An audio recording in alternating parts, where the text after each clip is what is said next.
We really believe that the game of chess, one of the oldest intellectual games historically, is really helpful to improve socialization skills of people who are restricted in their freedom, help people to start thinking a bit more rationally.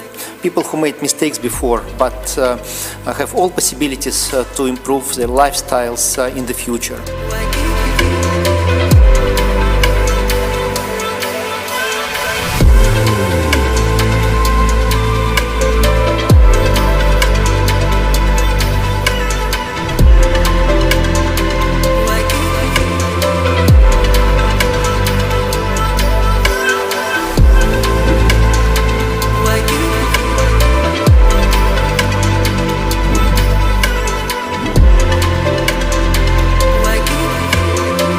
Actually, you know, this tournament is, of course, the flagship event for the whole movement that we want to expand for training these people for carrying out research.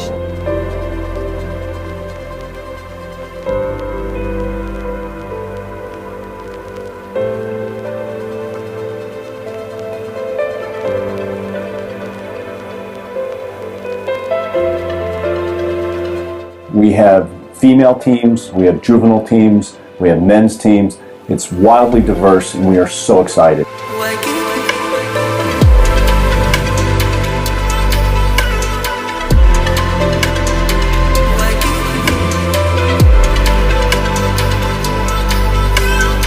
It is fascinating to observe how much chess activity there is already in prisons around the world.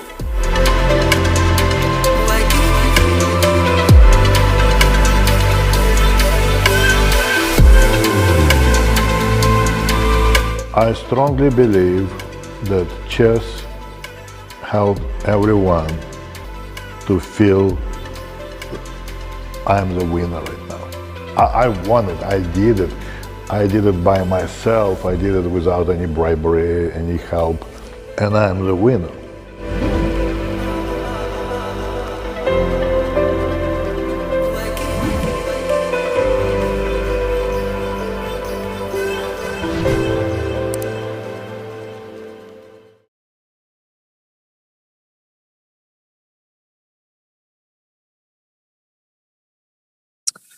Hello, friends and chess enthusiasts from all over the world, and welcome to the second Intercontinental Online Chess Championship for Prisoners. I am your host for today's broadcast. My name is Michael Rahal, and I am really happy to welcome today our guest commentator, woman chess grandmaster, Keti Tsatsalashvili. How are you doing, Keti?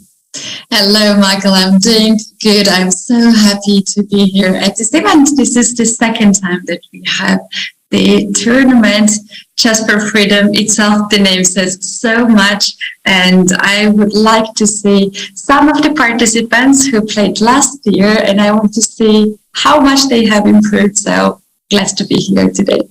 Okay, thanks a lot, Keti. We're going to go into the games in a moment, but first of all, remember, everyone, that the event is organized by the FIDE and also by Cook County in Chicago. It's being held yesterday and today. Today we have the group finals. It is the International Day for Education in Prison today. And this is part of the Chess for Freedom program, continuing the International Championship of 2019 and last year's, as you mentioned, Keti, the 2021 tournament. There's 85 teams, 46 countries represented, 12 female, 14 youth. We're going to have interviews. We're going to have games, really fun competition. The games have already started. But before that, we have to welcome our own FIDE President, Arkady Vorkovich.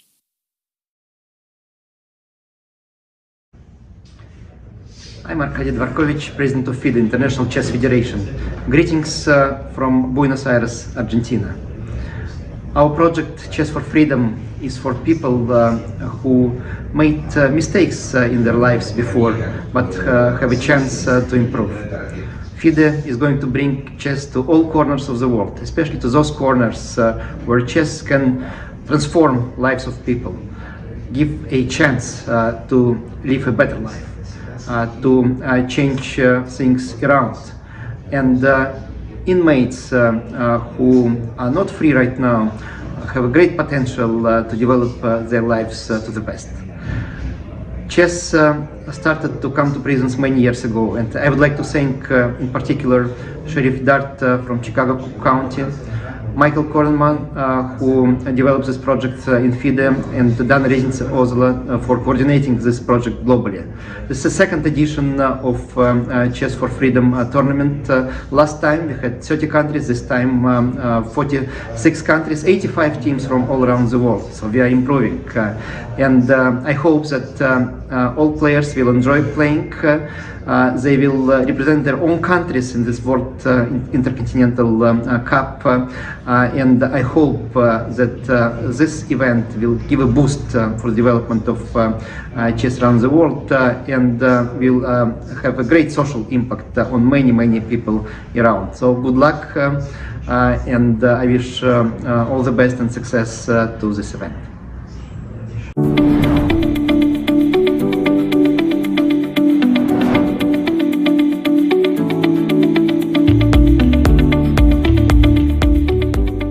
Hi, I'm Cook County Sheriff Tom Dart. Welcome to the 6th International Chess Tournament. We are very excited to be hosting this. We cannot begin to thank the people from FIDE for all of their help in bringing this together. Chess is an amazing sport.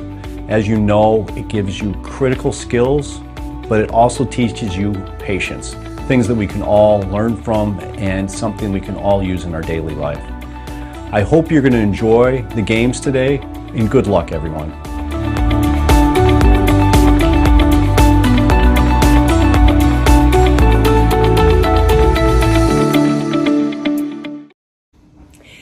How to transform the people's lives for the better. We do not have a universal method, but what we have learned, a chess set and a good book might help. This is what Chess for Freedom or Chess in Prisons program is about. We use our role game to help those who have made the mistakes in their life to be reintegrated and do it in a smart way.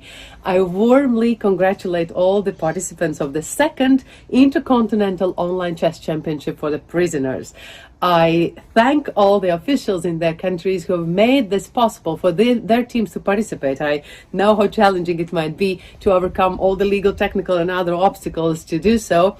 I warmly thank my colleagues in Cook County Sheriff's Office and FIDE for dedication to facilitate this worldwide program that this year has gathered together 46 countries, more than 85 teams in this championship. I believe that the inmates will not only compete today, this is a highlight event that motivates them to work on everyday basis, becoming smarter, learning how to respect their opponents, understanding the link between the cause and the consequence, making the society a better and more secure place. I also thank our sponsors, The Gift for Chess.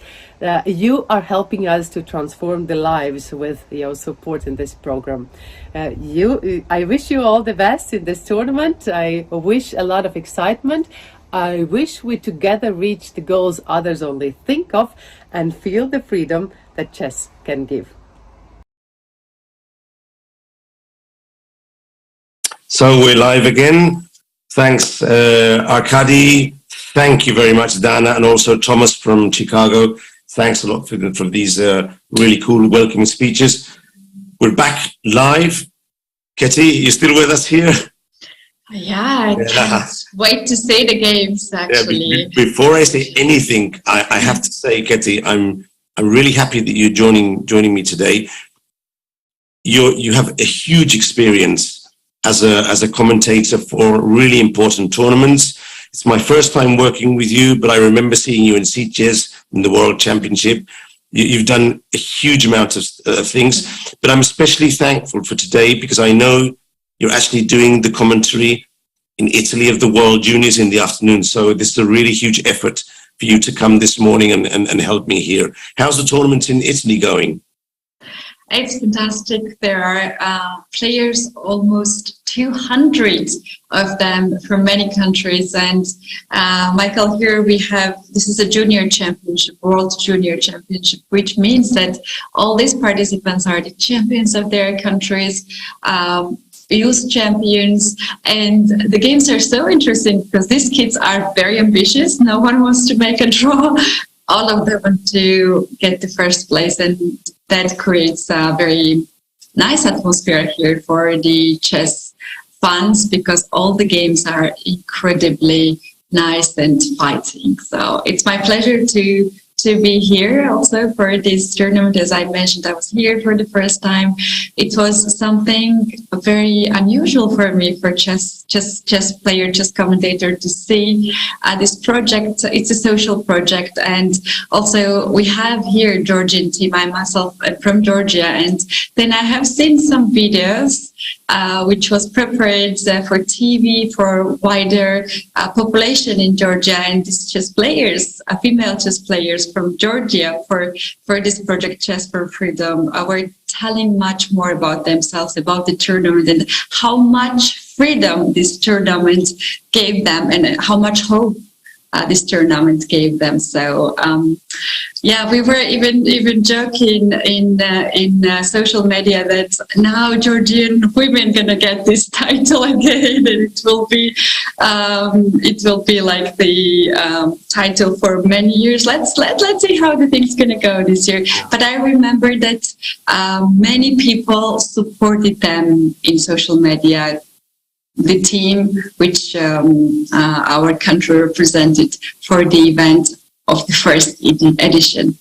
Yeah, Georgia has a really huge chess tradition, both in men's and women's, but especially the country of Georgia is very well known all around the world for their really strong women's players, several world champions. So it's a pleasure to have the Georgia also in our finals today. So before we go into the games, let me remind all our viewers that yesterday on the 13th, we did all the qualifiers. So there were 8 main groups, and only two teams of each group qualified to the second stage, which will be held today. So actually this morning, for the next 3 hours, we'll be doing the first group qualifier in the men's category. As you can see on the screen, these are the teams that played yesterday. It was a huge day of chess. I mean, there were games overlapping each other. There were 8 groups, and two top teams qualified from each group in the men's tournament. So now there's 16 teams. 8 of them are playing now, and the other 8 will play this afternoon at 3 o'clock CET because of the different time zones.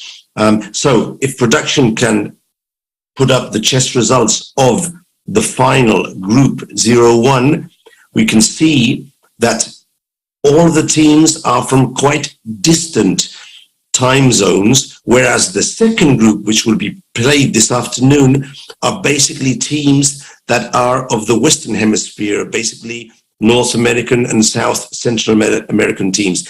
That's normal because, of course, we are playing online chess from the prisons, from the institution facilities, so they do need to adapt to the rhythms and the schedules of the prison. So it's very important to keep the time schedules as tight as possible. This morning we have India, Philippines, Bulgaria, Arab Emirates, Mongolia, the current champion, by the way, Mongolia, Bosnia, Herzegovina, Zimbabwe, and Georgia, your team, Keti. They're playing this morning. We'll be looking at the games soon. And already the first round has been played. This afternoon, we'll have Group 2 of the men's category, but we'll also have this afternoon the semifinals of the women and the semifinals of the youth, which are under 20, playing from juvenile facilities. They're not mixed with the men's and females general prisons and jails. These are juvenile facilities, and the players must have under 20. However, before we start, I must make a small announcement.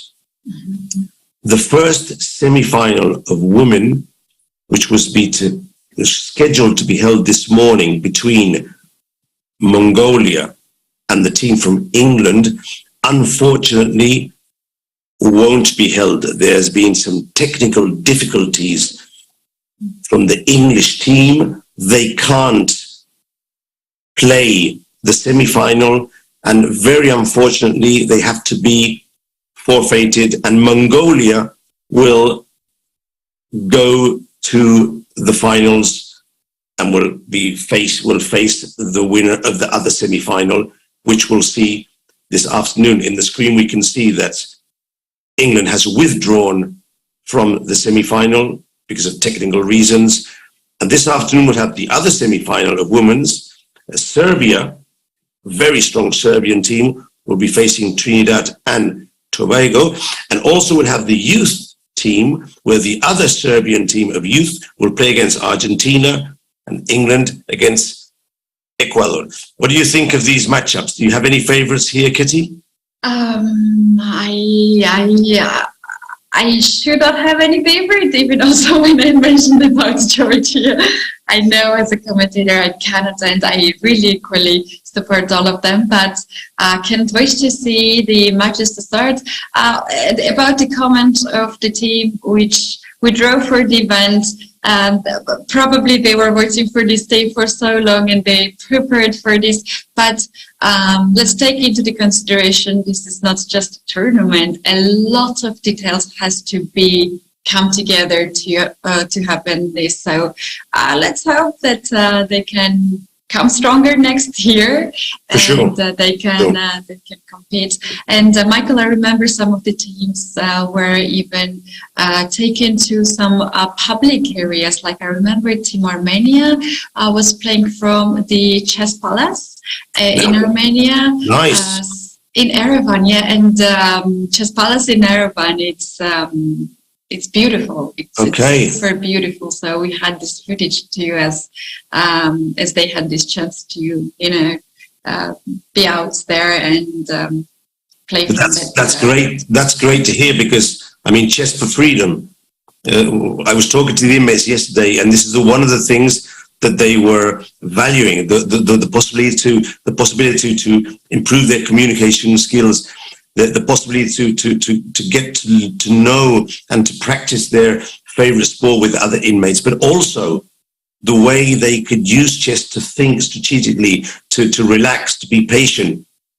Even the possibility of using these new skills outside the prison when they're released, or as you say, when they're taken out on a trip to play, obviously under scrutiny, under security, but they can do these things, especially certain players. So that's really, really nice to hear. And I don't mind you being favorite for Georgia. I mean, it's normal to have a slight favorite, but I know you're going to be impartial with the games, that's for sure. I'm going to choose one as well. I think I'm going to take India. I was in Chennai and I really had a good time, so I'm going to go with India. Let's see. Okay. Don't leave me here alone. Okay, that's great. And also, Michael, we have people who are watching right now. Some of them might not be the convenience time, but later on they can watch this stream and they can, see how their family members are doing, inmates are doing. In general, it's a great opportunity for everyone. So happy that someone came up with the idea. Yeah, we are part of it. It's great. There's even a project, you probably know about this, but I was astounded when they told me yesterday, there's this project where in some of the prisons, the players actually play online chess with their families, with their kids. So it's a way to keep virtual contact with their families. And through the game of chess, then they're talking about how's the kid's school. I mean, the things you normally talk with your family, but through a virtual chess platform. I didn't even think this was a thing, and I got to know these things yesterday. That was just outstanding. Keti, the second round has just finished. The third round hasn't started yet. So if production can bring up the cross table, we'll have a final check at the cross table and then go straight into the games of the third round, because there's been some new developments. Let's see how the teams are doing in the cross table after the second round of games. Let's see if we can get that screen up from production. The final group 0-1, and already there are a few teams. There you go. There are 4 teams which are already sort of pulling ahead of the rest of the teams. But as you can see, Keti, yesterday there was huge differences between the top teams and the bottom teams. But today, the levels are really similar. And already Emirates, India, Philippines and Mongolia, they've won 1 game and drew another game, but no team has won 2 games. What do you think about these scores? Well, I remember Philippines were out there last year too, and they had extremely strong team. So I'm not really surprised with that. I can't really recall Team UAE last year. And while India has such a tradition of chess, I'm not surprised at all.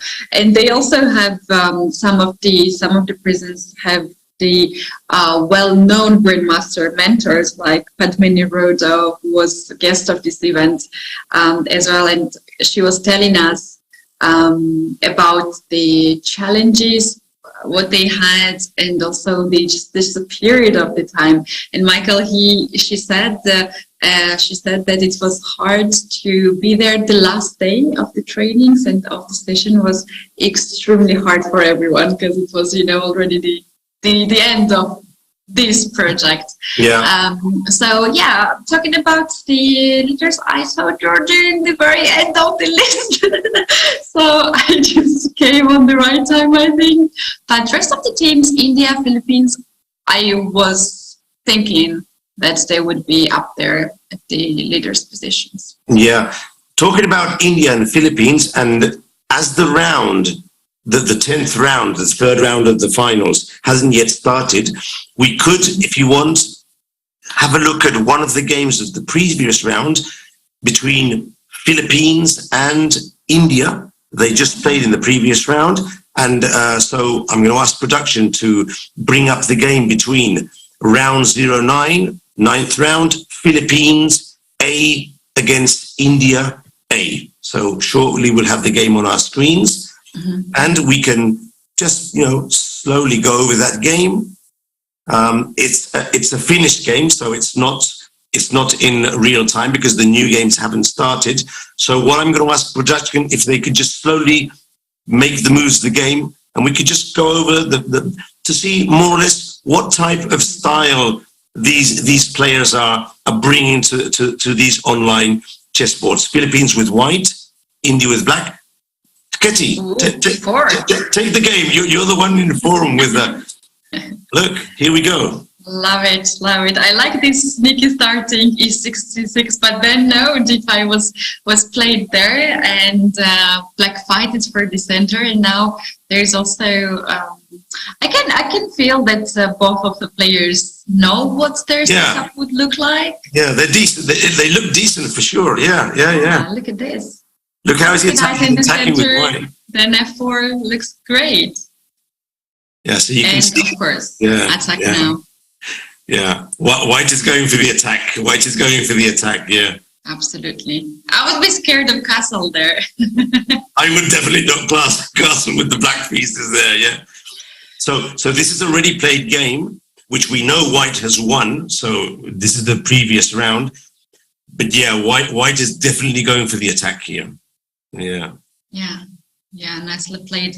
Also to dominate on the dark squares with this bishop on f6, double in the rooks.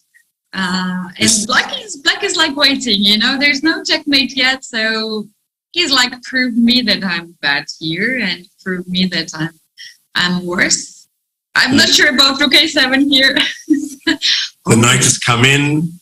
Yeah, this is looking very, very dim. I suppose bringing the queen over, you can easily sacrifice at some point there. Yeah. Let's see if he does the sacrifice now. Yes, nice one. Yeah. Yeah, now he's crushing. King to h8, and I think rook takes f8. Oh, yes. Yeah.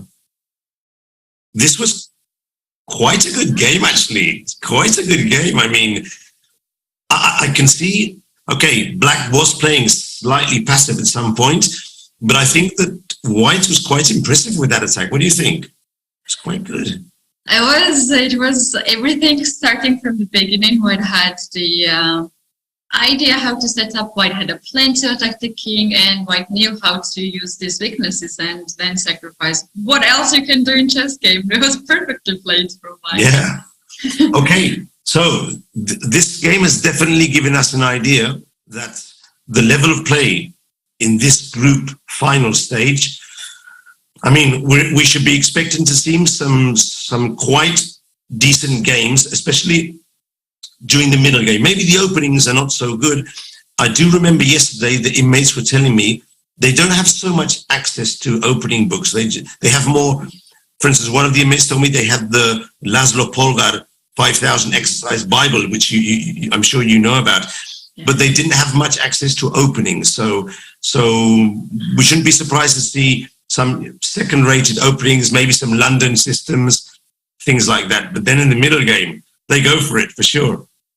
Okay. Yeah, so I'm sure many prisons would take care of that they're gonna bring more and more chess books in the opening chess books too. And Michael, I see this project in 10 years being one of the very successful ones. Really, like for sure, it is very important to have this kind of abilities for everyone, really. Yeah.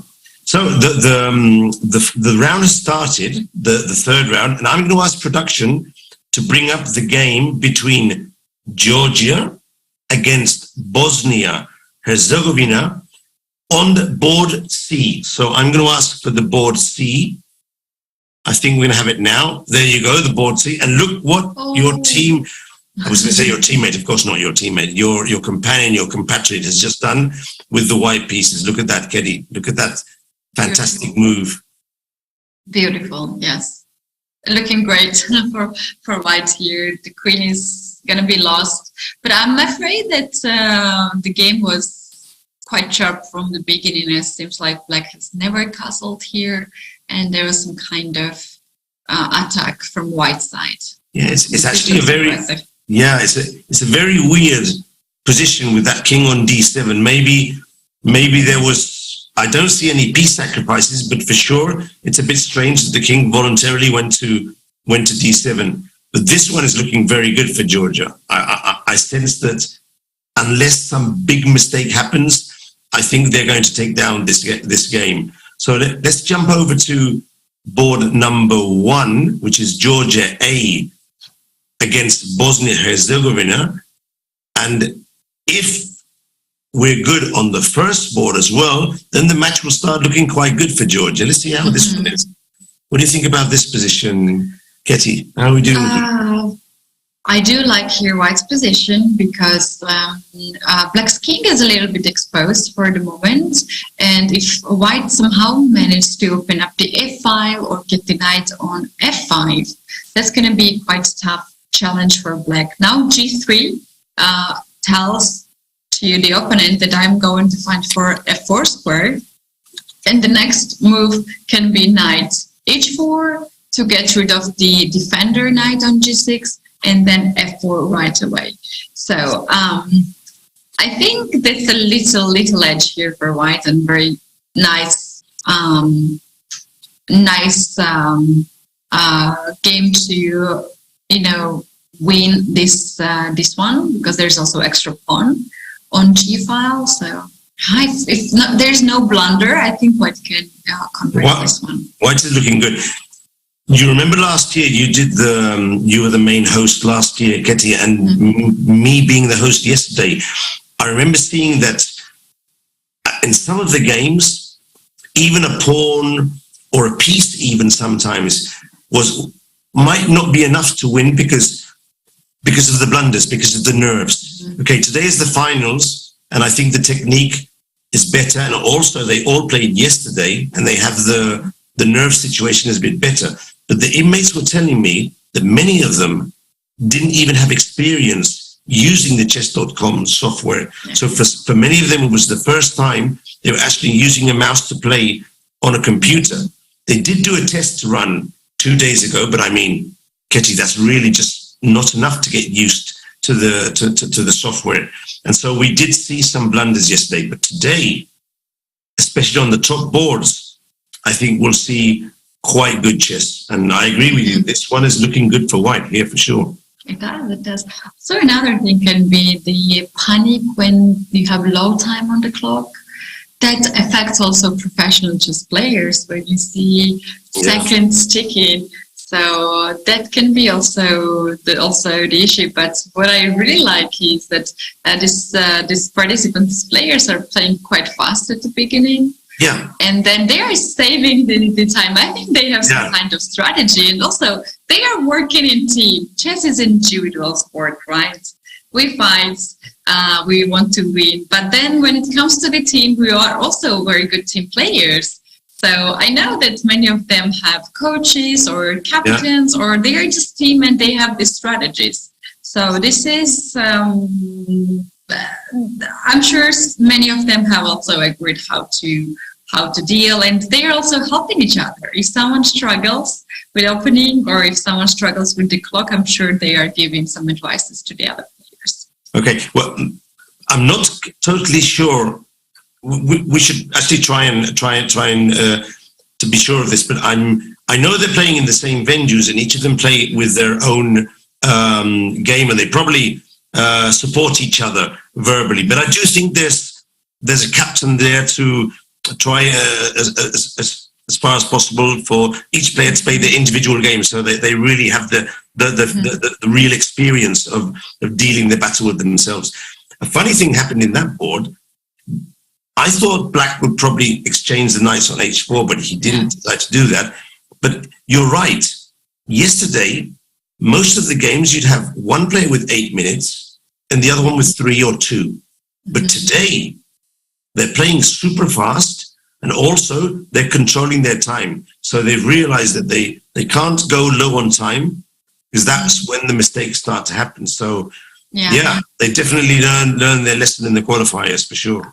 Absolutely. And Michael, also professional chess players need some time to warm up. Like first 2-3 rounds are always, most of the cases, just warm up, and then you are in a shape to play. So here we have this event only for 2 days, but you know, maybe after some years of having constantly this year, every year, maybe it will be something like they're gonna have trainings beforehand, like 1 day before, 2 days before, just some test tournaments as well. So, and funny thing that I can recall from the last year is that one of the participants played amazing games. I was really shocked. I had no words to comment. I was like, whoa, all the time. And then we had the opportunity to interview the player. It turned out that he was a FIDE master. And then wow. Like, okay then. You don't expect that, of course. You don't expect that, of course. Of course, you don't expect someone with a real, I mean, professional FIDE title. That means a guy with the FIDE title. We don't see here the names, right? We just see the countries, and that's all.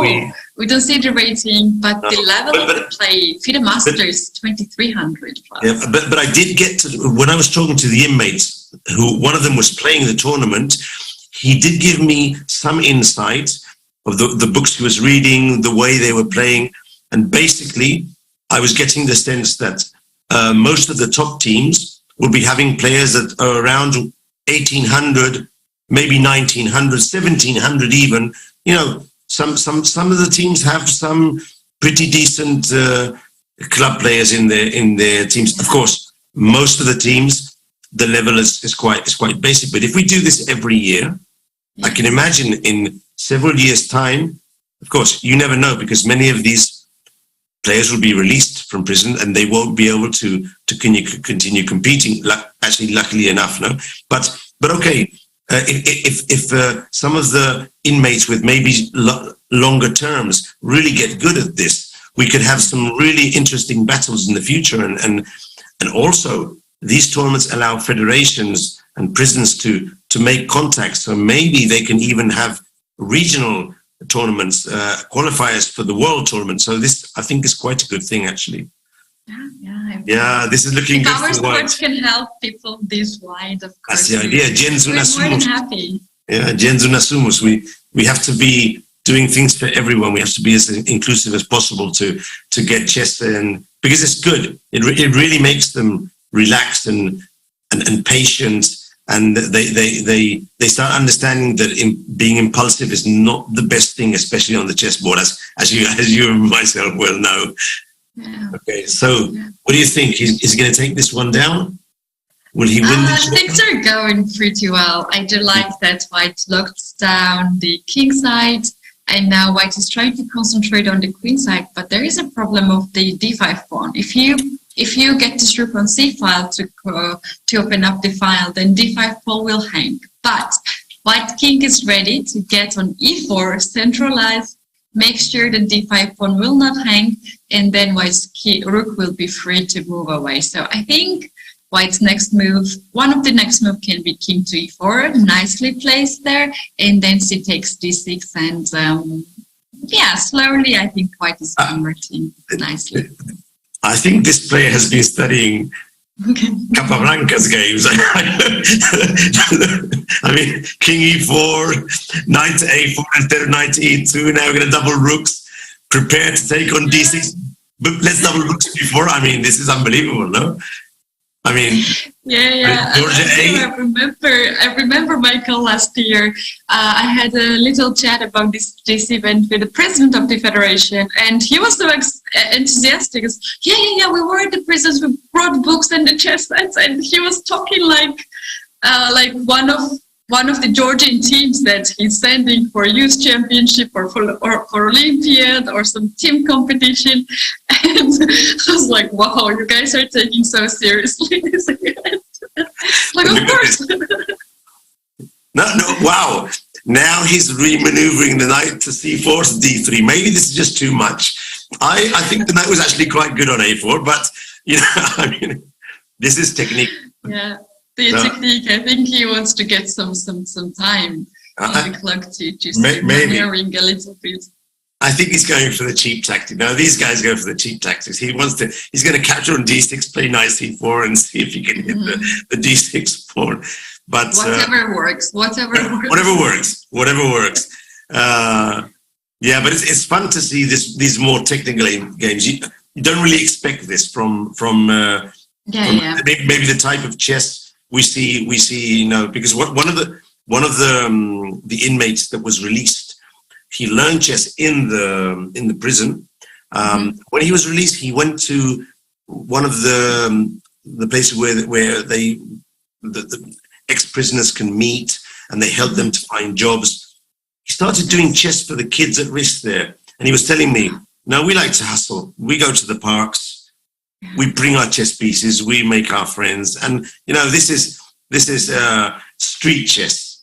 So it gave me the idea that I think it was more of a hustle, going for the trick, going for the trap. That's more or less the style that I was sensing. So let's see if he plays this knight c4 and goes for this trick. It's going to be interesting. Georgia did on board c. Yeah, Georgians are doing great. We have a comment that the c-pawn going to be the game changer. Yeah, this c-pawn has to capture the pawn d6 to create the weakness, and then knight can also jump right away on c4. So, and Michael, it's so interesting to hear the stories of these participants.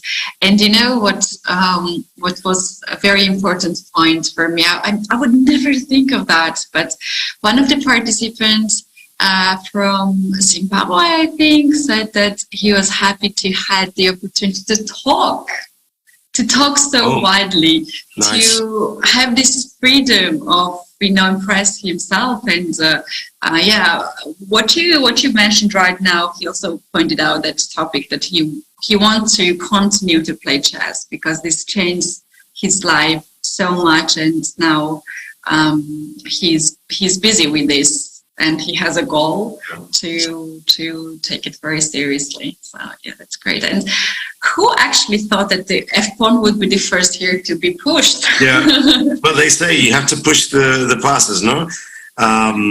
This one looks good for white. Keti, we're about to have our first guest, who is Leoncho Garcia from Spain.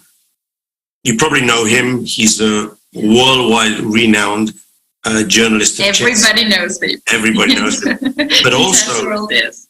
yeah, but also, apart from being a journalist for many years, in the last years, he's also been focusing a lot on education, on social programs, and also on prison programs and chess in prison. So we're going to bring Leoncio on, and we're going to talk to him about his experience in chess. And also, he is one of my, I like to say, best friends in chess. He's a man who I've been looking up to for many, many years, since I met him many years ago. And I think he's already with us. Leoncio, are you here? Can you hear me? Hi, Michael. Thank you very much for that very kind presentation. And hi, Keti. Very nice seeing you as well. And congratulations for your excellent work. Thank you very much. Okay, so Leoncio, it's really, for me, a pleasure to have you on stream here with us, joining us in the Intercontinental Online Prison Chess Championship. Before I ask you 2 or 3 questions I've prepared for you, I'd like to give our viewers and our followers a small backup on your experience and your history. They want to know, who is Leoncio Garcia? He's a Spanish lecturer, he's a presentator, he's a commentator, he's a journalist who specializes in chess, but also other sports. I know you do other sports, but you're a specialist in chess. On the board, he's a FIDE master, but very soon he knew his passion would be journalism when the Basque newspaper Day asked him to be a special correspondent at the Kasparov Korchnoi and Smyslov Ribli matches in London. He also has 2 international master norms. So for sure, we're talking about a very strong and understandable with knowledge as a chess player. He's worked in Spanish news agency EFE, Gazeta. He's worked in the Cadena Ser, and for the last quite a few years, he's the Spanish correspondent for the main newspaper in Spain, which is El País. But also, he has a weekly spot on the radio of Spain, Radio Nacional, since 1986. Leoncio is also a well-known household name on the television. He did 50 special programs on the Spanish television during the famous Seville Kasparov-Karpov match. He's run the Hacke magazine for 10 years. He's lectured in so many countries. I'll actually ask him how many countries he's been in from the whole world. Since 2007, Leoncio has been having a regular section on Sundays on the popular radio program No es un día cualquiera in Radio Nacional. He is a tireless chess propagandist, promoting the teaching of the game all over the world. And Leoncio, as I said before, for me, it's a pleasure to have you here. We've met countless times in chess events, especially in Spain, but actually all over the world. You're a person whose opinion is really very valued. And let me say hello and welcome you here, Leoncio, to our interview. After that so kind presentations, I have to invite you to a good dinner, Michael. It's already decided. Yeah. We still have that pending. I want to go to Irun, which is, I think, where you are now, because I recognize your back office. And you told me once you'd invite me to some really nice meat. So I hope we'll be able to do that at some point in the future.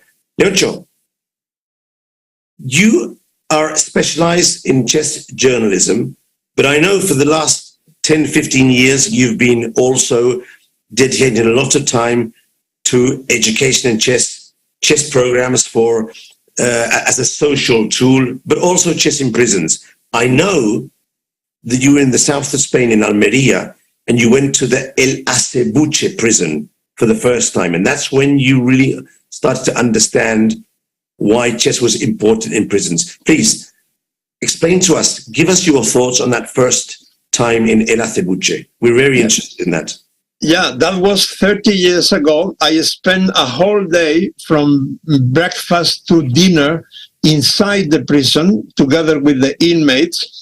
I met there some movie characters like Jose Manuel, who today is completely reintegrated in the society as a normal citizen, but then it was classified as a very dangerous inmate.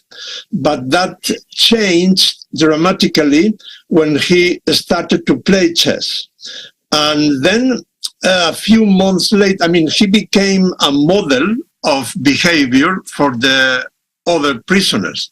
So a few months later, I knew that he was going to get a weekend permission to go out of the prison. Then I came back to Almeria. I waited for him in the street. I was the only person waiting for him. Then I invited him to have breakfast.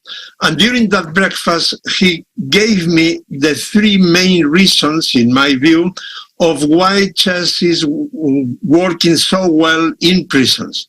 The first one was chess makes that every hour inside the prison gets much faster. Wow. So time goes faster when we are playing chess. That's the main idea.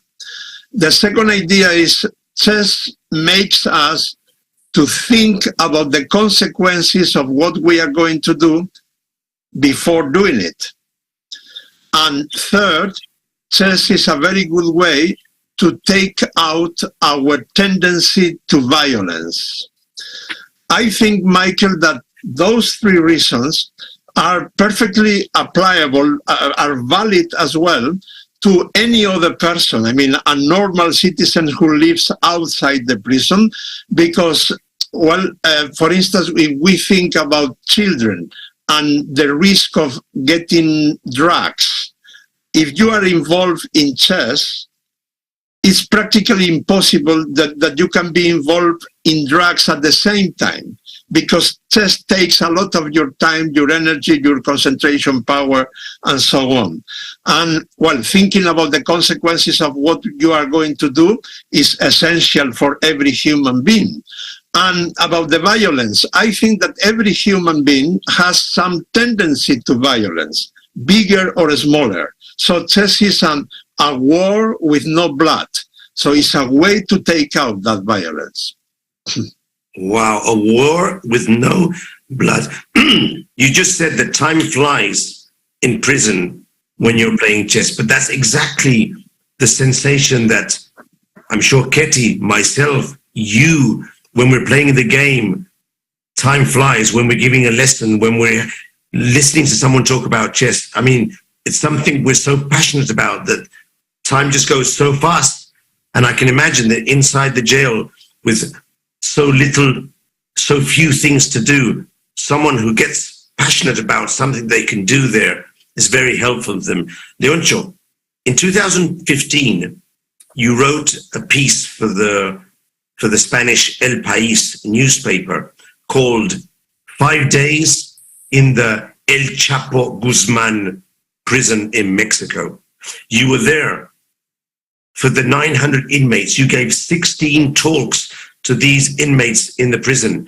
Do you agree that teaching them to think using chess can help reduce the levels of relapse afterwards as inmates? Tell us about this experience in the El Chapo Guzman prison. Well, that was a very extreme situation, very special. I had to pass 25 security controls every day to go in and 25 to go out every day. But I was satisfied with getting just one out of each group of 60 prisoners to change his attitude towards life because of what I was telling them.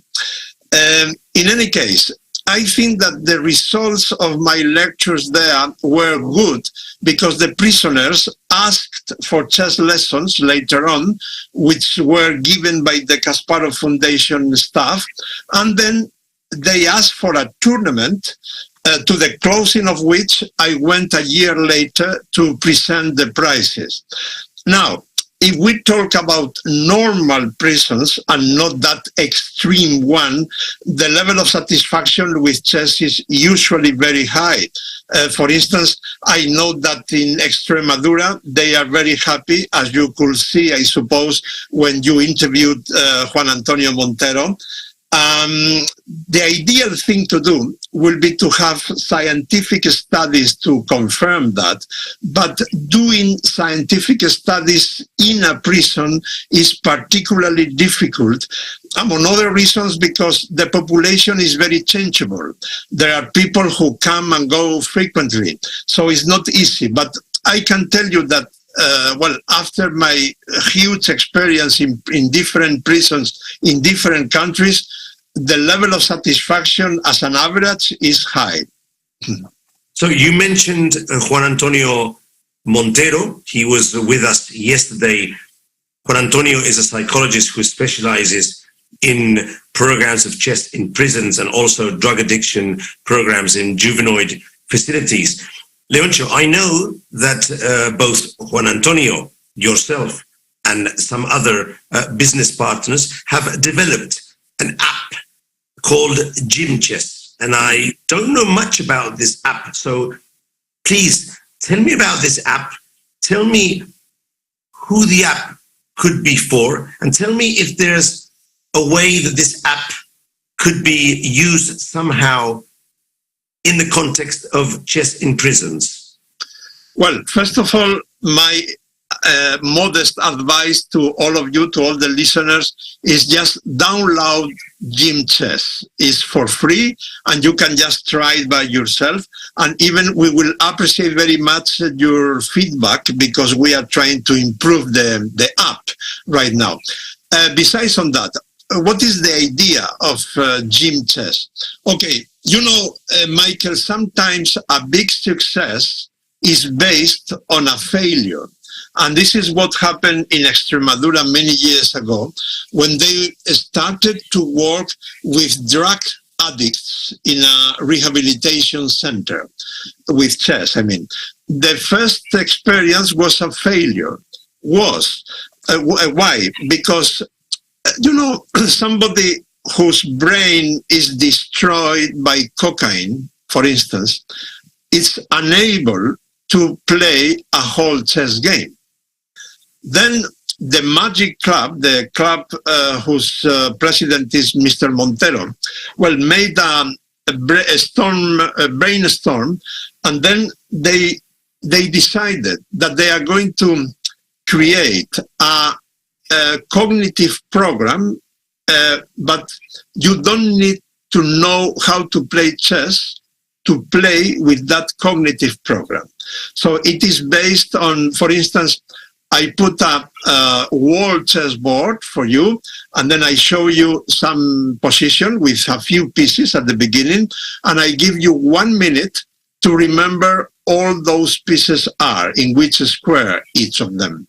And then I made the exercise a bit more difficult every time.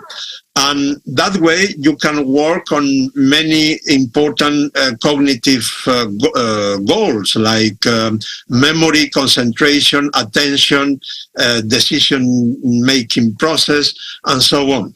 And that has been very successful in Extremadura, I mean physically, but now we are transforming that in an app, and that's the main idea. Well, sounds good to me, and it seems to me that there might be some possibilities to use this app, this chess app, maybe more directed to juvenile facilities where maybe the drug addiction problem. Of course, I'm not a specialist. This is things that you guys have to really decide. But it seems to me it could be useful. But also, Michael, is very important. You know that one of the, probably the most important social application of chess, and therapeutic as well, is delay brain aging. Because this this affects potentially to every human being. We are now living more than ever before. The life expectancy is very high, but the risk of getting some dementia, and especially Alzheimer's, is also higher. So making some kind of mental gymnastic along all your life is extremely important, and chess is the best of all of them, because we have scientific evidence to say that chess is the best gymnasium of the mind. So that's the idea also behind gym chess. Sounds good. Leoncho, my co-host, my guest commentator, Keti Tsatsalashvili, is here, ready to ask you a couple of questions. I have to be really careful when I pronounce her name, because it's so difficult, but I'm getting used to it. But before that, I wanted to ask you just a final question, which I actually segued in the introduction. How many countries have you visited, Leoncho? You must be up there at the top with some of the best top chess players in number of countries you visited. Well, I think 4 hours in the country, of course. No? The last, independent countries. No connecting airports. It must be. The last time I made the list, I think is 101. But for instance, Grandmaster Nigel Short is over 120. So I have still to improve myself. You need to get better. Tell me just one country that you haven't visited, but that's on your bucket list to go and see. Just one. Well, for instance, Japan, of course. Of course. Give me a second one. That's just too far away. A second one. You've been to all the European countries. Have you done the whole of Europe? No. In Europe, Cyprus, for instance, looks especially attractive for me. Okay. I've never been there. Okay. What about Malta? Have you been to Malta? Yes, I've been. Okay. Yeah. I'm going to pass you over to Keti. She's ready. There might be a small delay now because I have to leave for Keti to come on. But Leoncho, it's been a pleasure. Many thanks for coming on for the chat, and we'll see each other soon for sure. The pleasure of talking to you is always mine, Michael. Thank you. Cheers. Thank you so much, Michael, to give me a chance to ask the questions. And Leoncho, first of all, thank you so much for being such an inspired person, because right now when you were talking, I just wrote the message to the Federation of Georgia. If they are going to prisons in Georgia, I would like to also join the project. And if I can coach, if I can bring any chess book, maybe I will be also part of it. So thank you so much for being that role model for me. And I wanted to know, like, when this idea firstly came that you wanted to go there and teach chess inmates and speak more about chess, were there spectacle? Were they more welcoming and open, or they were like not so sure about chess being a part of their routine, and then they changed their mind? No, I was lucky from that point of view, because I knew that in the Almeria prison, they had an internal chess club. Actually, they were playing the team championship of that region of Spain. And then, as a journalist, I decided that was a very nice story. So that's why my first visit was to Almeria. But I was very surprised from the positive side, because, as I told Michael before, I met there some movie characters. The experience was unforgettable, but especially because, as I said, I discovered that the main reasons of why chess works so well inside the prisons are also valid for the normal people living outside the prison. So that's why in my lectures, when I'm talking about educational chess, for instance, then I mentioned that there is a very long list of social and therapeutic applications of chess. For instance, ADHD, autism, blind people, etc., etc. And then I take 2 or 3 minutes in almost every lecture to emphasize the prison branch of it, because, as I explained, I think it's especially interesting.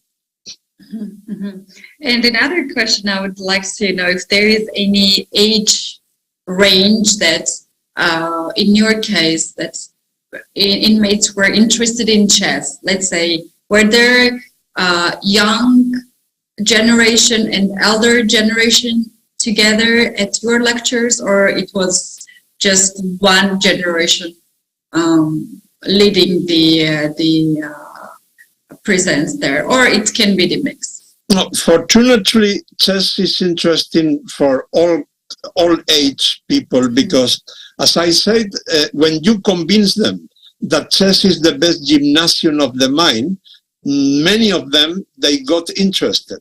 But if we look to your question from the reintegration point of view, then it is especially interesting to work with the youngers, because with the youngers you have more chances to reintegrate them in the society.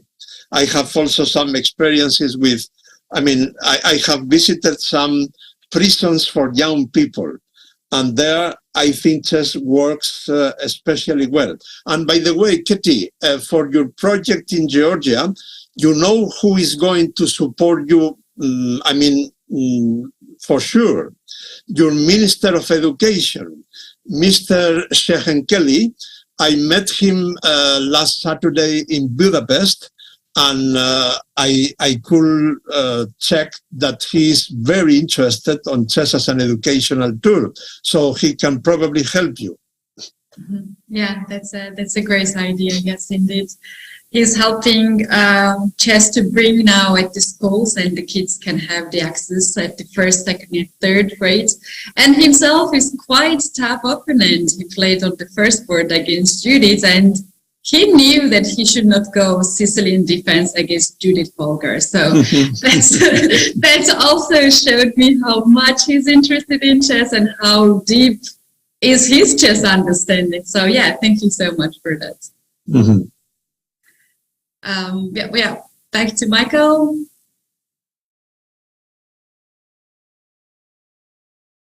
Okay, thank you. Thank you, Keti. I'm not sure if Leoncio is still listening to me. Can you hear me? Yeah, I'm listening. No problem. Okay, Leoncio, that was really, really cool. I mean, you even, I read on my social media that you were with doing the presentation with Judith Polgar last week. That's several years already that she's doing this wonderful project in Budapest. And if I'm not mistaken, every 8th or 7th of October, you're generally there, because I remember 2 or 3 years ago, you already mentioned to me that it was something to look forward to. Is that correct? Yes? Yes, the first Saturday of every October. Exactly. And what she is doing there, the Judith Polgar Foundation is really amazing. It's, a very old palace, royal palace, and you have every floor plenty of chess, full of chess. Wow. In every branch of chess: educational chess, social chess, competitive, simultaneous chess and arts, and of course chess and education especially. So this is really huge, and this is one of the best assets that the chess world has now. Judith Polgar Foundation is doing an amazing job. And also, if I'm not mistaken, 2024, the Olympiad is scheduled to be held in Budapest. So actually, this will give a really cool segue for Judith Polgar with her foundation to get even more popular when the Olympiad is being held in her country. Leoncio, it's been a real pleasure to have you here with us this morning in a Spanish hour. The games are still in action, so we have to go back to the games, and see you soon, my friend. Thank you very much. Talking to both of you has been a real pleasure. All the best. Bye. See you later. Cheers. So, Keti. What an amazing chess persona we have, right? Leoncio is the man. I can tell you here in Spain. So just let me give you a small anecdote so you can understand what Leoncio Garcia is here in Spain. So some years ago, I went to one of the schools in Barcelona just to do an interview for the company we had there. We were doing chess lessons in schools in Barcelona. And I arrived at the school. They had no chess program, no chess understanding. I mean, it was super basic. And at some point, the director of the school came in. He was about 50. No chess understanding, nothing. He sat down. What have you come here exactly for? Okay, so I've come to explain our chess program, just in case you might be interested. Oh, so do you know who Leoncio Garcia is? He tells me. And I said, yes, of course I know who Leoncio is.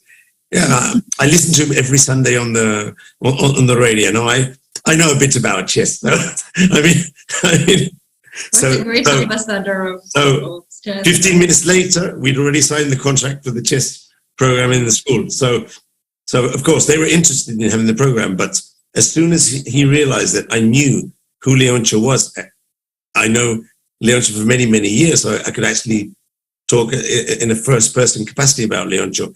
He's a very, very knowledgeable, and his English, I mean, did you see how articulate he was for a Spanish person? English is not really our second main language here. It's not easy for Spanish people to speak English. So when you hear Leoncio so articulate, I mean, it's amazing. It's really amazing. What did you think about what he was saying about the prisons? It's amazing. I wrote down all the numbers he said, that he was passing like up to 20-25 security checks every day to go to the prison. Who does that? Like, who would go for, like, we're going once or twice at the airport for security check at the airport, and we're like, why they're checking us so much? 25 at one visit only, that is a dedication, and it is really inspired. Like I couldn't stop myself to write to the president of the federation that I also want to somehow help the people that maybe they really need our help.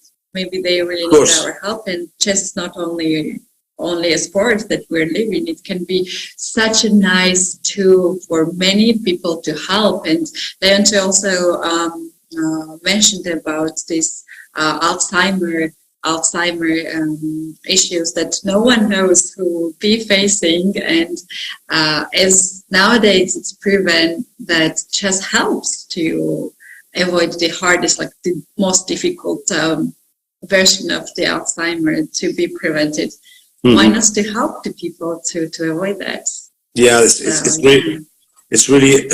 it's something that I really don't understand much about, but I do know, having listened to some of Leoncio's talks about this subject, I do understand that if your brain is working in a more active capacity during your life, then the probability of developing these diseases in an older age, it's reduced. I'm not quite sure if it completely eliminates the possibility, because there might be genetic reasons, but for sure it helps reduce this. So, and actually many doctors here in Spain, I know this because older people have come to me with these questions, they actually prescribe chess lessons, or at least reading lessons, these different activities, they prescribe them for the older people when they sort of notice that the brain is not working in the same capacity as before. So yeah, Leoncio is amazing. I knew he would be really giving good insights on his experience in prisons, and I thought it would be a good interview for us.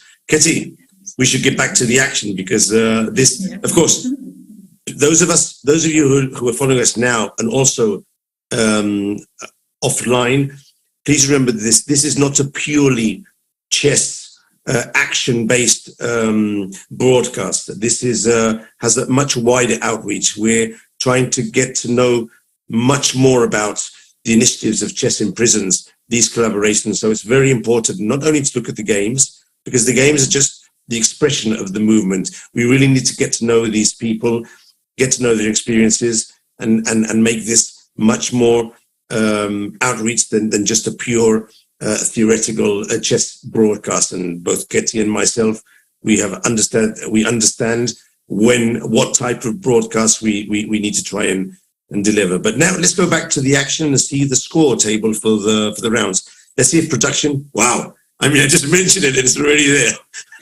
So Dima is on top. He's on top level this morning. So this is round 4. They're actually doing round 4 now, and I can see that Georgia has they won the last round, the games we were following, so they're able to abandon that last position in the table. But looking at the top of the table, we can already see that Philippines has started off with a very strong performance, tying with India in their match between themselves, but also defeating Zimbabwe with 3-1. So, yeah, what do you think of the results up to now, Keti? Yeah, this round seems to be very important. And now Philippines, together with India, those two favorites in this category, took leads now. But UAE is still there, and the difference between these teams are not so big. Mongolia, Zimbabwe still have very good chances to catch up, and we're going to have. This is just part, like half of the tournament, so things are changing round by round, and let's see what will happen in next 1 or 2 rounds. Yeah, for sure. This is the first half, and I just noticed that the round that we're going to watch now, I'm going to let you choose whichever team you would like to follow, because this round, all the top teams are facing the bottom half teams. There's no direct clash in this round now. But in the next round, we'll already see some matches like Philippines against Emirates or Zimbabwe against India. Those are going to be direct clashes. Whoever's able to win in those direct clashes will have a really good chance of winning the group. And please be reminded, viewers, only one team goes forward to the final here. So only the winner of this group will play for the final, while the second classified team, as far as I understand by the rules, will be playing for the 3rd and 4th place against the second classified of the other. Only the winner goes through. So it's really important to pull through. Which match would you like to check on? Which team would you like to decide, Keti? It's your choice. I would like to go with India too at this time. We covered Georgia. Now let's take a look how India is doing.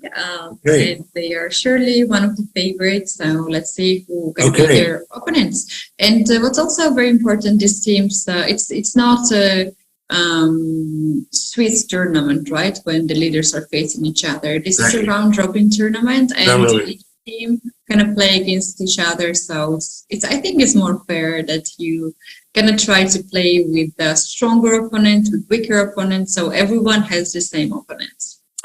For sure, the round robins, you can't decide not to play with someone. It's the most fair competition. But of course, we can only do it when there's a reduced number of participants or teams. So India's facing Bosnia-Herzegovina, and we have on the board, now this is always quite fun for me when we have the final stages of the board. Yesterday, they were trying to promote 3 or 4 queens. Yeah. Today, they're being a bit more careful. We don't want any stalemates, and they're going for the classic king and queen checkmate. But I'm always worried that a mouse slip or just some late minute nerves will not. But I think with the quiz, it's always already quite tricky. What do you think? What do you think is going to happen? Well, actually, this unfortunate accident happened also in everyone's game, and we have the checkmate was delivered. just as well. I was getting worried when I saw that queen on screen. Michael, very, very funny story I can tell you. Maybe we can go to the next game to have the game. Tell the story. Meanwhile, they can bring up the India-Bosnia B board. Let's see the second board, the B board. Go on, Kit. So I play chess, and I'm in the chess world because of my grandmother. She's fanatic of chess. Like, she's not a fan, she's fanatic of chess. And she was the supporter of the team, Georgia team, Soviet team back then. And we had Nona, we had Maya, Nana, and all these great numbers. So she loves chess. And she used to be a person who was working all her life. And at the age of 70, she got, she decided that was the end. She had to go at home, rest a bit. And we were worried. We were so much worried what she would do, because when you are very active all your life, it's so hard to be at home for all the time. So she asked me to register her at chess platform or download the chess program. But I know she doesn't like to play against the computer, so I registered her at chess.com. I thought everything would go fine, and then all the madness started. She's playing every day, 3 to 4 hours. Can be also 5. My grandpa says that's the best day when she plays 5 hours. and he's in charge of food, and he tells me that he doesn't bring the tea or water. She would not even drink. So she's so focused for hours and hours on chess. She's playing every day. She loves to play chess. So the problem with why I started to tell you this story is that sometimes when she blunders a piece and the opponent has extra, rook, bishop, queen, and opponent cannot deliver checkmate, she is suffering very much because she doesn't know where is the resign button. She's very proud she would not resign because she believes that the opponent should checkmate her. There's sometimes, time to time, this situation when I see my grandmother not being happy, my grandfather giggling about something. It's like, the opponent cannot deliver checkmate, and she's now suffering for hours. Wow. Such a pity she learned to play at an older age. I mean, she's she didn't learn before. 76, I guess. Okay. So she's amazing. And she also gets to practice on the computer, or does she use an app she used on to work on the phone?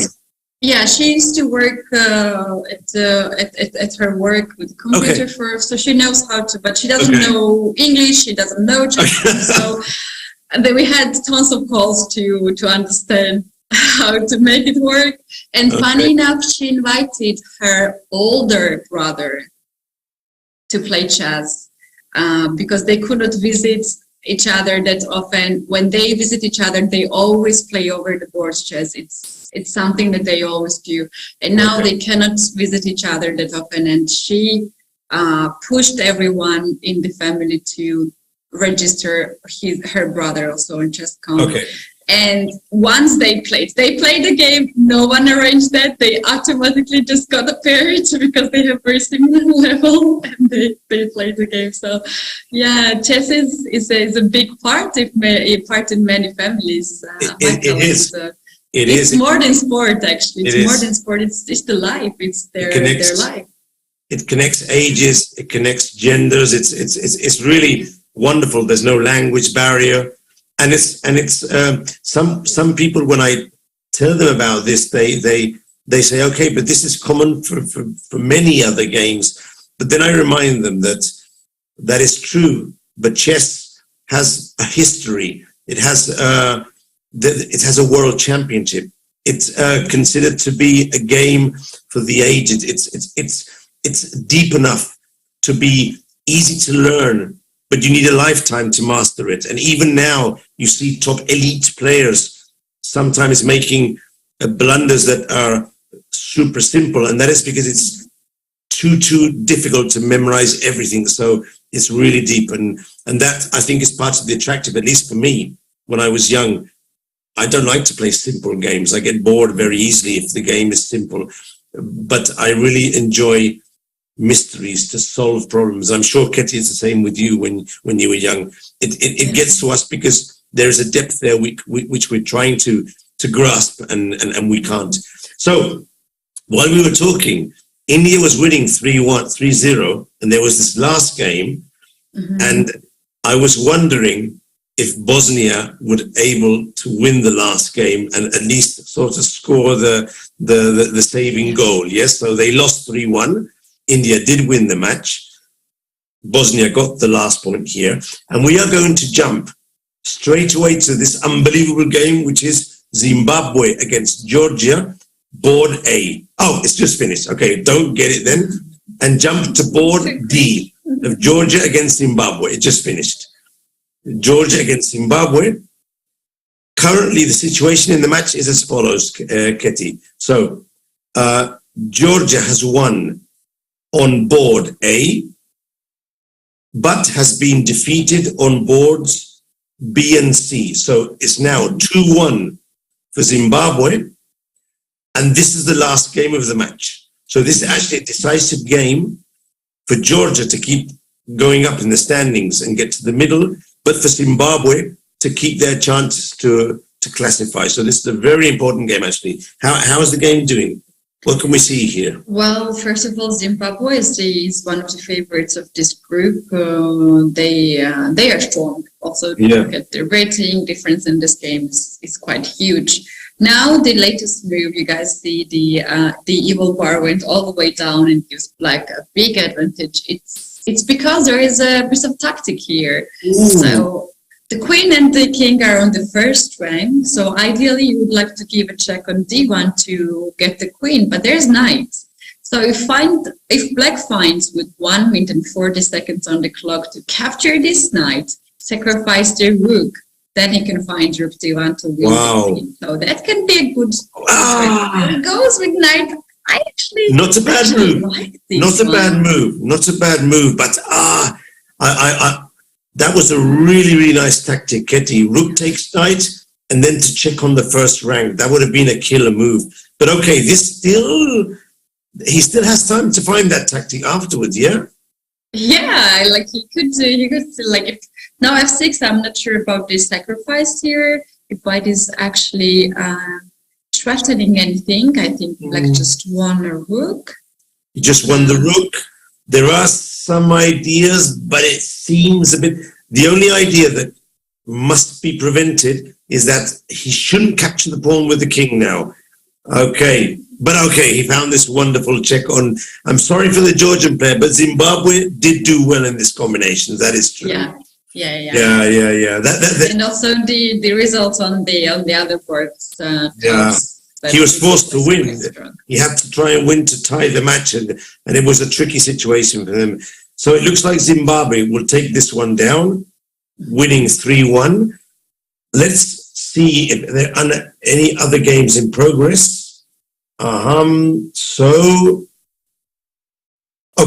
So production can bring us up the Mongolia, Philippines, D, and we have another queen and king against king. Okay, let's see how Mongolia will handle this checkmate. So what do you think? He has 5 minutes. It should be okay, yeah?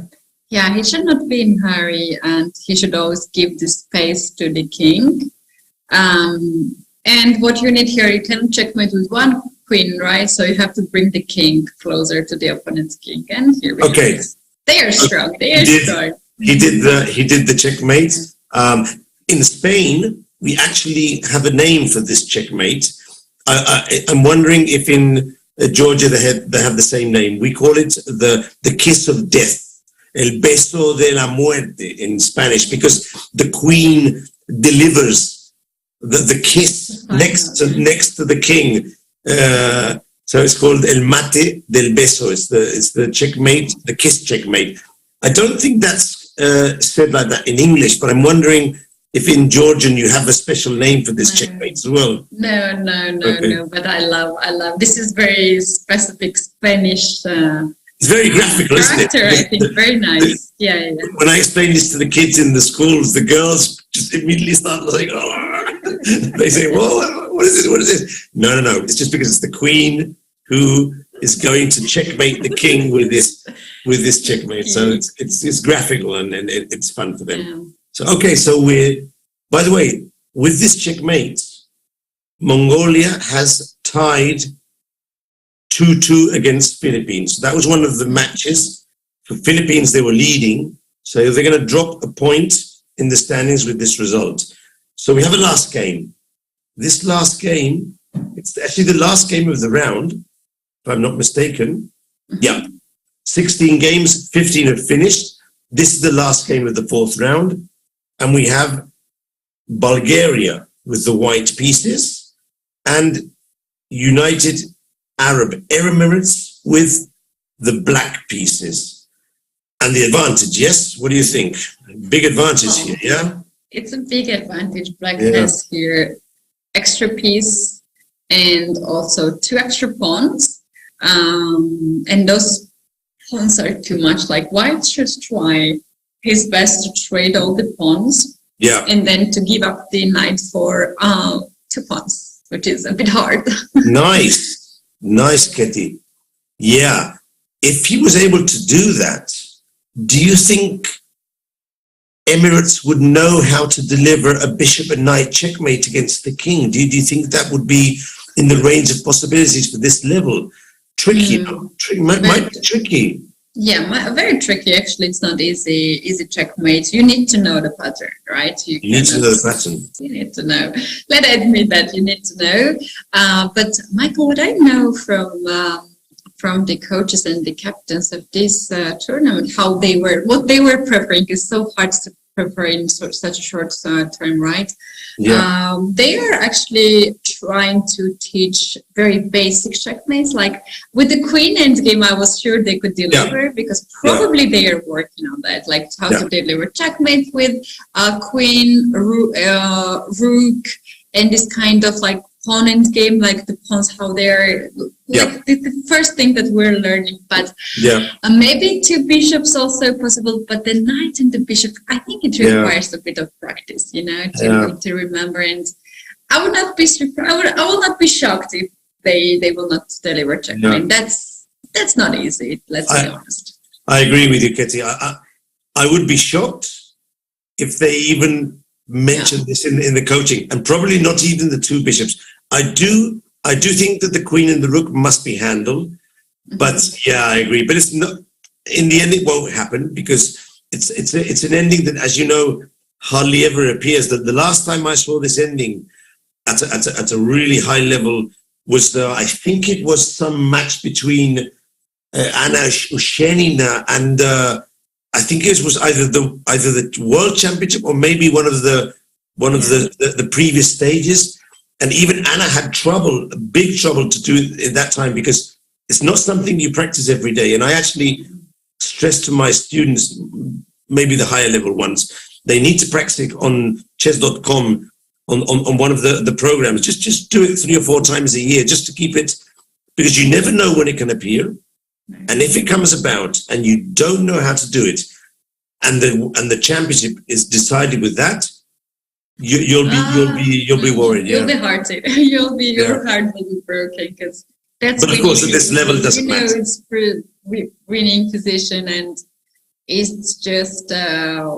I would be struck to myself that I was lazy enough to work on it. So. I think this game did not even went to that point. Black had so many extra material. He kept 3 pawns for himself, and this game has been ended in victory of. He resigned, which is actually very strange because most of the games I witnessed yesterday, but even today, they're going to the end. I mean, they're holding on, they're grasping at straws. Just let's see if the other guy. Gives me a chance, maybe drops a piece or no. Here, I think the player from Bulgaria understood that his opponent, the technique that he was using was just, too much, and he wasn't going to give him an opportunity. But that's a very good point, Michael. When you play team competition, it's very, very good to keep the hope going on. Your teammates might know that you are losing. You know that you are losing as well, but just the hope to be there that maybe something gonna happen. It's very important in team competition, and also here we have many countries been in this competition, and we do have our own traditions and the approach to the things. Right? Knowing from my grandmother, she would never resign because she doesn't consider this a polite gesture. She does not she allows her opponent to enjoy the game, even winning position, and enjoy the checkmate. And a lot of people do this way. And we professional chess players, we might want to resign, or our opponent to resign because we have another games to start. And we need to, we have tournament 9 rounds.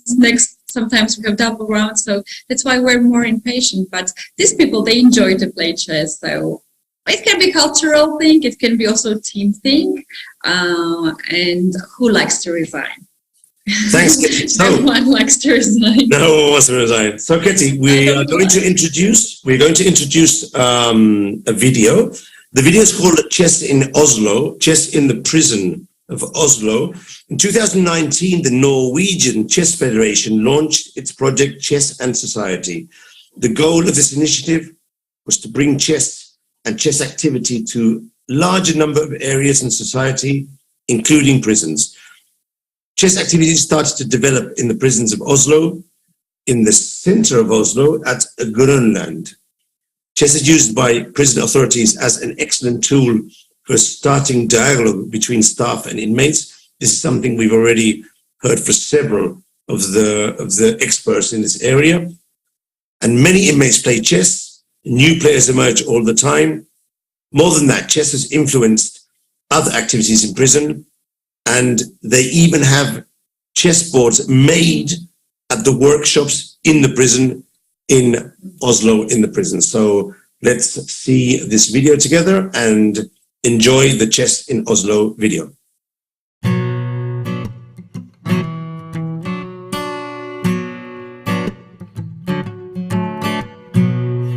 Mitt navn Nils Leiel Finstad. Jeg fengselsleder i Oslo fengsel. Et fengsel med høyt sikkerhetsnivå som ligger midt i Oslo på Grønland.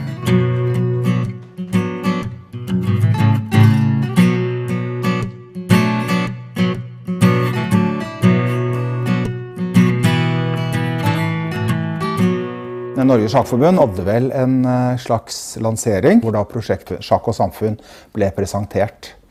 Og vi ønsket å delta på dette, og ble veldig inspirert og motivert til å dra sjakk lenger i Oslo fengsel, fra at det ble spilt på ulike avdelinger, til å gjøre det til noe større, og sette det litt mer i system, da. For vi har sett at det er populært, veldig populært.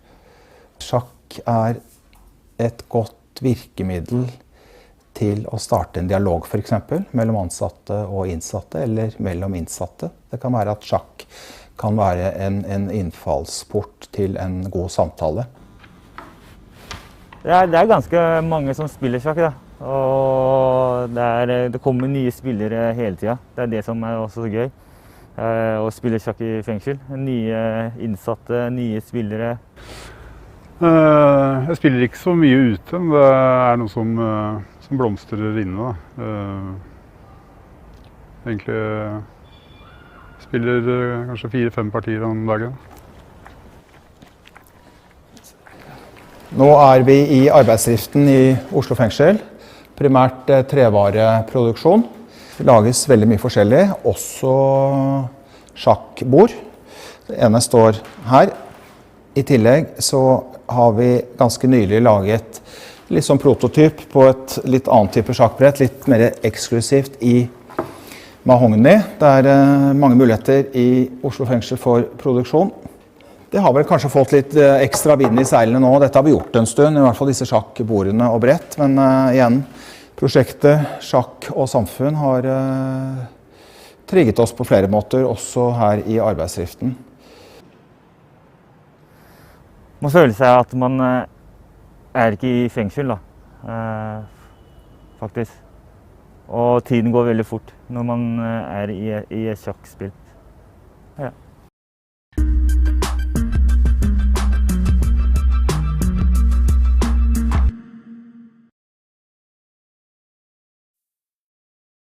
So, Keti, we're back live after this really interesting video of chess in Oslo. I mean, it's unbelievable. They actually make the chessboards in the workshops in the prison. So they actually get everyone behind the chess initiative. I think that's quite cool.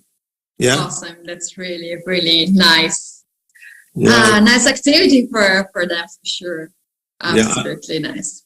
I'm not sure if maybe not even the actual chess players, but other inmates who are doing all sorts of things can also make the chessboard. So okay, so the situation. So sorry, go on. As I know, some of the prisons also in Georgia, they have this kind of handmade things, and then they are selling it at some special occasions. So the ones who want to support these people, they're gonna buy the products, and they can buy the products, and that gives them some extra spending money for inside the prison. That's cool. Yeah. Okay, so we have been live for already nearly 2 hours. The situation of the tournament is as follows. We're going to see the round robin cross table brought up now by production. Hopefully we'll get it on the screen. The group 0-1 final. There we go. And if you could just update that one, Dima. There you go. Yes. So after 4 rounds, we have a small change in the standings. As I said before, Philippines were not able to win their match against Mongolia. They have dropped down, and now India is leading the event with 3 wins and 1 draw, and they have 7 points, 7 match points, and 11 board points. Now, second is Emirate Arab United with 6 points, and Philippines also are tied in the second place with 6 points. Zimbabwe just behind with 5 points. Of course, only the winner goes forward to the next round, to the final. So I think it's going to be a key match between India and the Emirates. What do you think, Keti? That could be a good clash, yes?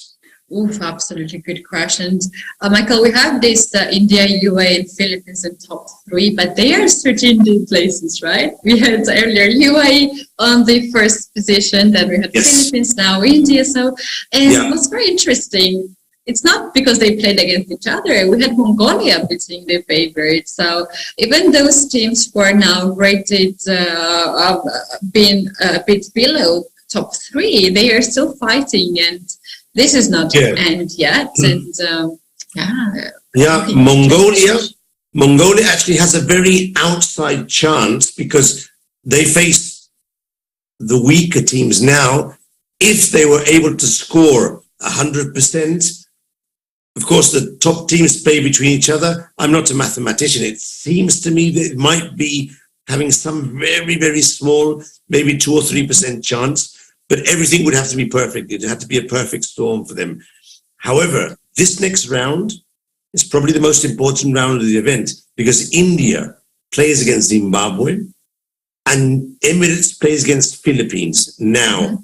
So whatever happens in this round could easily define 1 or 2 teams who will go for the win. Because, I mean, India, Zimbabwe, Emirates, Philippines, whoever wins there is going to be looking very good for the last 2 rounds. So let's jump to the games, and maybe we can choose Emirates against Philippines to focus on this match.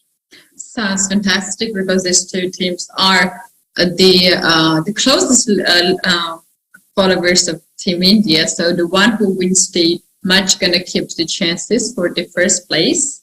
Exactly. So we can absolutely start with that. And also Zimbabwe has no other option than to defeat India if they want to have a chance at getting first. I mean, if they draw or they lose, basically they're out. So they need to win. But let's focus on Emirates, Philippines. We have the first board up.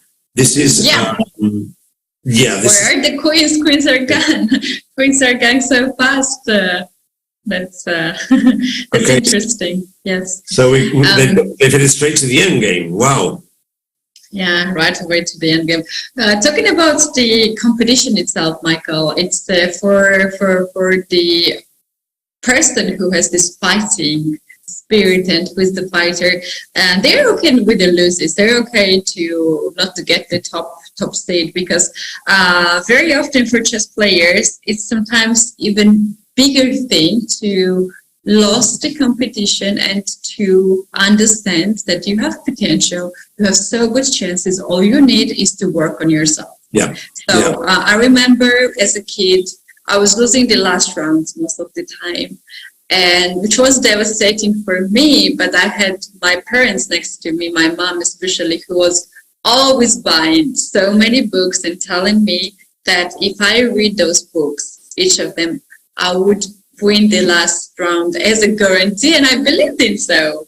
And with this belief, with this support which I had, then you are getting stronger and stronger because you have a goal and you have exactly the knowledge what to do. So I hope that for these teams who are now in the lower seats and can take one of the last places, it's going to be a huge chance for them to come closer and to, they will see that they have chances to win many games. So it's a process. Yeah, you touched on this. It's so important, so important to have supporting parents who really understand that their role in the learning. You've been very lucky, Keti, because not everyone gets that chance.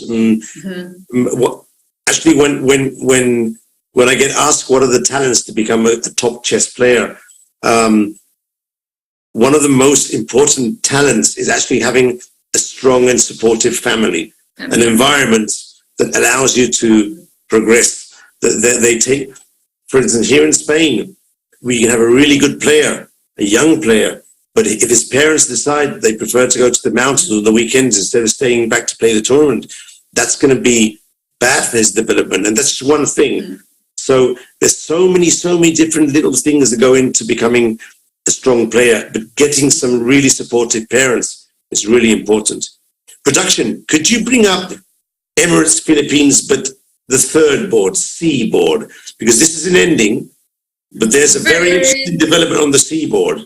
Yeah. This is quite a close end game. Yeah, but the C board, I'm sensing that there might be a really cool combination, but I'm not totally sure. I mean, you're the grandmaster here, so I need some help with this combination. But let's see if they can bring up board C between Emirates and Philippines. Let's see if they can bring it up. Production, they're there, but they might not be there. So let's just hope for the best. And meanwhile, what do you think of this ending? Do you think White has some serious chance of attacking on the queen side, or it's more just to put a bit of pressure? What do you think? White has very pleasant position because look at the king side of the whole king side of black side. Black spaces are not developed, and White is very active. White has some targets F7, G7, so that slows down a little bit of development for black, but it's not huge, to be honest. It's just slightly. I think at this level it's slightly. For big chess players, it can be huge sometimes. It's kind of the edge of the development. But F6 now solves two problems for black: F7 pawn and G7 pawn. So black understands it, and you can see the evaluation bar drop down, and it gives more or less equal position here. Yeah, he needs to get those pieces out, though. He really needs to develop. You can't play a decent game of chess if you leave your pieces too far behind and they don't get into the action, no? So let's see if we can get this game production from Emirates, Philippines, C. We need the C board because White is still thinking, but he has to be very careful. I'm not sure if you can see the position on your own screen. Oh, here we go. Oh, he stopped it. Okay. He thought for 2 minutes. He thought for 2 minutes. We were waiting for the board to come up and I was looking at the position. I said, wow, he's gonna get it done. So and he saw it, Black knew what he was going to. I'm sure Black player has solving puzzles time to time. I don't know how much access they have computers daily or weekly. Some of the prisons they do have these possibilities. Yeah.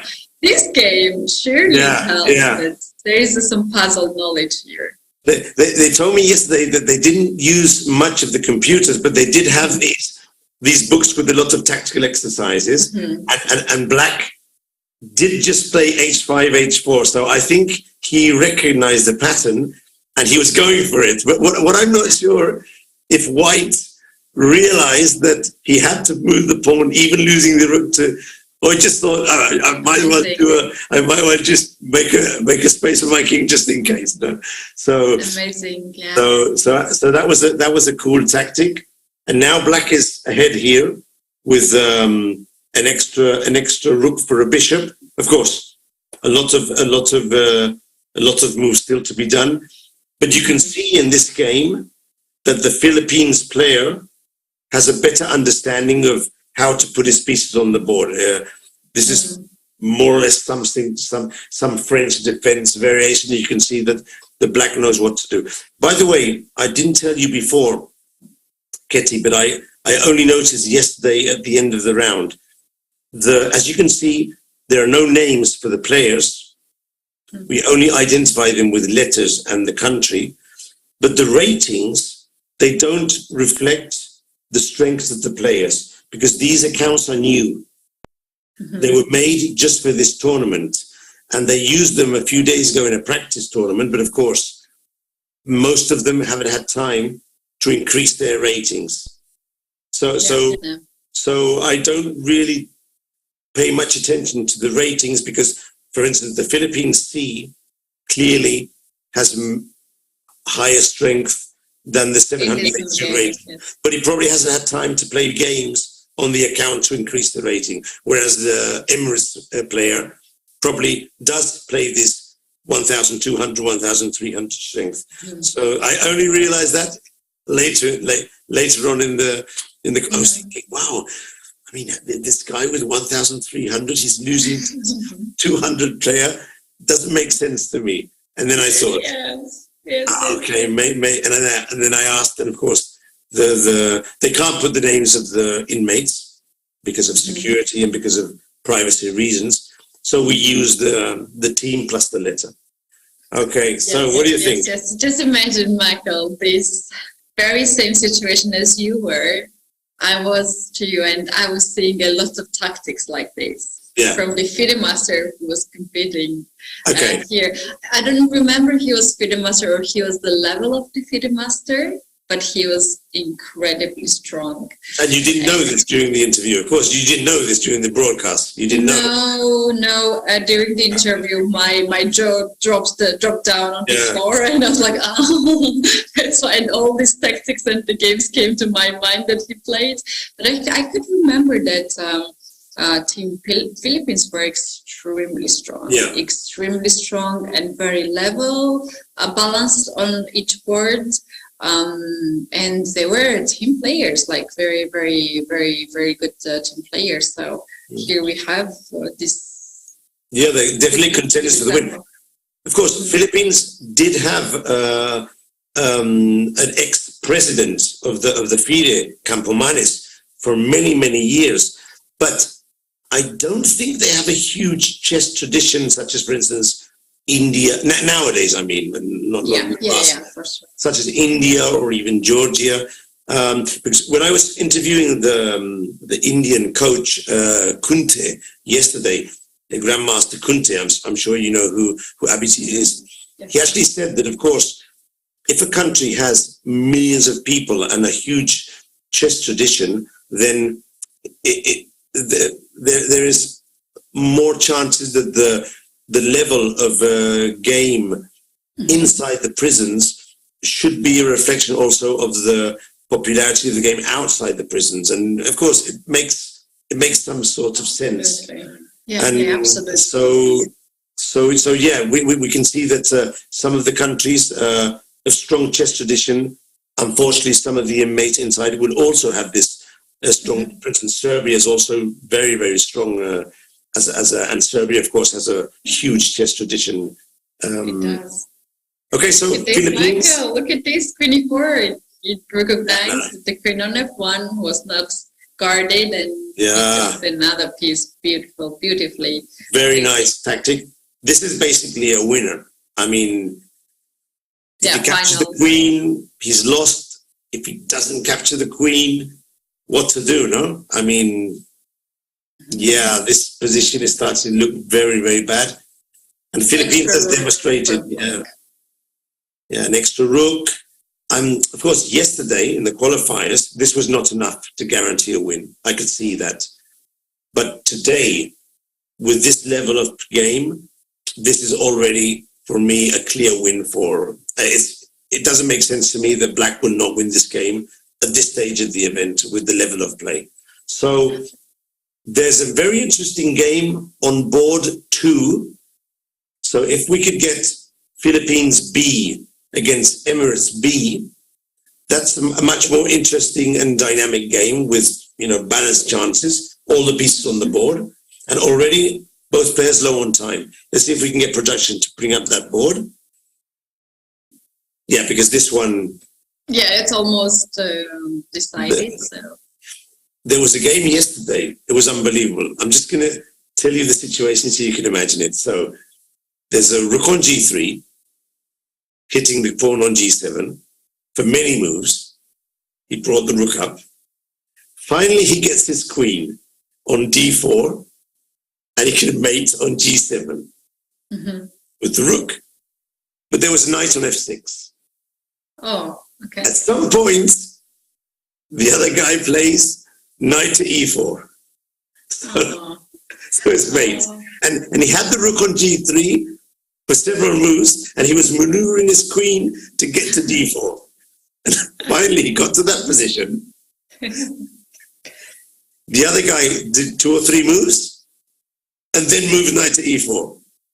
Okay. And he exchanged queens on D8.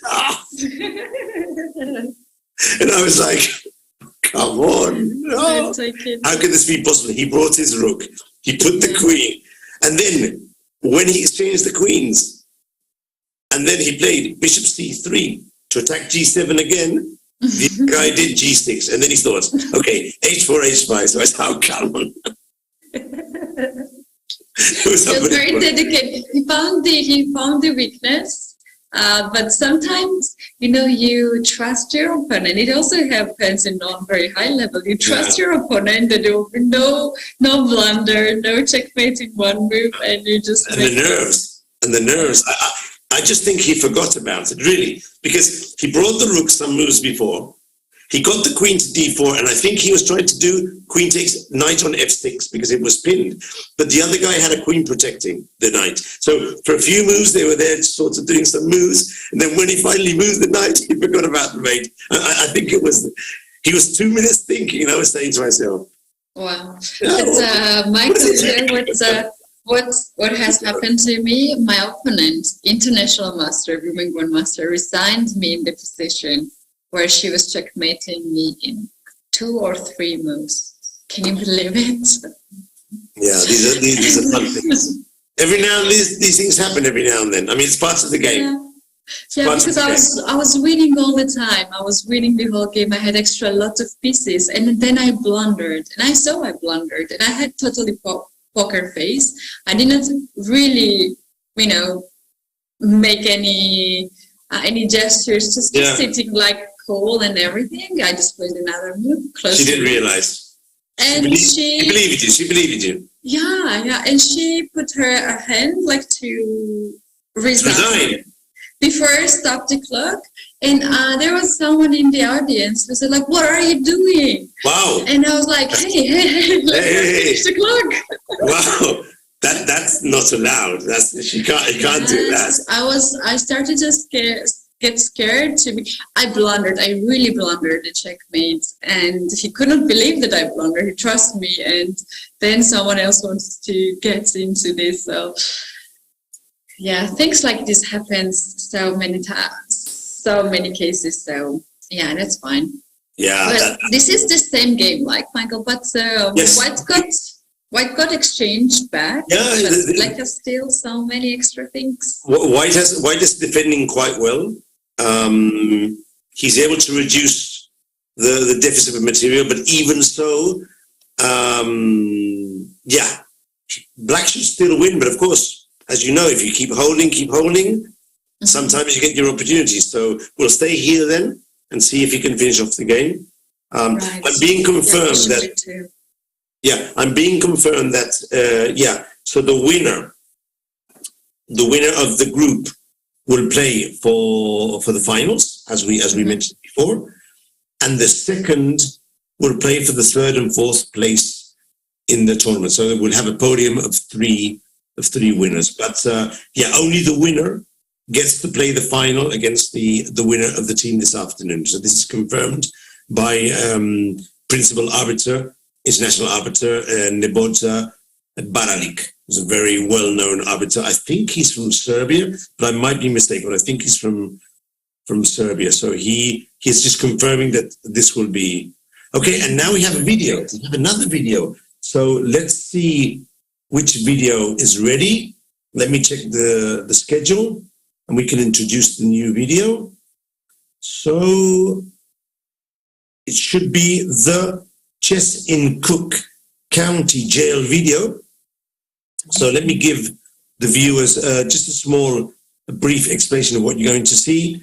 In 2012, the Cook County Sheriff, Thomas Dart, by the way, was on the stream yesterday and will be here in the afternoon. He launched a chess program at the county jail so that inmates could take what they were learning from the game, problem solving, decision making, patience, and apply it in their own lives. These ideas came from Michael Rahal, who we'll interview in the afternoon. And these guys are the ones who are behind the project. Since 2012, 2019, they partnered with FIDE, and now we have a huge international tournament. But they were already doing it in the County Cook institution.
We are back, and after seeing that video, now we can actually maybe focus on the bit of like standings, because Michael, I think some of the games has been maybe ended, some of the games might be still in the progress. Yeah. So the standings still not updated because half of the games are finished and the other half are just about to finish. So we don't have the final results yet. So we probably, maybe production can click on the pairings next to the standings. There's a emparejamiento. This is in Spanish, and there we might see the results of the games of the round. But I'm not sure if production can see and click on that link there. Mm-hmm. What I can see is so far Philippines took the lead with 1 point. Yeah. So far, this is only one game which has been ended on the second board, and rest of the boards are still in progress, and they're quite distant. They are quite even in some positions. Choose one of them, Keti, and I'll ask production to bring it up. Which one would you like to? Which one should we look at? We can look at maybe last board of UAE and Philippines. The D board, yeah. Here we go. Okay, so what do we have here then? Okay, so it's rook, knight, and 3 pawns for white, and black has rook, bishop, and 4 pawns. Now it's only 2 pawns for white. So now things are looking good for black in this game, for Emirates. It does. But then rook, knight, and the pawn, they are looking scary. That is true. Many of us, it might look pawn already on the 6th rank, rook is there, knight can get also close.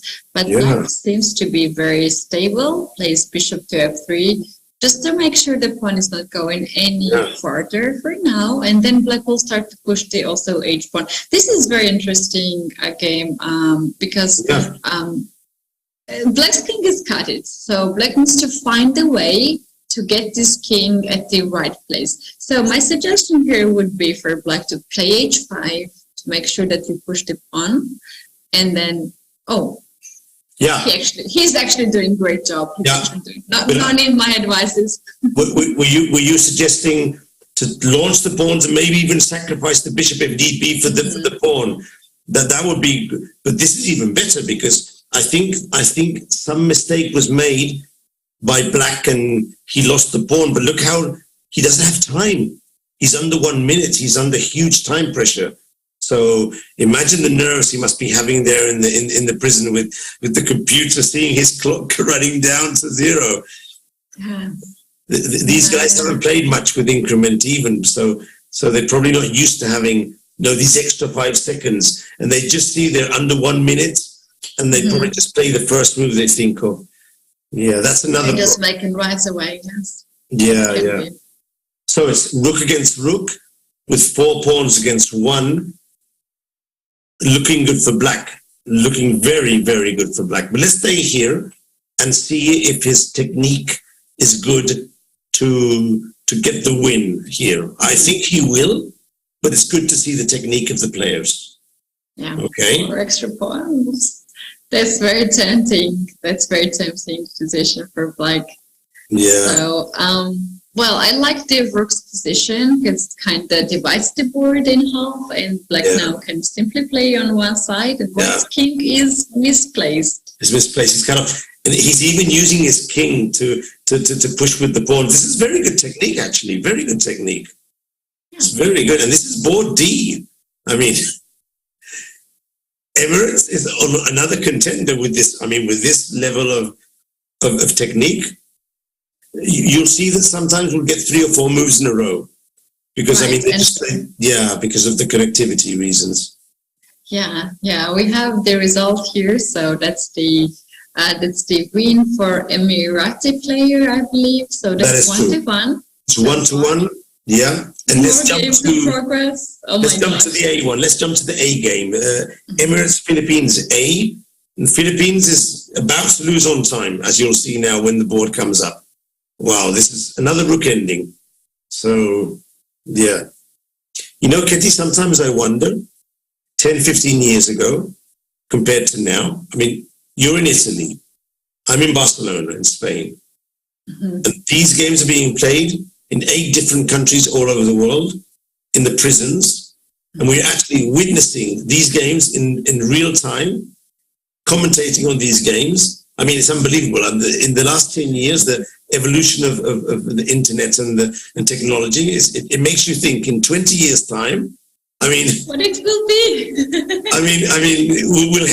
it will be unbelievable. No, there'll be so many new things that we'll be able to, maybe not us, maybe you, maybe not me, but we'll be able to do so many new things. I mean, we'll have the videos of the players. We'll be hearing their sounds. It'll be unbelievable in a few years' time. Yeah. The first ever online commentary, online game, and first experience for me happened when I was 15 or 14 years old. There was a presentation of chess-based program Play Chess, if you remember. That was one of the first platforms together with ICC. So, there was the project where I had to play against another kid in my age. This game actually ended, right? Yeah, this one ended, but now there's one left. But carry on. They'll bring the game on, but I'm interested in this story. So, it was a presentation of someone. So, the presentation was about 2 hours long. So, it was a presentation of someone playing against another kid in my age. So, this game actually ended, right? Yeah, this one ended, but now there's one left. Carry on. They'll bring the game on, but I'm interested in this story. So, it was a presentation of someone myself who was in Canary Islands, far away, someone who was in Turkey at the time, my very good friend Oscar Kubra, who was back then European champion, I was world champion, youth categories, the same categories. They asked us to play a game online where she's there, I'm there, and we play same space, same time, the same game. So back then it was something wow, and it's huge presentation, and a lot of people were invited, and I remember how great it was for me, because I remember that for 3 hours I had call on because they were afraid that if I end the call, maybe it will be some distractions and no connection. So I had this, and I was playing tournament there, and there was a great opportunity for me to meet great people and just understand what was going on. But back then, at that age, I was surprised. I was like, wow! And they were texting me like how to do the things, and it was like a whole new level. And from this perspective, I think some of our viewers were young viewers and young players. They probably don't understand what I'm talking about, what emotions I'm describing right now. I can understand that, because the funny thing is, at the beginning of broadcast, I was working with ICC. We're talking about 2000, 1998, 20 years ago. And at that time, the moves were basically immediate, but there was no delay on the moves, but the audio and the video would arrive 30 seconds later. So when I was commentating, this is a true story. When I was commentating tournaments for ICC in 2002, 2003, 2001, 2004, I mean, Carlsen was 10 years old. This is more or less to give the idea. I was doing commentary, and I was doing a commentary with 30 seconds before the moves, so that when the move arrived, my commentary would get to the people who are listening. So imagine trying to do commentary about a move 30 seconds before the move has been done. I mean, it was unbelievable. And then gradually they were able to improve the connections. The audio would come closer to the move. And at some point they invented a robot which would delay the audio, so I could do the audio in real time, but it would get to the other people 15 seconds before the move went. So it was, I mean, technology has improved so much in so little time that I can't just even think what will happen in a few years. By the way, while we were talking, Philippines and Emirates finished. They were 1.5 to 1.5, but Philippines took down the last game. So Philippines defeated Emirates. But in the other match between Zimbabwe and India, Zimbabwe has defeated India by 3-1, which means everyone will be regrouped in the standings. Wow. So let's ask production to bring up the new standings, the cross table, because 2 rounds left, but I think there's been a regroup up the top. Yeah, Michael, I just had 30 seconds delay of the reaction of the results. But you can't even imagine the difficulty of commentating games when you have to say something 30 seconds ahead of time. I mean, just try and imagine how, I mean, people... You're getting the skills of future teller, you know. You can earn money with that. The chat was bonkers. The chat was saying, well, what is this guy talking about? I mean, this just happened. Because I was trying to time the commentary to arrive when the moves would arrive. It was unbelievable. Okay, production, let's get the cross table up, because the round has finished, and already we have the results with 2 rounds to go. I'm seeing it on my screen, but we need production to bring it up on the main screen so we can talk about it. Yeah, things have advanced a lot. There we go. So. Wow. All right. Michael, we have new team there. Zimbabwe, they truly deserve to be there. Yeah. They are at the 2nd position so far. We have seen they won against Georgia convincingly. They beat India, one of the favorites in this round. That's truly, truly amazing. Yep. So it all comes down now to the last 2 rounds. But as you can see, Bulgaria is basically losing all their matches. and Bosnia also basically losing all their matches. But Philippines has to play with Bulgaria and with Georgia. So your team, Georgia, is going to be a sort of a decider in this classification, because Philippines has to play with Georgia and with Bosnia, but Zimbabwe has to play with Mongolia and with Bosnia. So Bosnia has to play with the top two favorites, but also Georgia. This is still not a lock for Philippines. They have to win the two matches. They have to win two matches, and we really cannot predict what can happen. Who would predict that India would lose to Zimbabwe? Because India was 100% score almost for many rounds, and this has happened. So I'm happy to see new teams right now.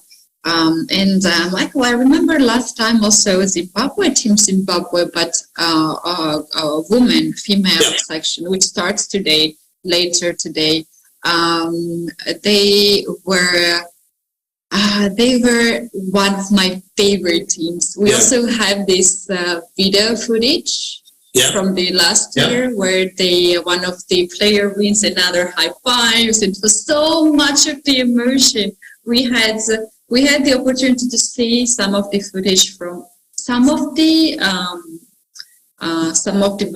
prisons, not all. That makes sense. It's because of many reasons.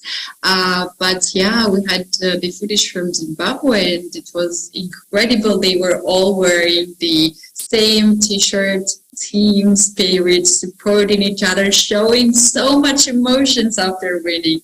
There was something really worthy to be part of.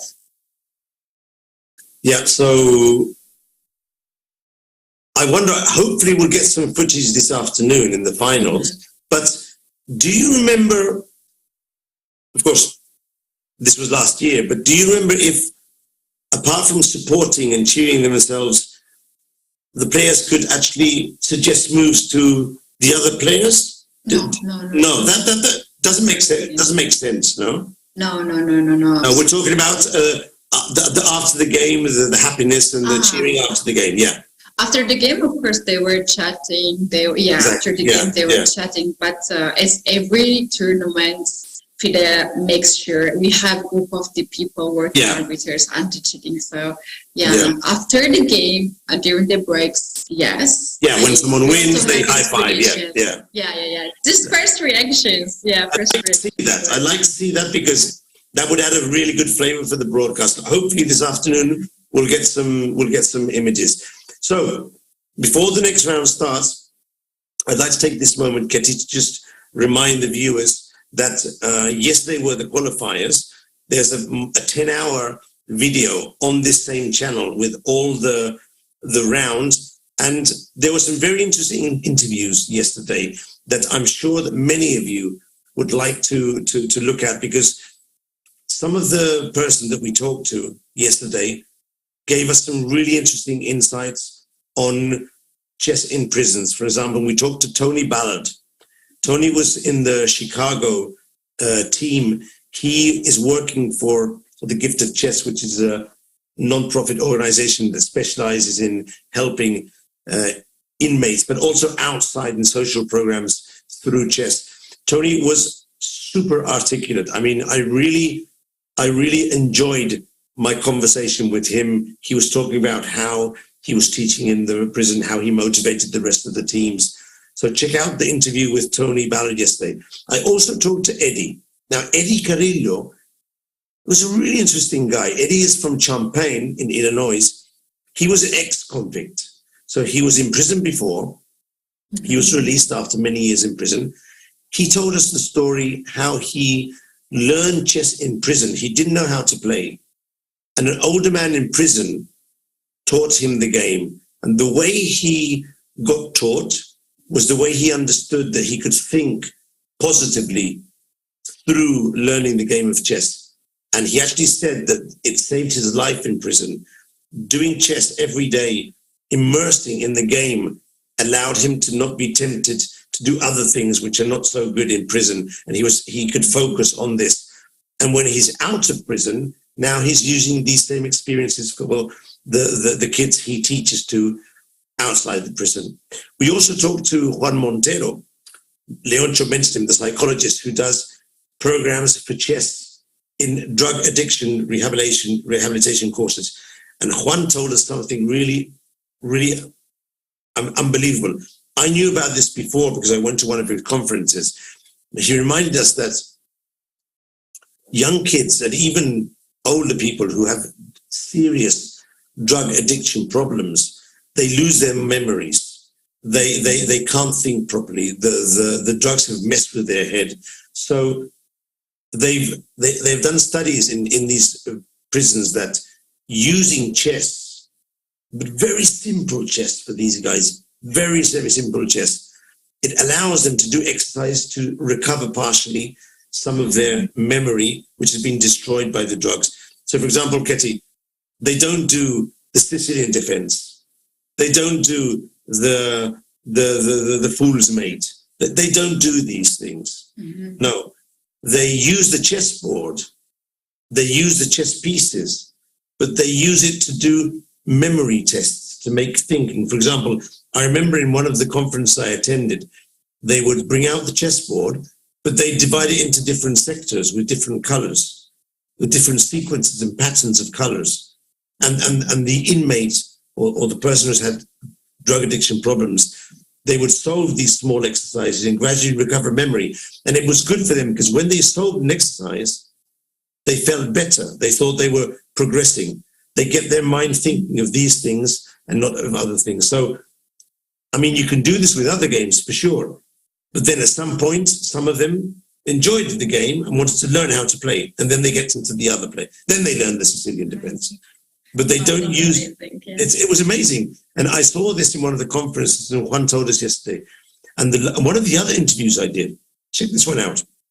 So Simo from South Africa. Mm-hmm. He's on the other side of South Africa, near Durban, not near Cape Town. He's in a small town outside called Molweni. I'm not sure how to pronounce it. So Simo was also an ex-convict. He's teaching kids in a very poor town. They don't have anything there. I mean, it's a super poor town. They practically don't even have chess pieces there. But he uses his experience from inside the jail to go out and help the kids not to trip up and go back to and end up in jail making the mistakes that he's made. So there were so many different stories that really inspired me to I'm so happy that FIDE contacted me for this, but not because I'm doing a job which I think I enjoy doing. It's because I'm getting to meet people like you, Keti, as well, but other people who have these life experiences, and you really get motivated. And it makes me think, okay, I'm a chess player. I like to play chess. I like to play tournaments. I like to commentate in tournaments, but there's so many other things that we can use chess for that actually help society. Sometimes we just think of us and the game and our points, but it's much more than that. What are your feelings on this, Keti? I agree with her 100%. And earlier we had this small chat that we were sharing some of our impression through this event, which is happening only for 2 years. And it is very emotional for me. I'm also a very emotional person. And when you hear the stories from the people who has experienced it, and it is amazing what you are telling right now from your guests. You are telling the stories who themselves experienced all of this, that their freedom were taken out from them, and they understood their mistakes, and now they are using chess to be better people, to have a better life, and to avoid for others to get into the problem. So yes. It also made me think in a different way when I had the opportunity to talk in person. But I'm very emotional person, and I was getting a bit, I don't know, for these events, you have to be professional, maybe a little bit commercial too, but it's something new. And right now, Michael, we can see some of the playing venues on the screen, and this is great to see them. And just imagine how big is this for their family members to see them right now. Actually, the Indian coach said that this was one of the things they were most proud of, because all their families, but also the other inmates in the prison, knew that these guys are playing a chess tournament on the computers with India, with Philippines. So, of course, for us, it's just, a tournament. But for them, this might be the main thing in the year for them. Yeah. Imagine being in a prison. Okay, you've made mistakes in life. So now you're in prison. You have to deal with that. But now they can look forward to something which, for you or for me, it's not so big a deal. You're in Italy in a tournament. I'm doing this. Tomorrow I'll do this. Next week I'll be there. But for these guys, this is something that they look forward to for the whole year. And of course, if they win, they're national heroes inside the prison for the rest of the inmates. I'm sensing this might be India. This might be India on the right. Could you recognize all I can recognize is that they are having the uniform. Yeah, they have some sort of And I think that's our logo. I can recognize the blue T-shirts. They are having the logo of the event. Okay. And the other side we have white team and caps. Look at the T-shirts.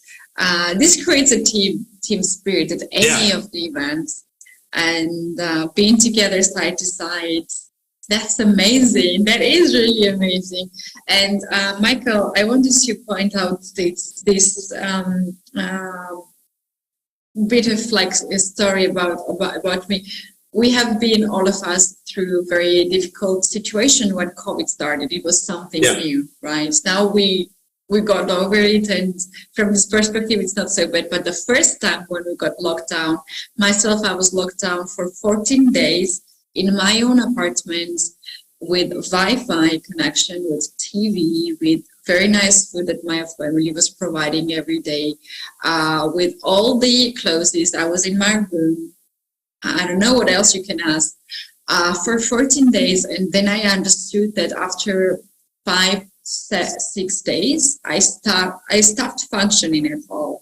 I was barely getting off the bed. I didn't remember how the days looked like. All the days were so similar for me. I was not depressed. I was just getting into this situation.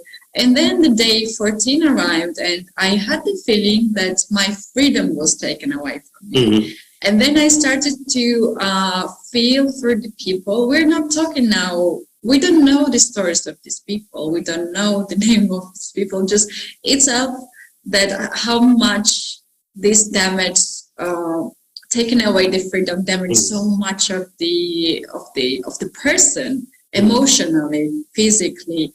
A brain also gets so many thoughts. So I was happy to be out because I had my freedom. I could do whatever I could do. But also at home, I was not, no one was really controlling me. But I was feeling not free.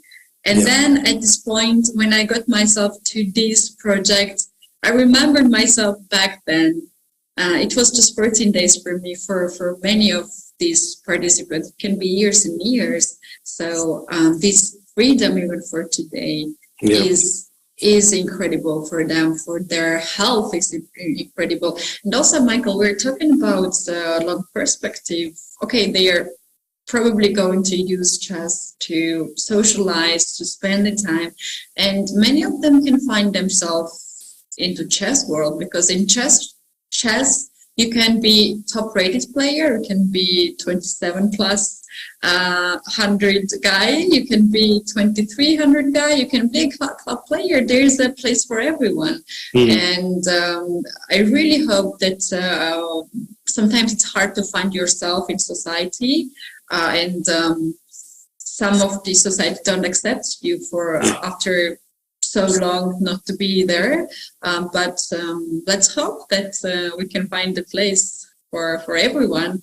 and they can get involved in a lot of chess activities. They can be coaches if they improve themselves. They can teach so many other players to do. And chess is just a tool of connection. You don't even need to talk. You just communicate with your opponent. And we also have this culture of playing in the parks. We have culture of playing with the friends. So also with strangers, you can just play chess game online. So this is great tool, and this is absolutely fantastic. And I hope I can support somehow this project more ways. But for sure, we will gonna have more and more professional chess players getting involved in here.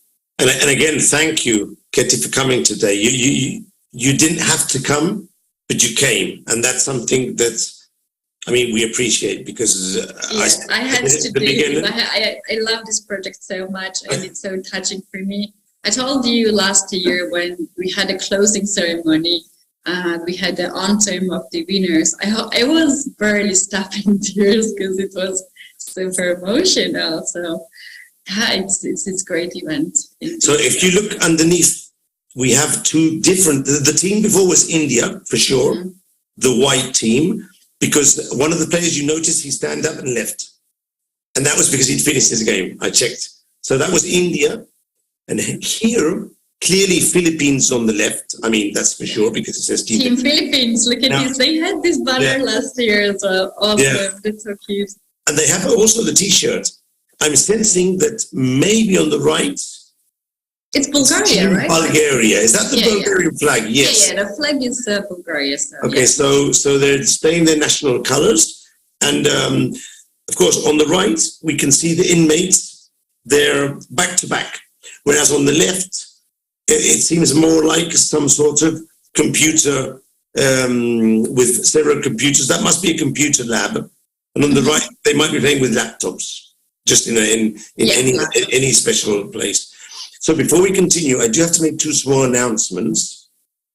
So to confirm that, I have the confirmation by the arbiters and by Michael Rahal, who's the director of the tournament, that yes, we will be having the championship match for the winning team of each of the groups in the men's event, and there will be a bronze match for the bronze medal between the two teams who finished second in each of the groups. So we mentioned that before, but now this is confirmed specifically by the tournament director. And again, I mentioned before, Keti, that there was an organization called the Gift of Chess. So the Gift of Chess is working in the States, bringing a lot of social chess for the social programs in the communities, both in prisons and outside.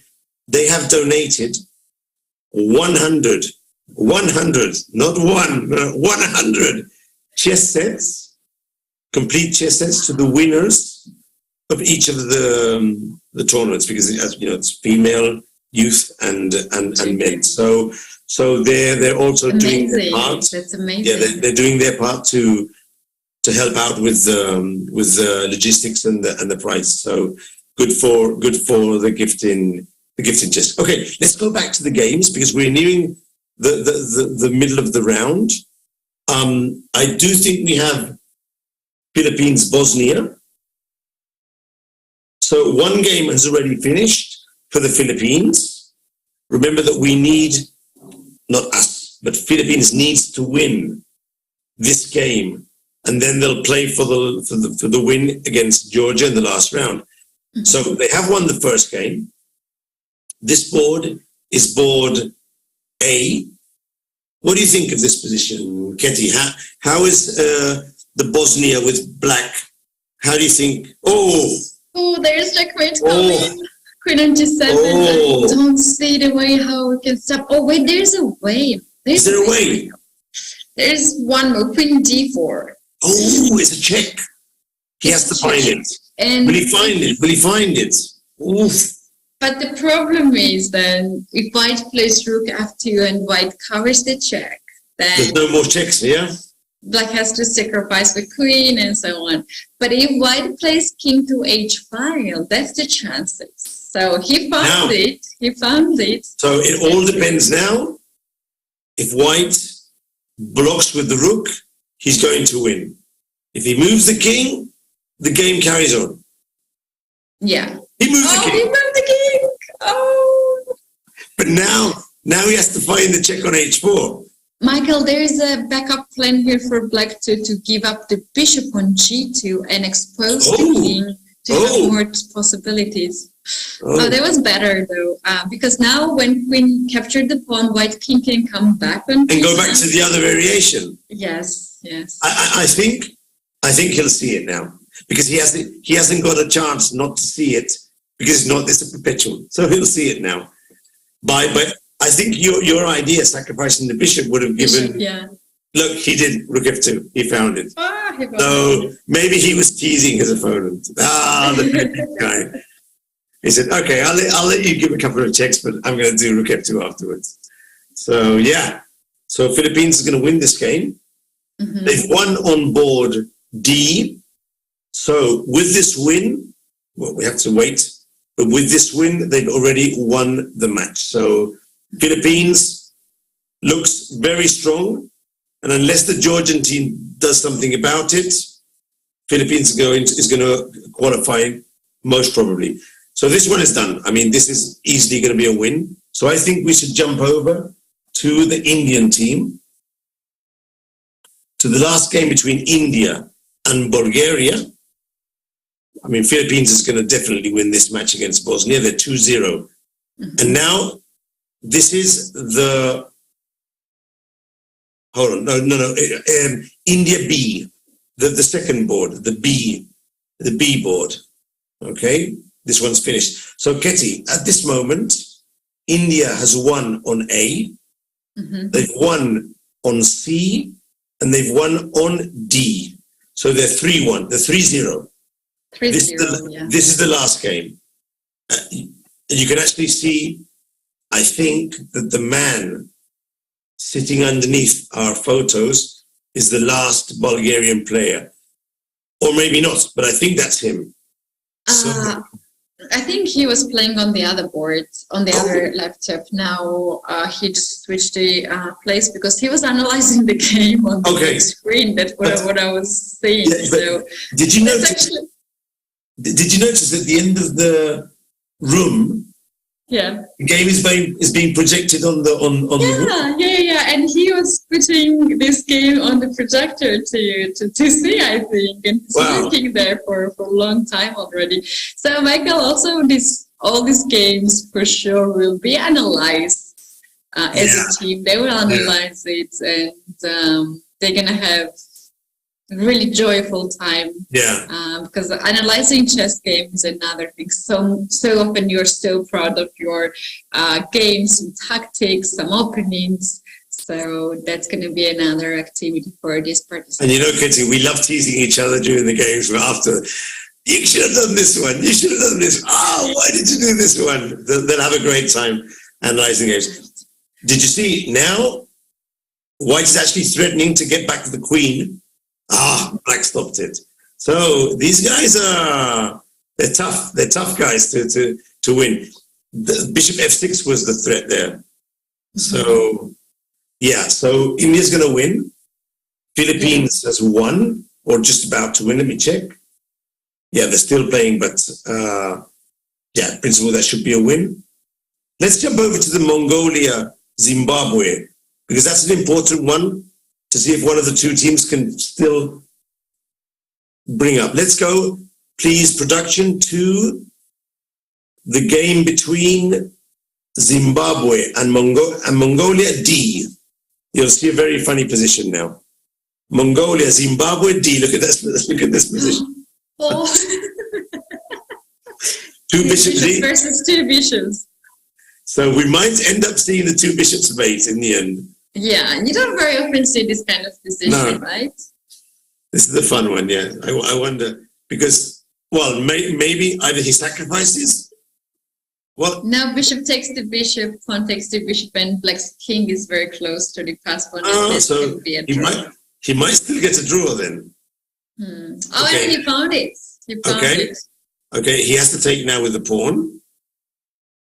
He'll take back with the king, and it will be a draw. It will be a nice draw. Okay. So this will be a peaceful outcome. But okay, so Mongolia is winning 2-0.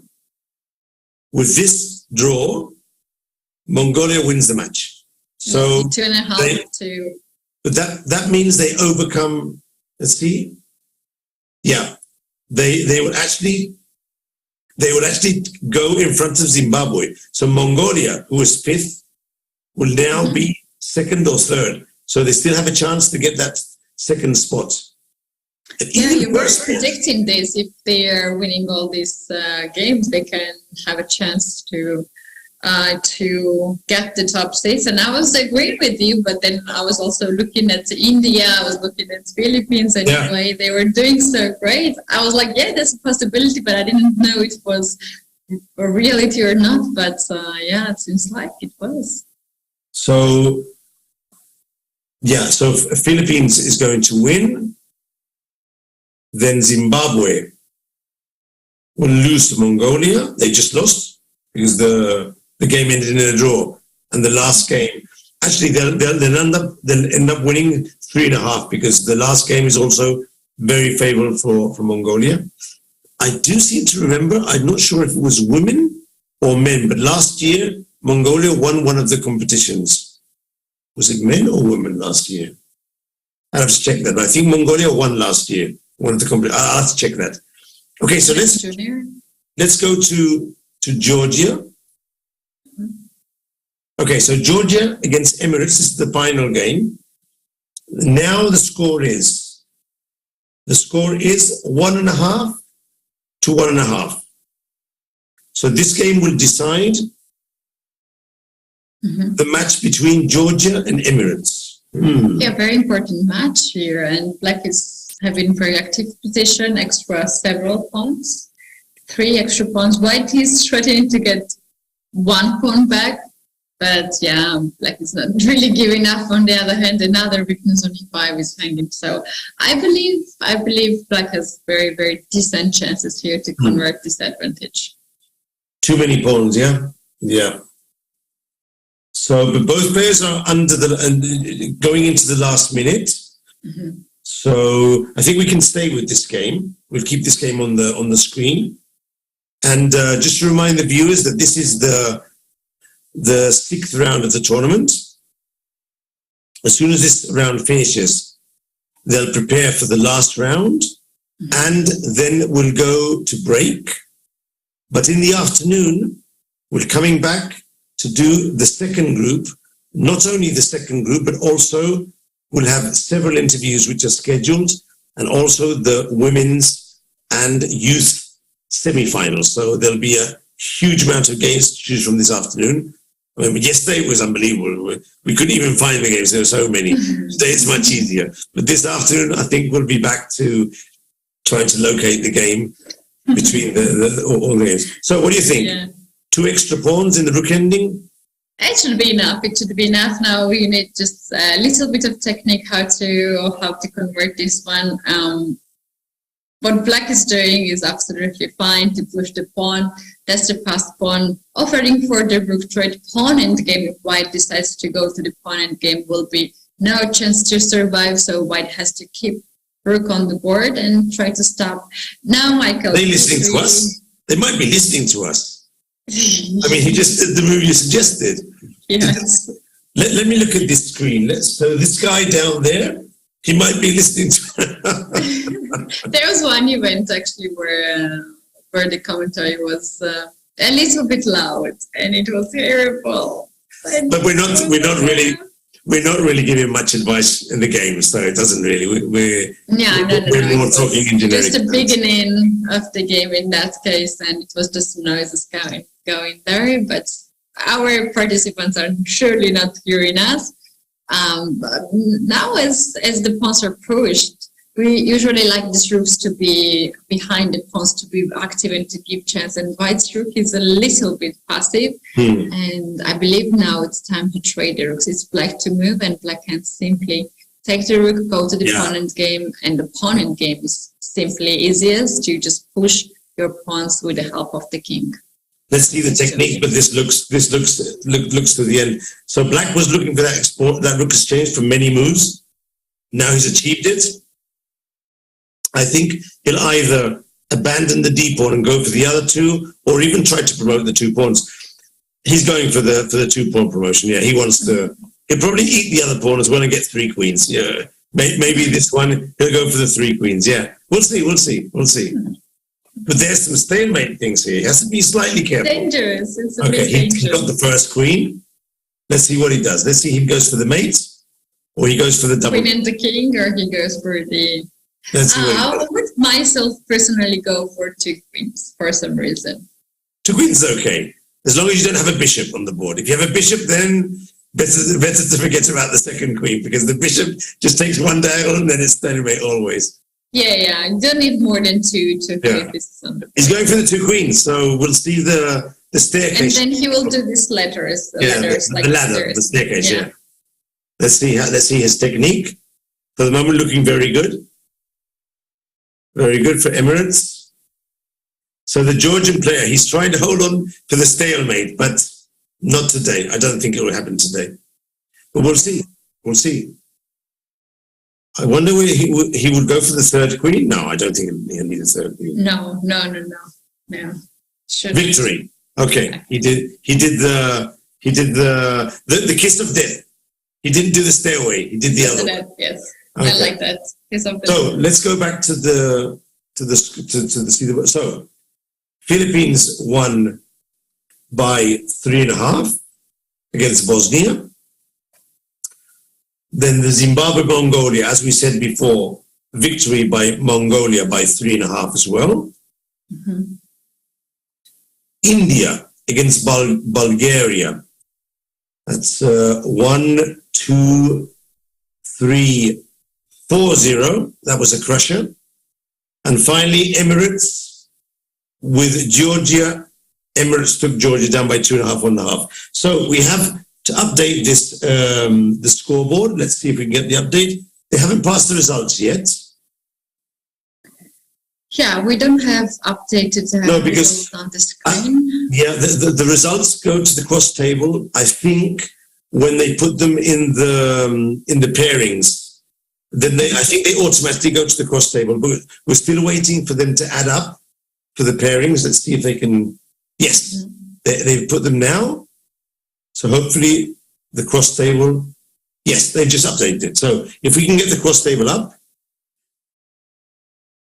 we can talk about the last round and see if there's still a fight in the last round or if it's a lock for Philippines. Let's see. But Michael, it's really surprising how Mongolia beats Team Zimbabwe with 3.5 to half. That is incredible indeed. Yeah. Because Zimbabwe managed to win India, Georgia, other teams too was competing quite well, and the last round was decisive. And India, I don't know if we had already 4-0. We had 4-0 earlier in some of the cases. Yes.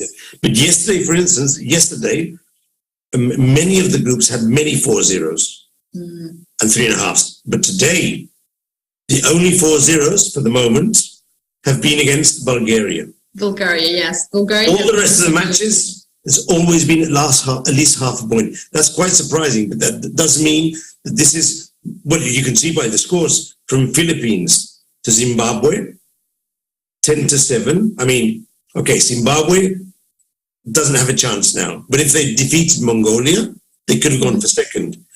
So the interesting thing now is that Philippines beating Georgia, they will come first, 100%. But second place, India needs to play with Emirates. So it's a direct game who will decide who is second. But the thing is, if Mongolia is able to put a 4-0 against Bulgaria and Emirates defeats India by the minimum, then Mongolia will actually catch them and possibly take second place. So it's quite an exciting last round. It's quite an exciting last round. Yes, it is very exciting, and a lot of possible changes can happen here.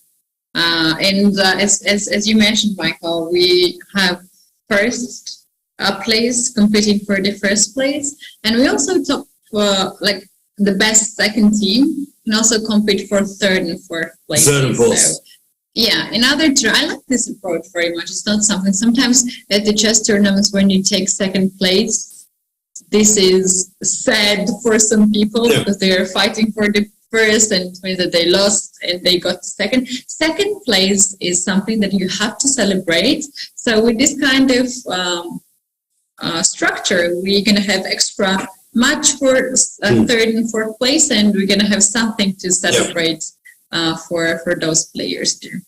You know, Keti, there's even a possibility that if Philippines doesn't win against Georgia, which is possible, and they do a 2-2, India can get first by scoring heavily against Emirates. So we should focus on Philippines against Georgia. But if that match finishes fast, then we go quickly to the India-Emirates, because that's going to be the main match for the second place. So those are the two matches we can sort of scan in the last round. Now, I'm going to try and find out exactly what time they're starting, or if they started already. And maybe we can put a video in.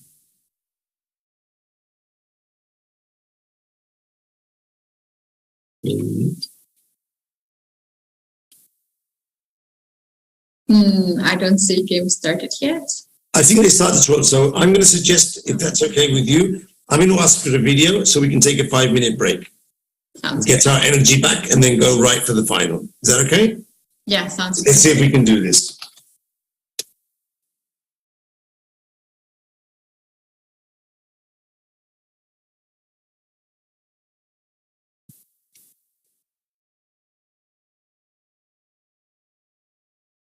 Okay, so we're going to go to break for five minutes. We're going to have another video, and both Keti and I will take a small breather. It's been a long morning, 3 hours. We're still here. We've got a lot of energy, but the voice normally starts breaking at some point, so we need to take a small break. For the whole day, Michael.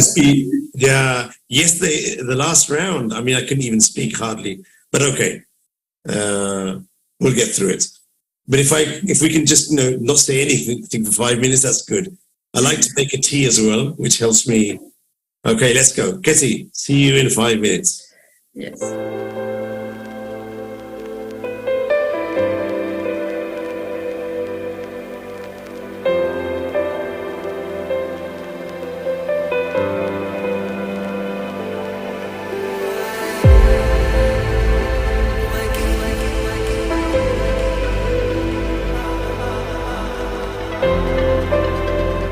We really believe that the game of chess, one of the oldest intellectual games historically, is really helpful to improve socialization skills of people who are restricted in their freedom. Help people to start thinking a bit more rationally. People who made mistakes before, but have all possibilities to improve their lifestyles in the future.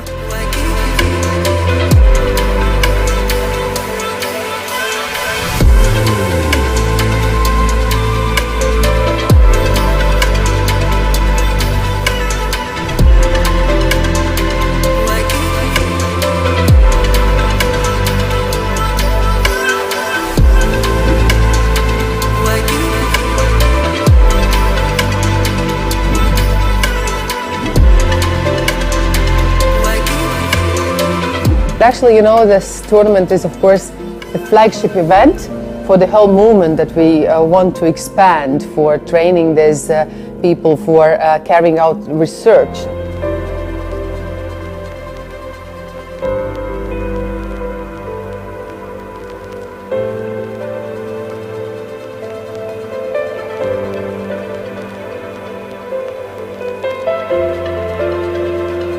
We have female teams, we have juvenile teams, we have men's teams. It's wildly diverse and we are so excited.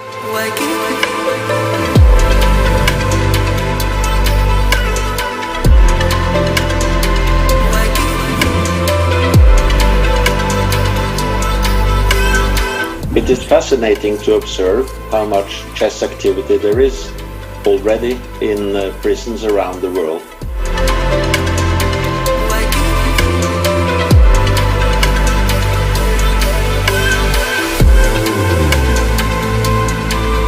I strongly believe that chess helps everyone to feel I'm the winner right now. I won it, I did it. I did it by myself, I did it without any bribery, any help, and I'm the winner.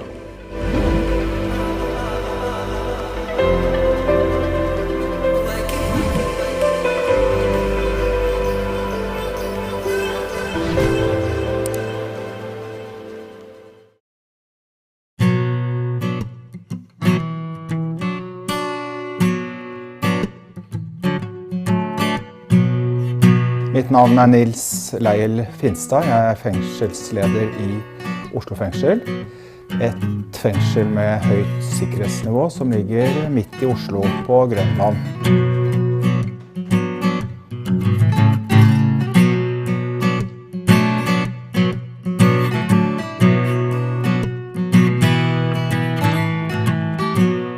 Norges Sjakkforbund hadde vel en slags lansering, hvor da prosjektet Sjakk og samfunn ble presentert. Og vi ønsket å delta på dette, og ble veldig inspirert og motivert til å dra sjakk lenger i Oslo fengsel, fra at det ble spilt på ulike avdelinger, til å gjøre det til noe større, og sette det litt mer i system, da. For vi har sett at det er populært, veldig populært. Sjakk er et godt virkemiddel til å starte en dialog, for eksempel, mellom ansatte og innsatte, eller mellom innsatte. Det kan være at sjakk kan være en innfallsport til en god samtale. Det er ganske mange som spiller sjakk, da. Og det kommer nye spillere hele tiden. Det er det som er også så gøy. Å spille sjakk i fengsel. Nye innsatte, nye spillere. Jeg spiller ikke så mye ute, men det er noe som blomstrer inne. Egentlig spiller kanskje 4-5 partier om dagen. Nå er vi i arbeidsdriften i Oslo fengsel, primært trevareproduksjon. Det lages veldig mye forskjellig, også sjakkbord. Det ene står her. I tillegg så har vi ganske nylig laget litt sånn prototyp på et litt annen type sjakkbrett, litt mer eksklusivt i mahogni. Det er mange muligheter i Oslo fengsel for produksjon. Det har vel kanskje fått litt ekstra vind i seilene nå. Dette har vi gjort en stund, i hvert fall disse sjakkbordene og brett. Men igjen, prosjektet Sjakk og samfunn har trigget oss på flere måter, også her i arbeidsdriften. Man føler seg at man er ikke i fengsel, da, faktisk. Og tiden går veldig fort når man er i et sjakkspill. Ja.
And we're live again.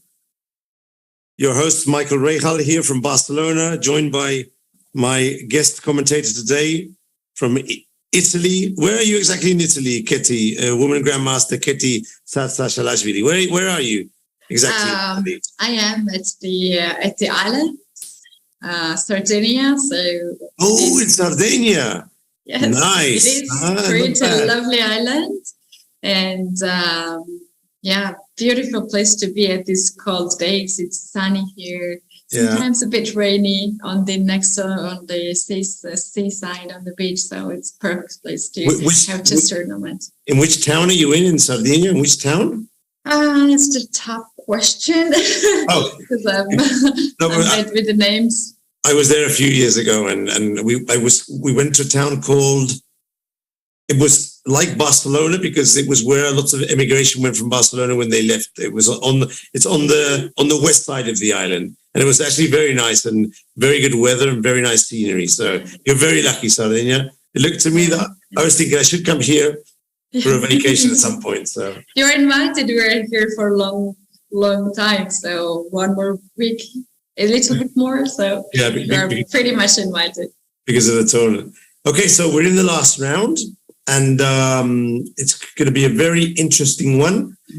We have brought up Georgia against the Philippines. So I think we can stay for the moment with this game. This is board A. Let me check the other games. So on board B, Philippines is doing well. And on board C, it's quite even. So let's stay with this game. Keti, Georgia A, your compatriots from your country. What do you think? Do you think they can hold the Philippines and make the surprise of the round? What do you think? What can we expect? Yeah, Philippines is obviously the favorite, not only this match, but also in the tournament in general. So I think Georgians will not have too much of the pressure because they are not fighting for the first place. But I think when this stress is gone from their side, it might be a little bit easier to show their play. So, and so far in this game, things are even, and looks like White is having just fine position. Black pieces are more active. I would suggest here White to play something like bishop to f1, bishop to g2 to trade the bishops. If that's a hard plan to come up, you can also play knight to d1 to trade another bishop. So why I'm suggesting these moves? Because black pieces are extremely active and these bishops are controlling so much diagonal. So if we trade those active pieces, we might eliminate the advantage of the opening of the opponent. So this game, I can call it even.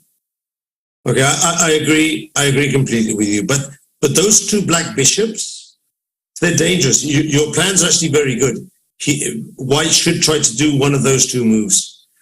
I think I actually like the bishop f1 move, but that's a difficult one to do. I mean, for club players to bring back their pieces, to relocate pieces, it's always a tricky one for them. They're normally looking in the other side of the board. No, he's probably thinking, can I put my knight on b5?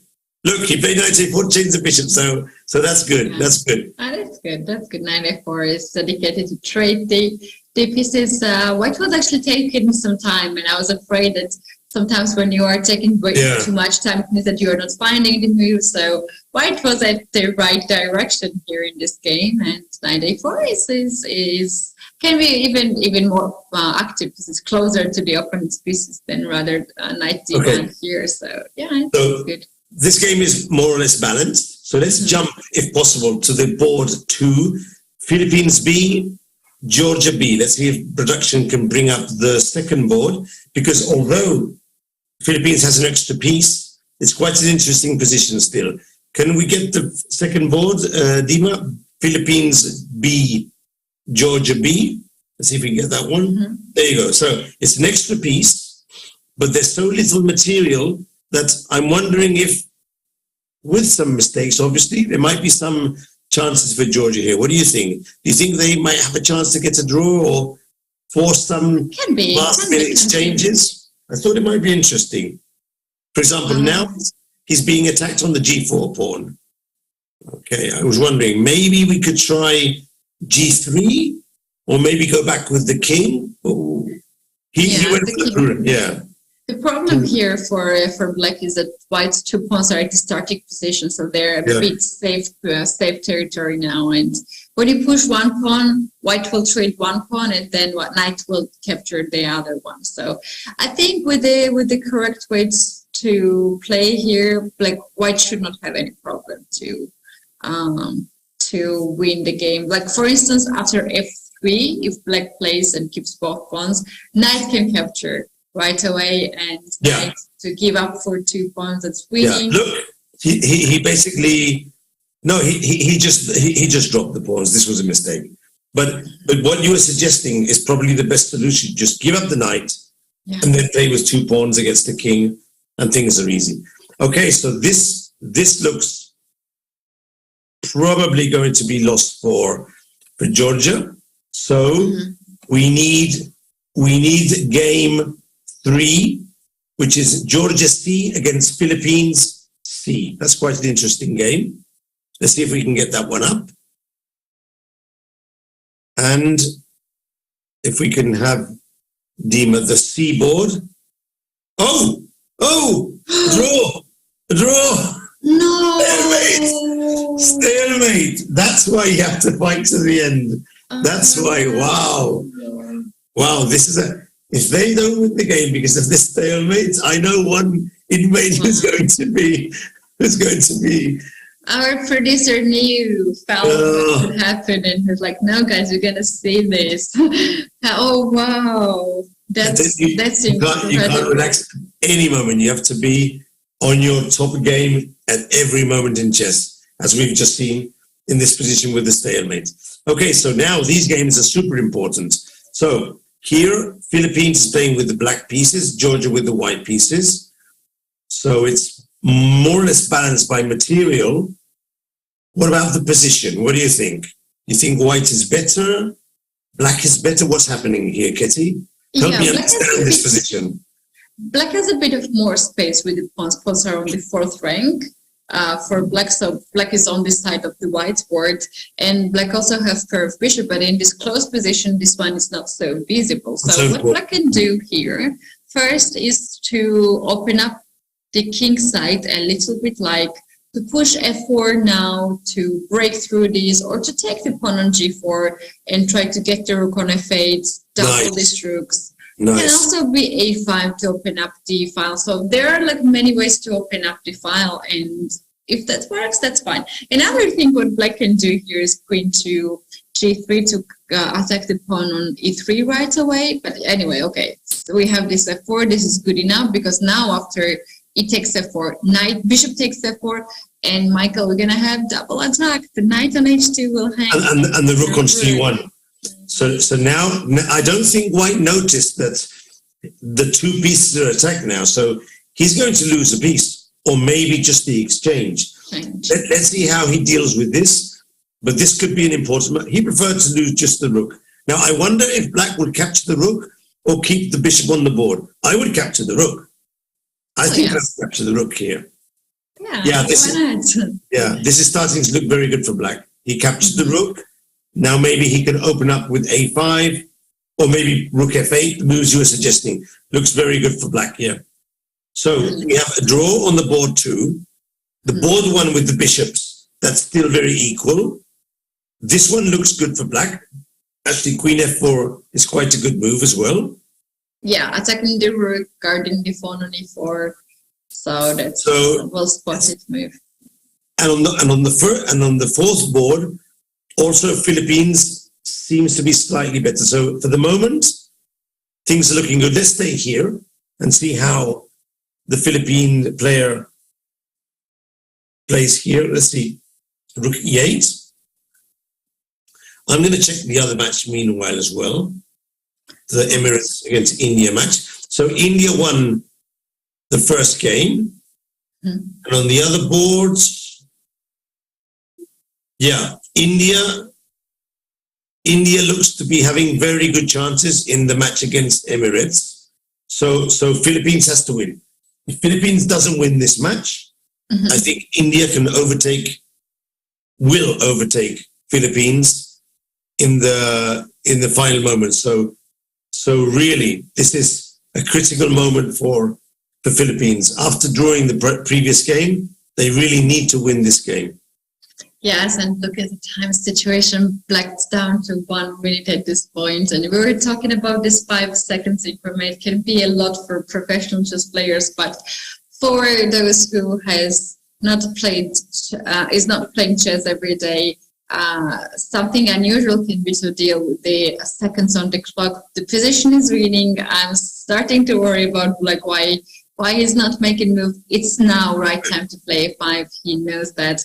He understands that, and actually he was spending the time rather for interesting and necessary things. So he came up with this idea to bring the rook from the A file into the game. And another thing what Black can do, that was a mouse slip here. That was probably a misclick. Yeah. He probably dropped the rook.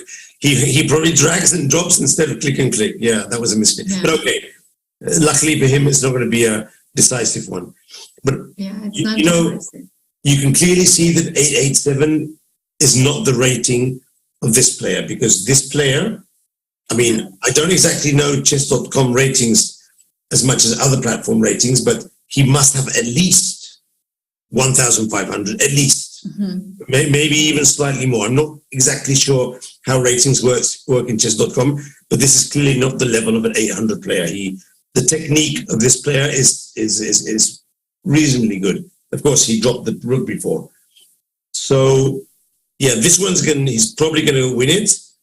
And I'm seeing that on the other board, Philippines also has more material.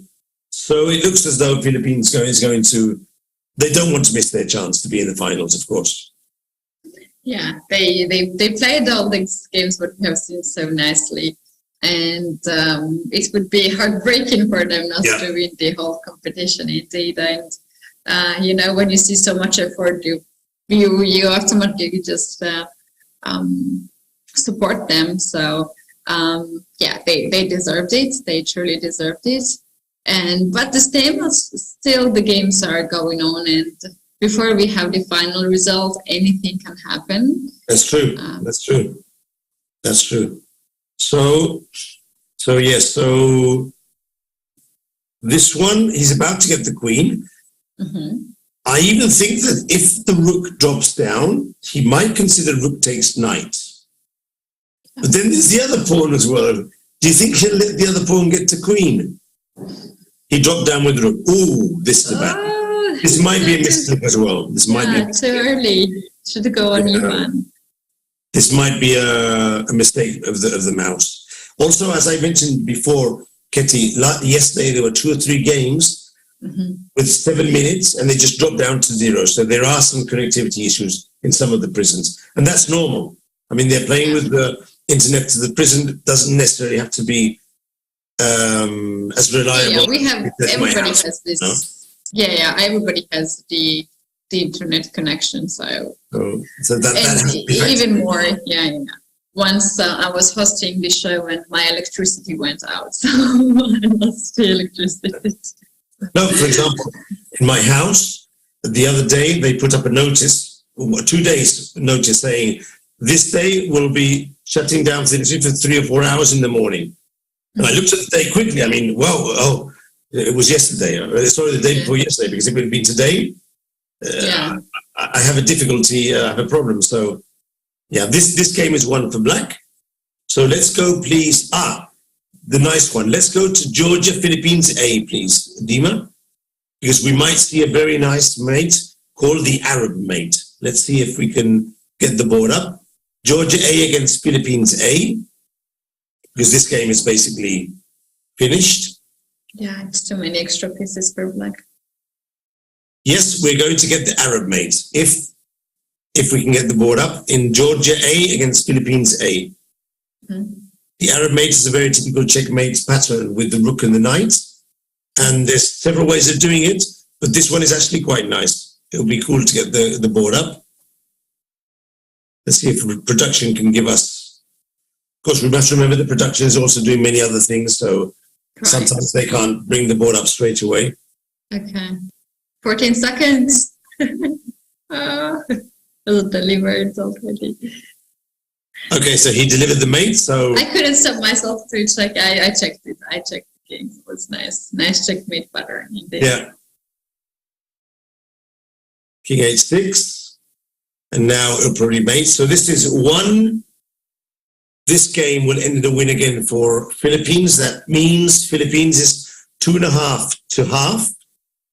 And the last game they're also winning, so Philippines will be the winner of our group. At the moment, this game finishes in checkmate, which is taking his time. He's definitely enjoying these last seconds. King G7 and Queen H6 probably. Wow, he might give mate in F2 now. Let's see. Will the king go up or down? It's a checkmate in one move anyway, where the king goes, but there's also pawn push. There's pawn push as well, yes. Always having to make a mistake and drop your queen, so... Yeah, White is not resigning here because Black has 36 seconds, so it makes no sense to resign her at this point. Okay, G5. Now he has to go to king to H5, that's the only move. And then they'll remate in 2 or 3 moves, or maybe in 2 moves even.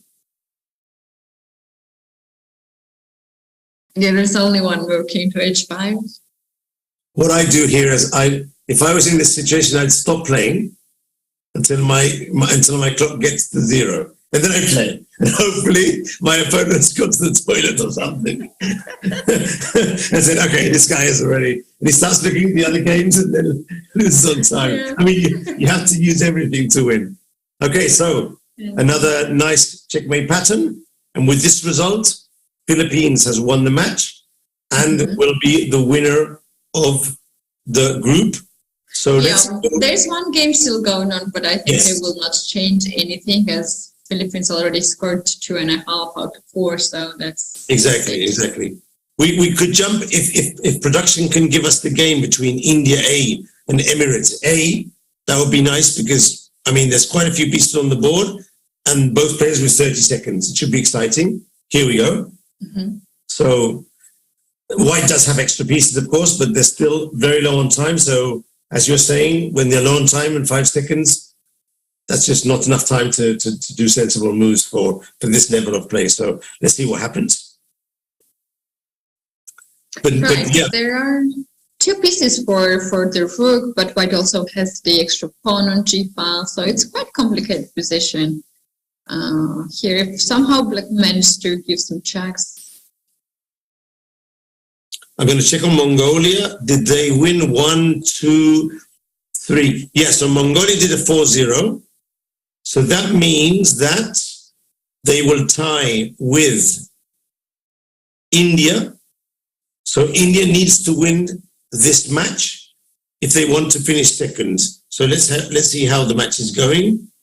So India is 1 point, 2 points, 3. Okay, so India already won 3-0 pending this game. So we have the two qualifiers. Philippines wins the group and will play for the gold medal with the winner of this afternoon's group, and India is second and will play for the bronze medal against the second place team of this afternoon's group. So let's stay with this game and see how the game finishes, and then we'll have a well-deserved rest, and you can carry on with your broadcast this afternoon, and I'll be back. I'll keep the eye on these events. As I did yesterday, I had my phone open here with the YouTube stream and looking the situation, how it's going on here. So this is the end game. One of the end games that is a draw, and you don't need much of the technique to know here how to draw the game, because it's a rook, the side pawn, and White has not enough space for the king to go around, just only one side, and Black's king is at the right place to be. So yeah, it's a draw. The only risk is if Black puts his king on h8. It's the only thing he has to stop. He can't do. Checkmate himself, yeah. Because he will do something very, very bad. Let's see how this pans out. Ooh, it's a draw, but it could also not be a draw. Oh no. King has to, Okay, King let's has see. to go back on G8. Let's see. Oh, did he go back? Yeah, I think they are repeating moves. But that was a repeat. That was a repeat, yeah. Okay, let's see what happens here. Yeah, interesting. And White is trying to do whatever. I like how Engine is reacting to the move. This is just a draw. There's no way to win. If Black makes mistake, that's the only way to win.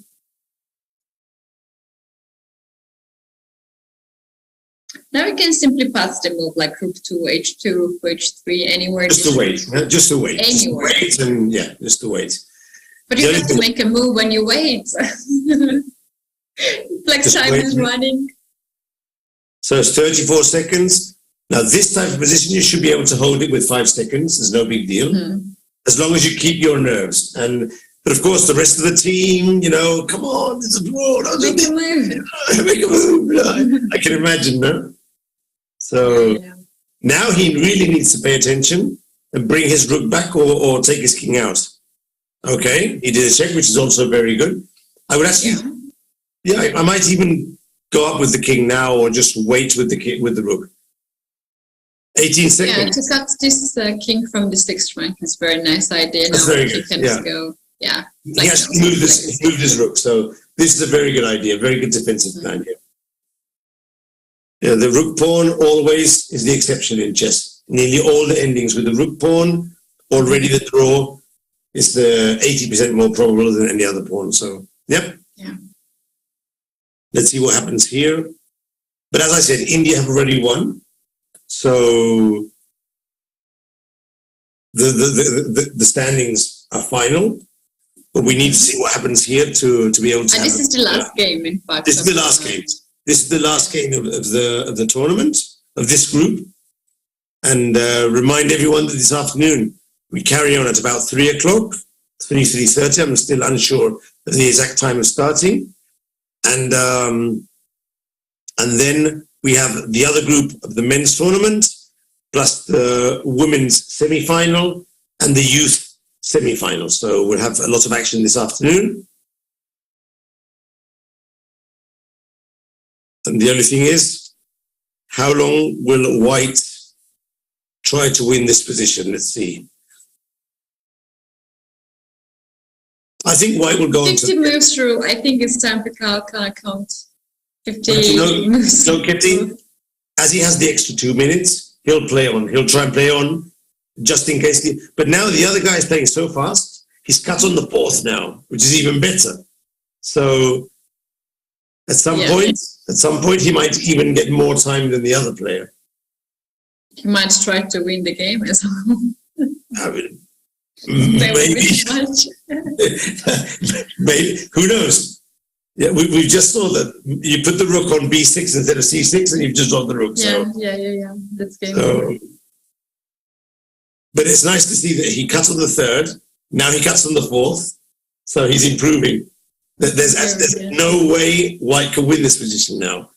Yeah, and I have seen a lot of times when a rook versus rook has been played among the title players, and that's a normal thing in online chess. Yeah. Oh yeah, okay. And very few times I see it as a draw. There was a here was the repetition of the draw. So as soon as they update the results, I'm going to be checking here. We can give the final results confirmed by the arbiter, but we have to give it just a little bit of time for them to put the results on the pairings. They shouldn't take much time because they already had the results of the other So Philippines matches. won and India won, so they will not change the places. Yeah, actually, Dima, if you can update now, fantastic. So here we are. Yes. So Philippines wins with 12 points, and India finally is second with 11 points. So what do you think of the final scores? Do you think that more or less reflects what we've seen during the morning, Keti? What do you think? Well, I think that's quite logical result to see these two countries, Philippines and India, were considered to be the favorites. So the question was, will be India first, will be Philippines first? So this is the outcome, and the good thing is that the Philippines will fight for the first place, and India will fight for third and fourth place. So they still have a long day ahead of them. So I think they did already a nice job so far. That is true. You can see that India was doing very well in most of the matches, but this unfortunate defeat against Zimbabwe, that has condemned them to the second place, whereas Philippines, although they tied 2 matches, they were more stable in the results. So I think they're a fair winner in my point of view. So, Keti, we just finished the tournament. We started not so long ago, and we've already got to the end. Really, thank you very much for coming along. Thank you very much for joining me. It's much more fun to comment the games if you have another person who can give you their stories, their insights. And I think we've made a good team for today. So hope to see you in the future in some other tournaments. And very good luck this afternoon with Evgeny in the rounds of the Italian. Thank you so much. I give you the last. Thank you so much for you to have me here and be an amazing host. You're so dedicated. You're so happy to do this. That's something that it's seen, and I really appreciate it. And thanks very much for the people who are working on the project. And this is indeed nice thing to do, a great thing to use chess for many reasons. It's not only sport for us, and it can be the lifestyle, it can be a help for many people. So I'm glad to be here at this event, and can't wait this event to grow year by year, and let's meet each other again, maybe in 10 years, Michael. We can host this event together. So that's it for me today, and I hope that the final part of the tournament and the conclusion of the tournament, we're going to know the winner of the 3 segments in this Chess for Freedom project, and wish you to have a lot of energy and a lot of fun. And I see a lot of interesting games here and a lot of interesting guests and stories. So thank you very much, Michael. Thank you very much, Keti, and for the rest of the guys and girls who are following the broadcast. We'll see you this afternoon. We have the finals of the Group B. We have the women's section. We have the youth section. We have interviews with FIDE president. We have the interviews with the organizers. The guys at the Sheriff's Cook County, they'll be here as well. And I think we'll have a fun afternoon with good games. And see you in a while then. Bye-bye, Keti. Thank you very much.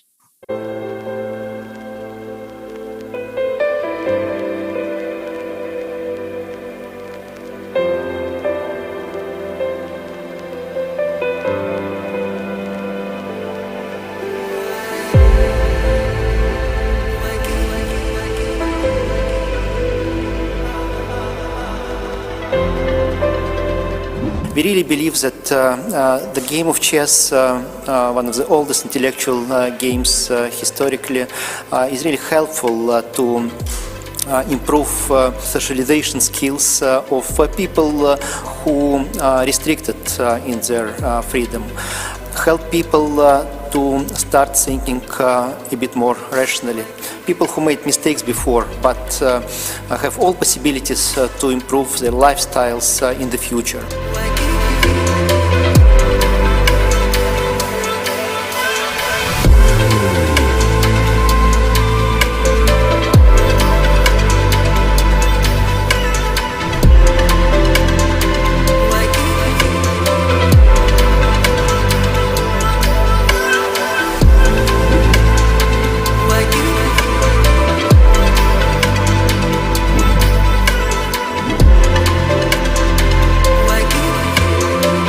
Actually, you know, this tournament is, of course, the flagship event for the whole movement that we want to expand for training these people for carrying out research.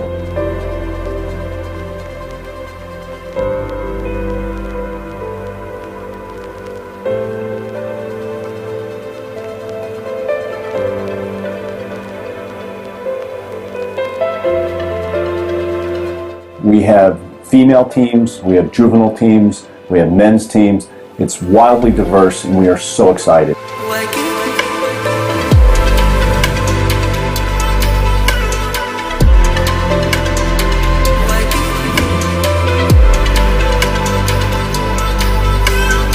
It is fascinating to observe how much chess activity there is already in prisons around the world.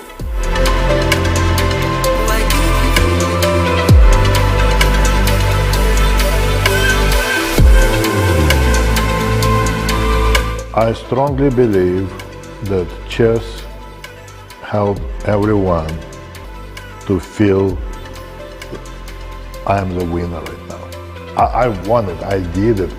I did it by myself, I did it without any bribery, any help, and I'm the winner.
We really believe that the game of chess, one of the oldest intellectual games historically, is really helpful to improve socialization skills of people who are restricted in their freedom, help people to start thinking a bit more rationally.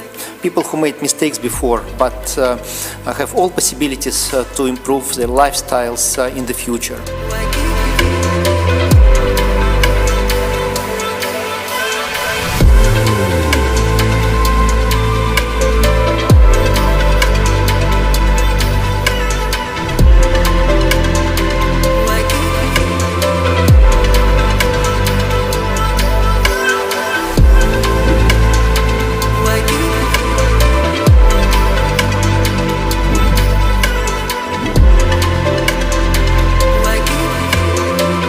Actually, you know, this tournament is, of course, the flagship event for the whole movement that we want to expand for training these people for carrying out research.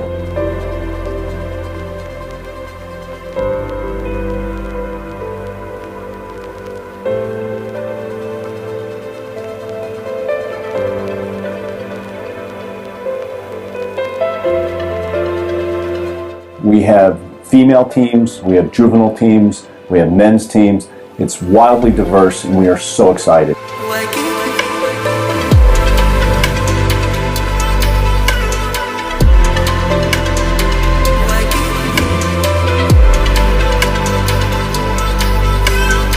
It is fascinating to observe how much chess activity there is already in prisons around the world.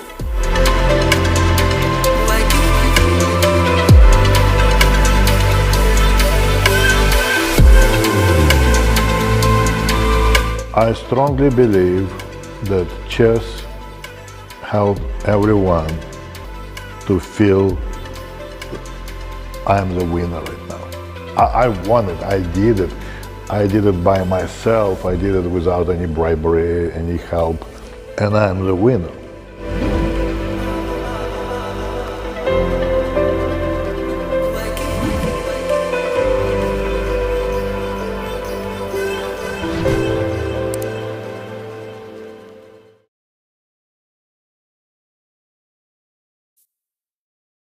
Hello, friends and chess enthusiasts from all over the world. Welcome to the second Intercontinental Online Chess Championship for prisoners. My name is Michael Rahal. I'm an international chess master, and I'm going to be your host for this afternoon's broadcast. I'm really happy to be here for the finals. So this event is organized as part of the Chess for Freedom program. It is a continuation of the International Championship held in 2019 and the continuation of the tournament last year in 2021. It's organized by FIDE and also by the Cook County in Chicago, the Sheriff's Office, and it's being held today and yesterday. Today is the final stage. It's the International Day of Education in Prison. Now, 85 teams from 46 countries played the qualifiers yesterday, among them 12 female teams and 14 youth teams. Today, we're in the second stage of the tournament. We've done the Group 1 of men's this morning, and this afternoon we're doing Group 2 of the men's event, plus the women's and youth stage of the semifinals. So a lot of action. Stay here, stay with us. But before we get to the action, we have some videos. The first one, a welcome speech by our own FIDE President Arkady Vorkovich, followed by speeches by FIDE Executive Officer Dana Reynatze, and also of the Sheriff of Dart, Sheriff Dart, Thomas Dart from the Cook County. In the video, see you soon. I'm Arkady Dvorkovich, President of FIDE, International Chess Federation. Greetings from Buenos Aires, Argentina. Our project, Chess for Freedom, is for people who made mistakes in their lives before, but have a chance to improve. FIDE is going to bring chess to all corners of the world, especially to those corners where chess can transform lives of people, give a chance to live a better life, to change things around, And inmates who are not free right now have a great potential to develop their lives to the best. Chess started to come to prisons many years ago, and I would like to thank in particular Sheriff Dart from Chicago Cook County, Michael Kornman, who develops this project in FIDE, and Dana Reznice Ozla for coordinating this project globally.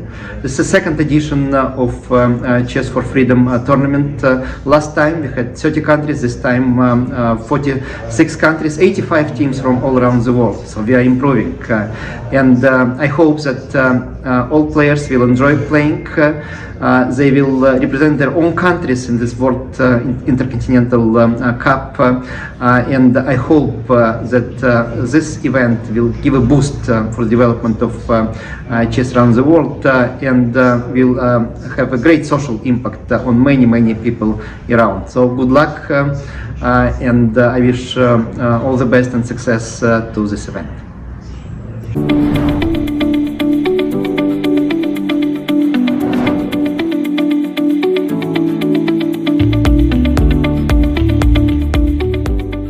Hi, I'm Cook County Sheriff Tom Dart. Welcome to the 6th International Chess Tournament. We are very excited to be hosting this. We cannot begin to thank the people from FIDE for all of their help in bringing this together. Chess is an amazing sport. As you know, it gives you critical skills, but it also teaches you patience, things that we can all learn from and something we can all use in our daily life. I hope you're going to enjoy the games today, and good luck, everyone.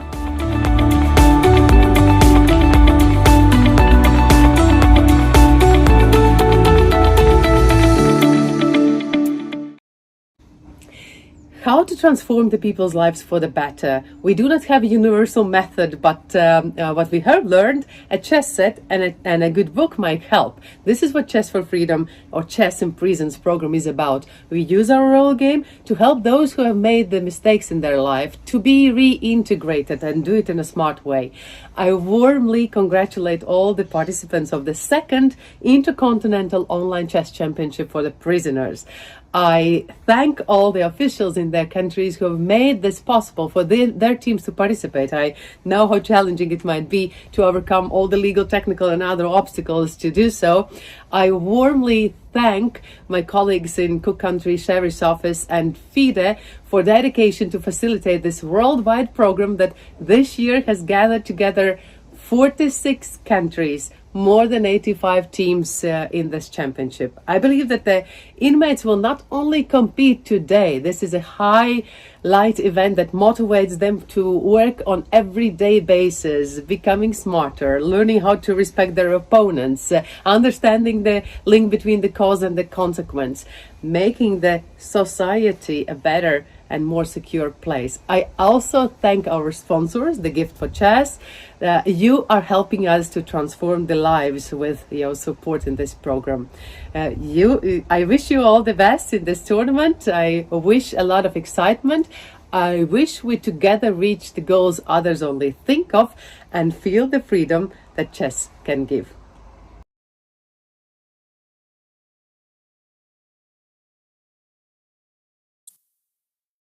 So, am I live now? I think I'm live. So that was Arkady Dvorkovich, FIDE president, and also Dana Reznice Ozla, who is the current deputy chair of the management board. Very recently, there's been some changes in the management with new postings.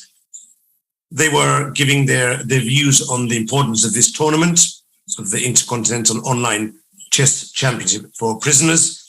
And we're going to start the tournament now. Games have already begun.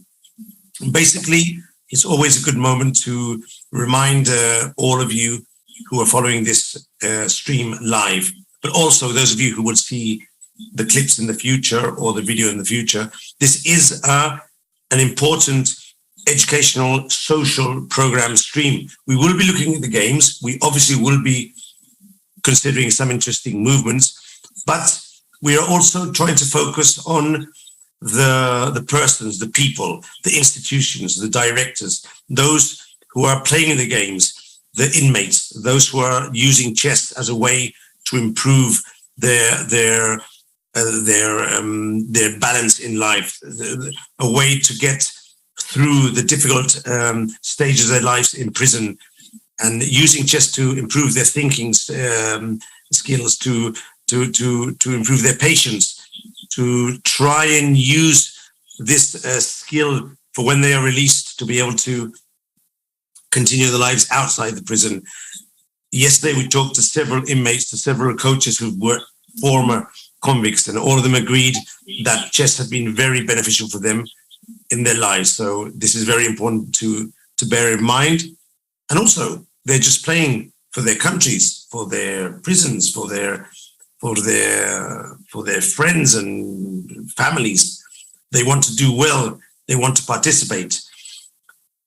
If we can get the scores of this morning's first group on the screen, we can very briefly talk about what stage of the tournament we're in. So maybe production can give us the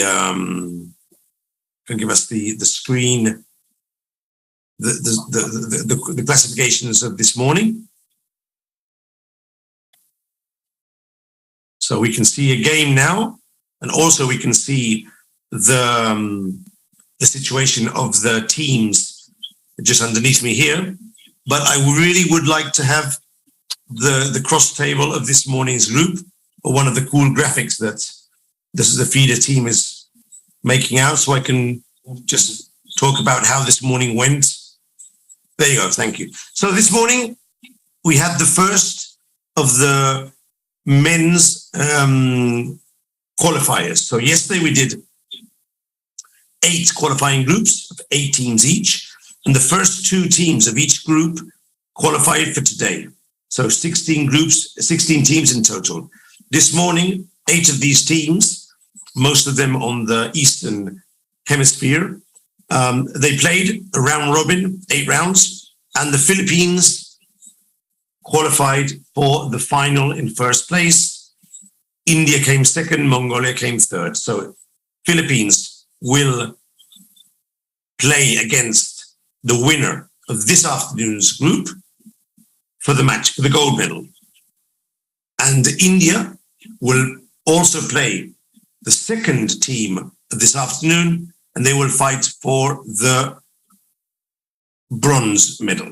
So we have Philippines and India, the 2 teams who will go on to the next stage of the tournament. The date and hour of the finals still has to be announced. We're waiting for the final decisions. Bear in mind that these are teams from all over the world, different time schedules, different time zones. Also, the parameters of play in the prisons is not the same as in a chess club. Not the 24 hours are not available.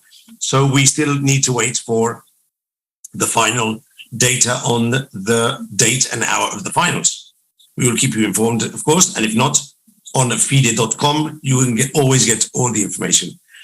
Now, could we get the chess results round robin graphs? Production, please. Okay, so this was the tournaments of this morning with the results of each of the teams. Let's take a look at final group 02.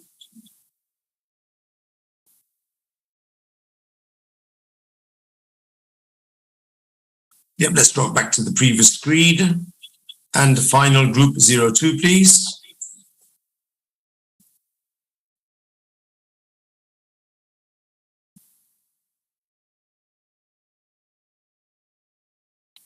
This is 01. We would really need 02.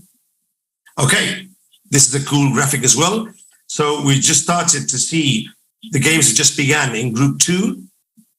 We have 2 teams from USA. As you can all see, most of the teams are in the Western Hemisphere, except for England and Serbia from Europe. But Colombia are the 2 teams from Argentina. El Salvador are all in Central and South America. And USA is represented by 2 teams, the Kansas team and the Chicago team, who are also the hosts of the tournament. And we'll be seeing and hearing more of them during the afternoon. All these 8 teams qualified from the first stage. Each of them were qualified first or second in their group. So let's go back to the chess results, because apart from the men's group, which obviously is the most the largest one, the most extensive group, we also have semifinals of the women's.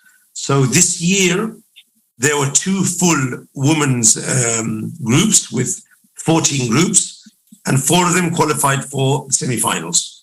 Unfortunately, this morning, the semifinal between England and Mongolia, unfortunately, couldn't be held due to technical reasons, and England had to forfeit. They had to forfeit, so Mongolia is qualified straight to the finals, whereas England hopefully will be able to play for 3rd, 4th place. And in semi-final 2, which is being held exactly now, Trinidad and Tobago are facing Serbia in the women's semi-final. This is a match they have to play, and the winner will face Mongolia in the finals. The loser will play for 3rd place against England. Let's jump to the youth event. There were also a couple of groups of youths in the qualifiers. Youth events mean that players have less than 20. And Dmitry, I'm hearing you. Production, I'm hearing you. Production, I'm listening to you. Okay. So, as I was saying, semifinals have two groups.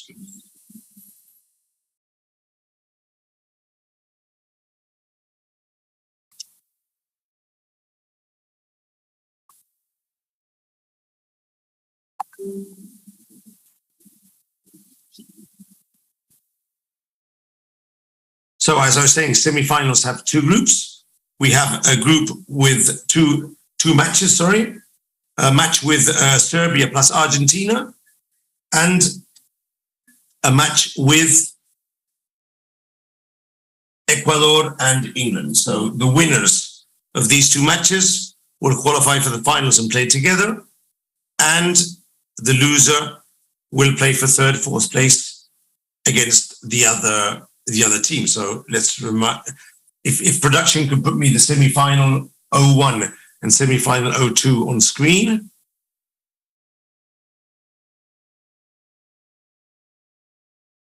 So we can see the names again. Semi-final 01, Serbia against Argentina, who actually, by the way, have already finished one of the matches with a 4-0 win for Serbia. And semi-final 2 is Ecuador against England. So let's go back to the games.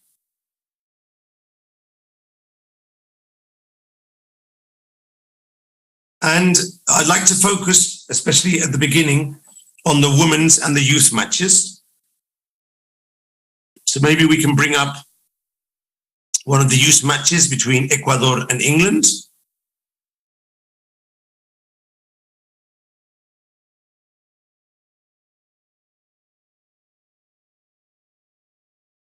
So the female and the youth matches are a KO duel of 2 matches plus the tiebreak. So they will play 2 matches, one with each colors. And if there's a tie, then there will be a tiebreak. If not, the winners advance to the final, and the losers play the second of the other pairing. The same with the female. The women groups are also done by a double match. So we have England against Ecuador. We have one of the boards. This is the youth A board. I'm going to find that match.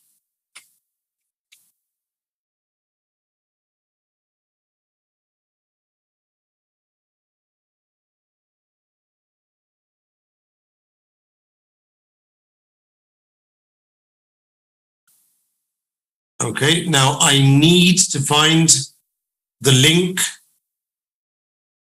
Someone could possibly give me the link to the games on chess.com because I can't find them in the same link I had before. If someone could, for production, could send me via WhatsApp the link to the chess.com matches, I'd be very grateful.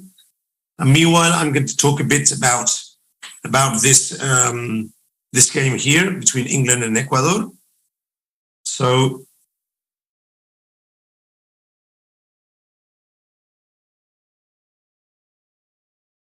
let's see if I can get this because I can't see the match properly on the screen.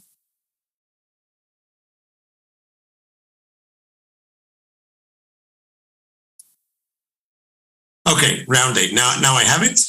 Okay, so they're using the same format as this morning. Fantastic. Round 8, England, Ecuador. So England won the game on the 4th board, also on the 2nd board, and Ecuador won on the board 3. So it's 2-1 for England, and this is the last game. We would need the game England A, please, against Ecuador. We need YA, England Youth A. Board 1, please, production, because this game is finished. Let's see if we can get that board up. Okay.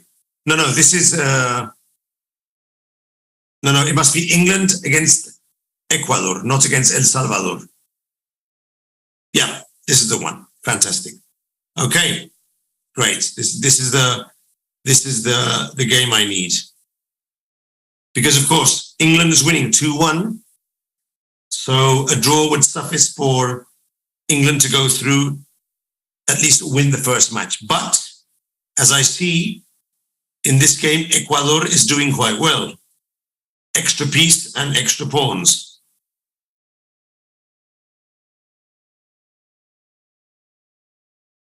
So this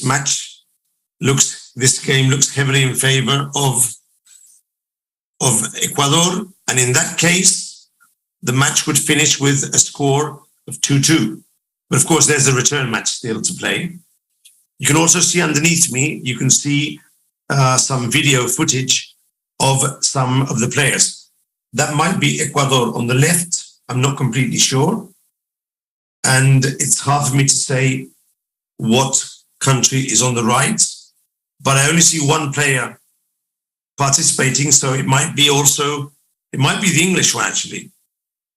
I'm not completely sure. We're trying to get footage of the players. So 2 extra pieces, 2 pawns. Yeah, it looks very good for Ecuador. This would give a 2-2 final score. England is taking its time. I wonder if he's trying to decide what to do. No? Should I continue playing or should I resign and just keep my energy for the return match? It's a tough decision. But of course, 2 pawns down and 2 pieces down, it's very difficult to get back into this game.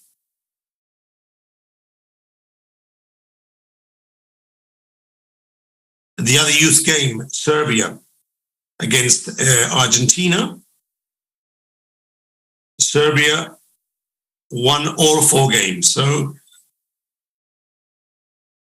Serbia did a crushing score over Argentina, and with the 4-0 result, it all seems likely. It seems very likely that the next result will be exactly the same. So we finished the youth games. It was a clear victory for Serbia and a 2-2 score for England.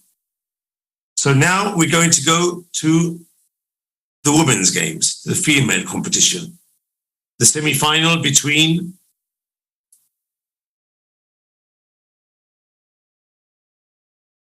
Trinidad and Tobago and Serbia. Okay, so we have one of the games on the board. So this semi-final, Serbia is winning 2.5-0. So already we have the Serbia team winning the first semi-final, the first match of the semi-final. This is the final game. and Serbia has an extra rook, much more time. Trinidad and Tobago looks to be in a very, very difficult situation here. As soon as that rook on b8 comes down to the dark b2 square, checkmate will be delivered very, very fast. So I'm sensing, well, a check is always good. King must go to the corner. And I think that rook to b2 will be black's next move. And this game will definitely go to, to Serbia. No way Trinidad and Tobago is going to get anything out of this game.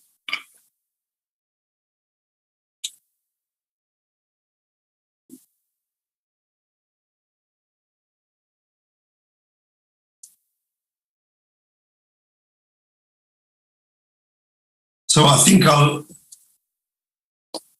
make a small segue here while we're between rounds and taking advantage of the fact that we're talking about Serbia, who has two teams in the finals. I'm going to segue and talk a bit about the initiative of Serbia in this tournament and chess in prisons in Serbia. So chess tournaments have been regularly organized in the correctional facilities of Serbia since last year. The Administration for the Enforcement of Penal Sanctions of the Ministry of Justice of the Republic of Serbia established strong cooperation with several penal facilities there. Last year, a team of Serbian convicts from the penal in Belgrade, the Padinska Skela, participated in the very first International Online Chess Championship for prisoners. This year, Serbia has fielded 4 teams in the competition. Men's teams from penal Padinska Skela and Zavila Pozarevic, a women's team from Pozarevic Penal Correctional Facility for Women, and a youth team from the Kruševac Juvenile Reformatory. And they're doing very well, as you can see by the results. To prepare these tournaments, other ones were held in several institutions, and Alexander Indic, Grandmaster, first board of the national team, played a simultaneous exhibition on the Padinska Skela Penal Correctional Facility premises. So, as you all can see, Serbia are taking this event very, very seriously with several preparation activities and even the participation of the #1 OTB on the board Serbian team Grandmaster Alexander Indic, who actually had the pleasure of meeting in Chennai in the Olympiad this year in August. So taking things very, very seriously, the Serbian team. And the fact is that they've just defeated Trinidad and Tobago in women, and also they've crushed Argentina in the youth.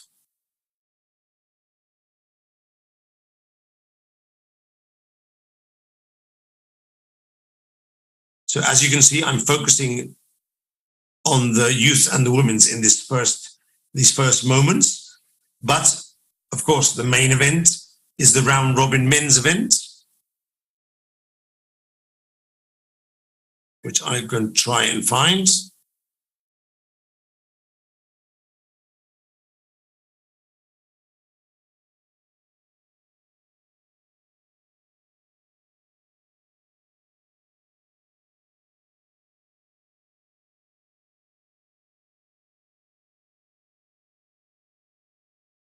Okay.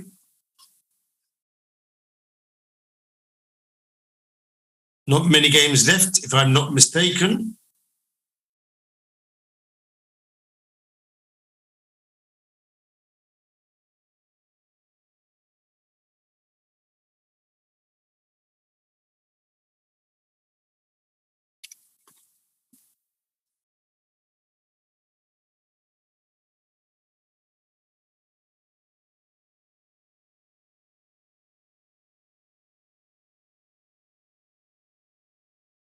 Trying to find the men's groups, but I'm unable to find them exactly now. I'm doing something wrong for sure here.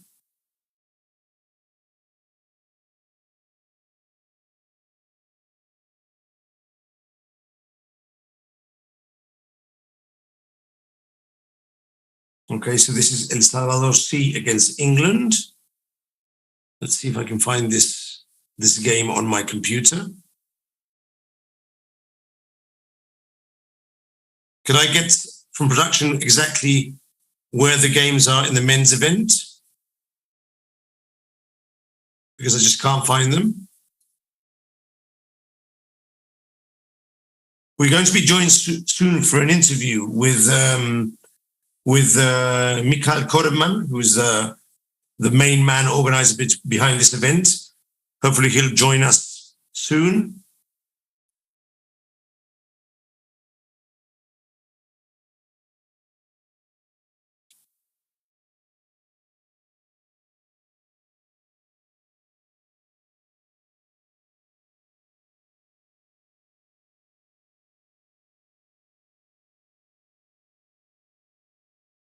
Let me try to refresh my browser.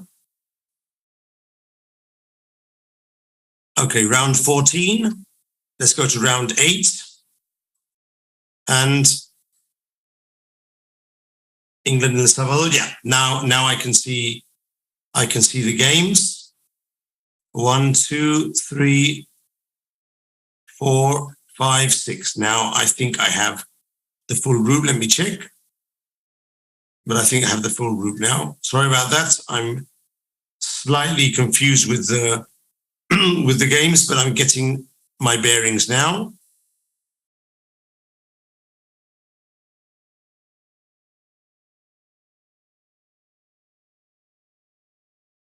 And this is the last game of the match between England and El Salvador. So England is playing in youth, but in men's as well. So this is England third board. They are losing by 2-1. So if El Salvador is able to draw this game at least, they will win the match. And everything looks towards the idea that they will draw this match.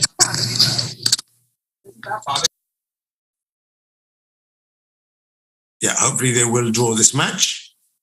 And I'm getting...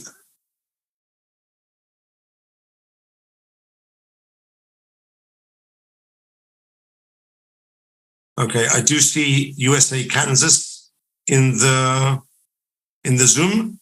Is that where Michael is? Could you give me some updates in the chat, please? Michael's in Chicago. Okay. I'm not sure if we're live. Just a second, please.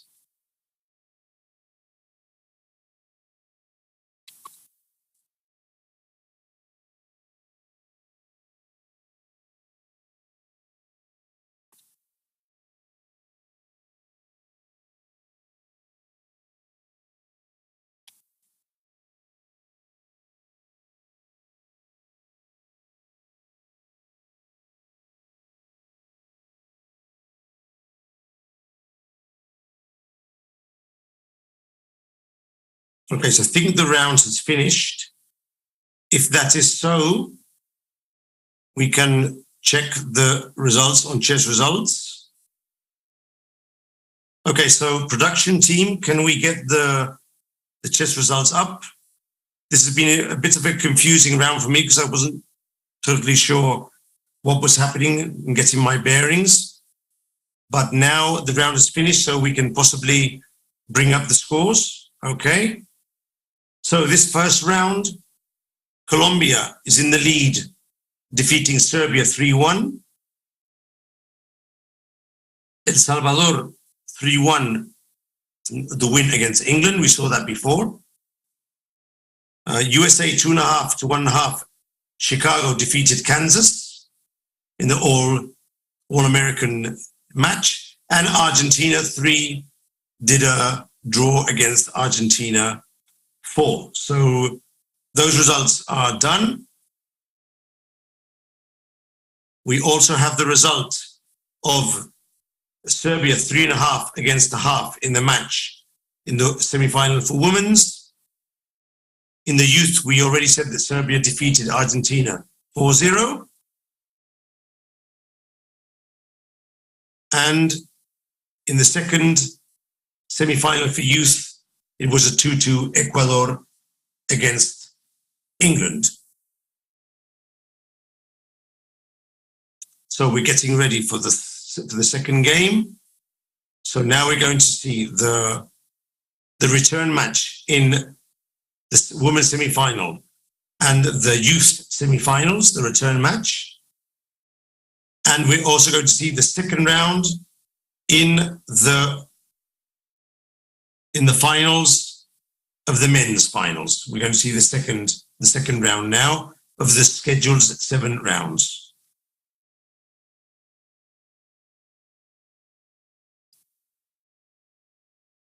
I think we can try and focus today in the second round.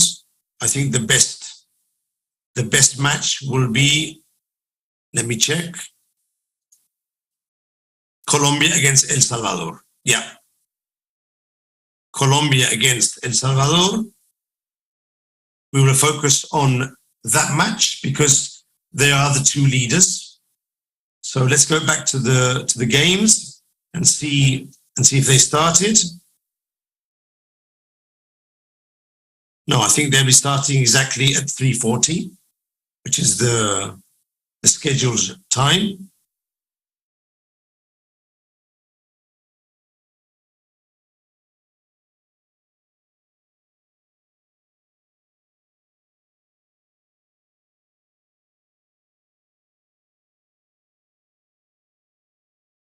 Okay, let's wait for these games to start. We're waiting for the second round of the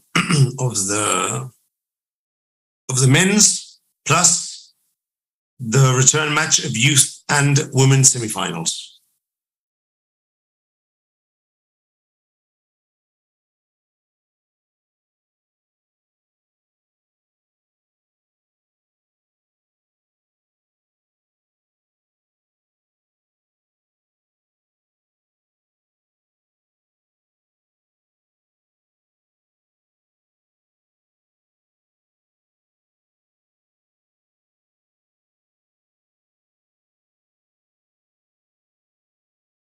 So let's see how.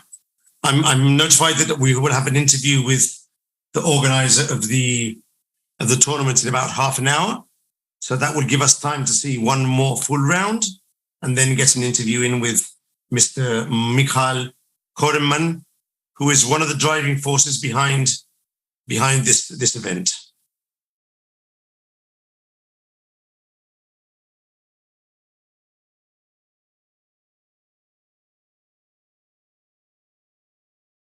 Okay, it seems that the round has started and we can see Argentina against USA Kansas.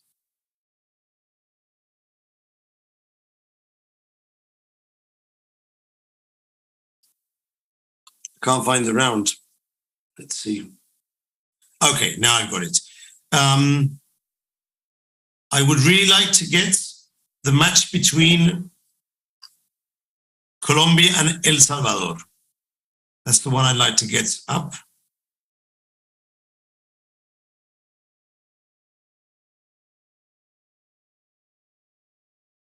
Colombia, El Salvador, thank you.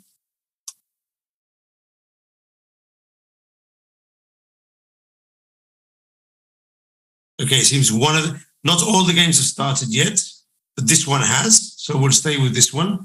This is the first board of Colombia and the first board of El Salvador. The game has started in a normal fashion, but it seems that White has dropped a pawn at some point in the opening. So already Colombia has the advantage in the game. Bishop to E3, a very sensible developing move, protecting the pawn on D4. Now it's Black's turn. He does have his pawn on C5 threatened, so he should do something about that. Rook to E8, hitting the bishop on E3. Bishop to F2, retreating with the bishop to a safe square, and still attacking the pawn on C5. Let's see what Black does to prevent the attack. Queen to E7, very sensible. Defending the pawn on C5 and hitting the knight on E2.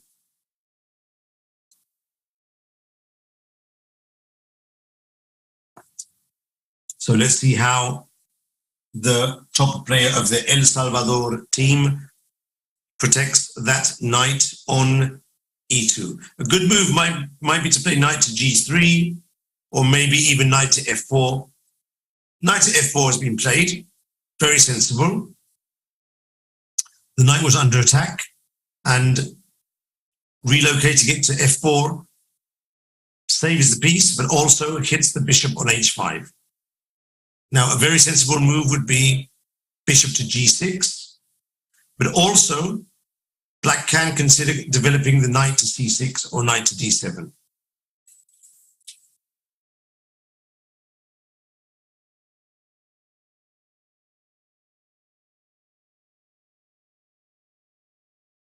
I think I play bishop to g6 here.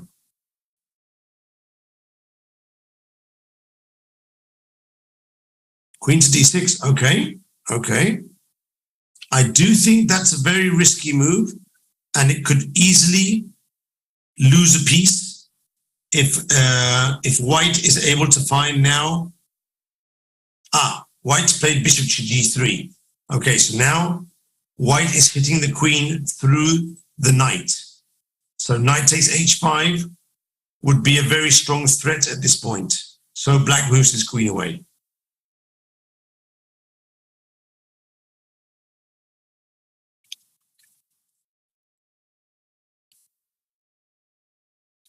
So anyone who's watching us live on the chat can leave their questions there, and I'm going to answer whichever questions I see. For instance, Alex Robertson asks if anyone here is watching from prison. For sure, they will be connecting at some point, maybe live, or maybe in the case of Inside the Prisons, probably they will be connecting after the broadcast and seeing the broadcast offline, not live.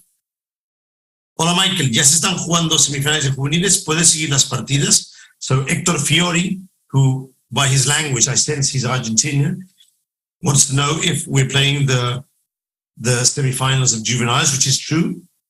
And I think we did have an Argentina team there. Let me check. Yes, Serbia is playing Argentina.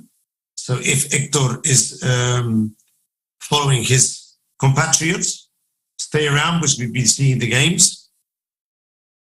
The Gift of Chess says and wishes everyone good luck. Good luck to you also, the Gift of Chess. They're one of the sponsors of the event, and amongst many other things have donated 100 chess sets to the winners of the tournament.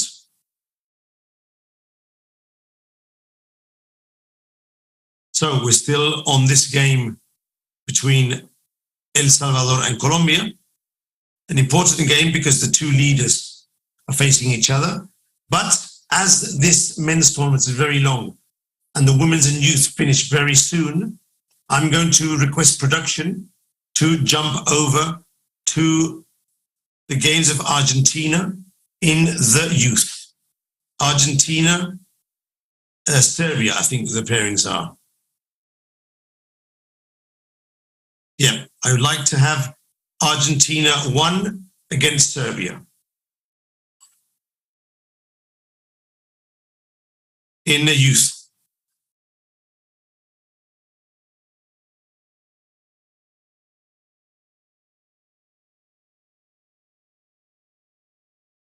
But I can't seem to find these games. Have they not started?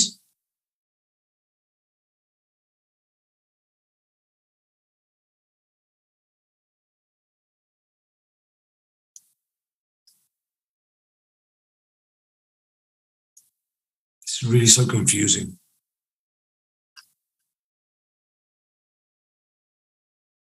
They're still in the 8th. Okay. So could we get production, please, the games of Argentina youth against Serbia youth? For example, Argentina youth B against Serbia youth B, round 8.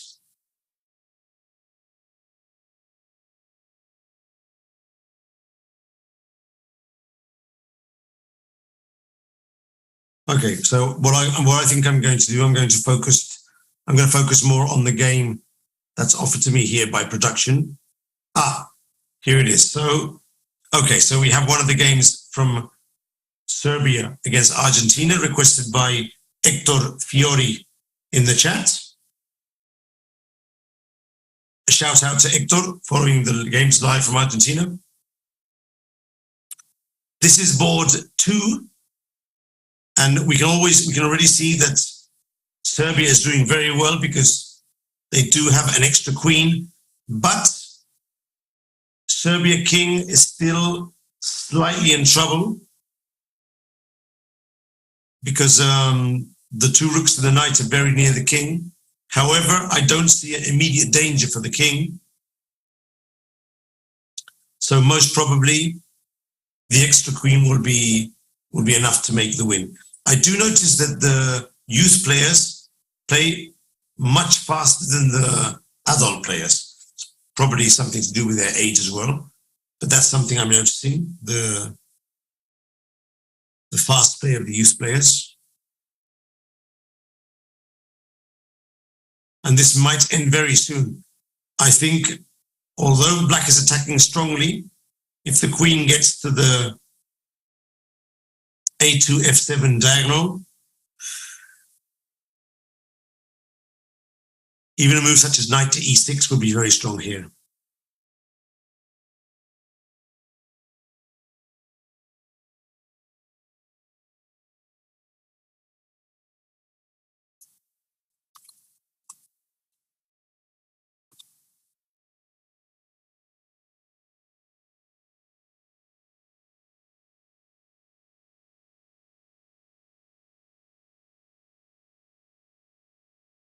Okay, so I'm being told we're going to be joined also by Dana Reinetze Ozola, Deputy Chair to the Management Board.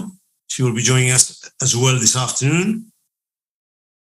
And Dana will be an excellent guest because not only is she one of the organizers from FIDE side, but also Dana has been participating directly in the program in the Latvia prison. So we're going to ask her about that and and see what other initiatives FIDE can put forward to keep growing this wonderful event. Okay, so I'm sorry, Hector, but I think that Argentina is going to lose this game. Things can still go wrong for white, but he has a huge material advantage. So it's not looking too good.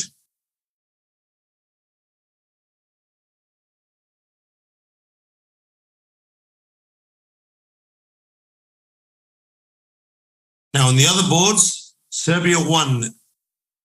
They're 2-0. So unless something changes drastically here, which doesn't seem to, Serbia will win this match as well. And as they won the first match by 4-0, it seems to me that the group will be over and Serbia will qualify for the final. Yeah, they just won another game on board 4. And this game is also decided. King to g5.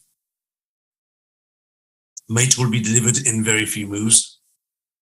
There you go, checkmate. So a win for Serbia, who has dealt 8-0 to Argentina in the semi-final of the youth. And with this result, Serbia qualifies for the finals, whereas Argentina will play for 3rd and 4th place. Let's bring up some of the action of the other youth team, or maybe the Serbia Trinidad Tobago women's team, because in the first match, Serbia defeated Trinidad by 3.5 to 1/2. And in this second match, it's 1-1. So it's much closer this time. 1-1 in the match. And we have board A on screen.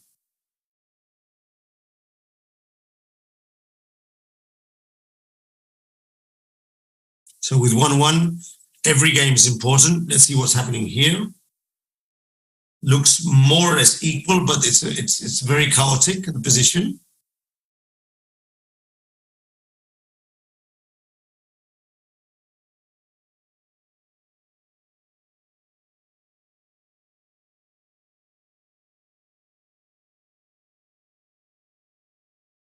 It's a totally chaotic position. White has queen, rook, and 3 pieces. Black has queen, rook, and 3 pieces. Both kings are in the middle of the board. Anything can happen here, but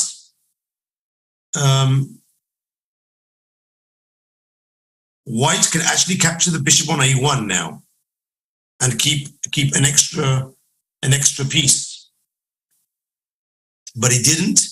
And if I'm not mistaken, he has just dropped his queen on g7. So obviously, the Trinidad and Tobago woman player didn't realize, sorry, the Serbian player didn't realize that his queen was emprise on b2. Well, this changed things a lot because now Trinidad could win this game. So let's check the other game.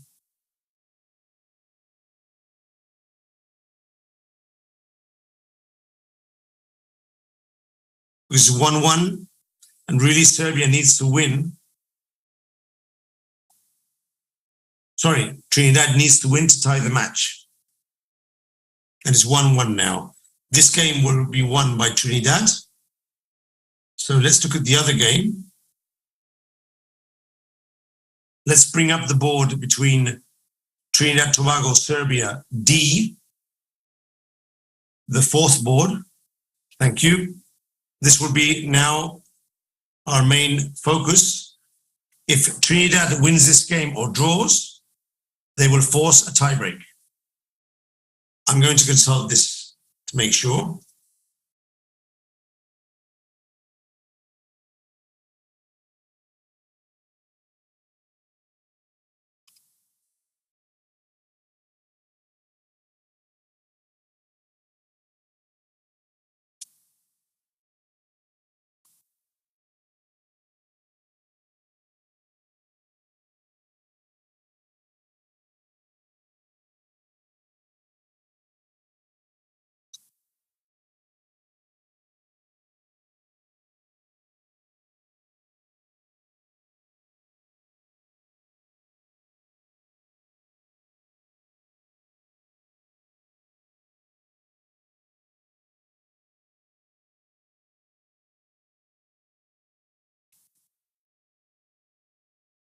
Okay, I'm trying to confirm if it's a board match or a tie by match or by points. I also do see our next guest already waiting in the Zoom room, so we'll be having on very soon Michael Korman.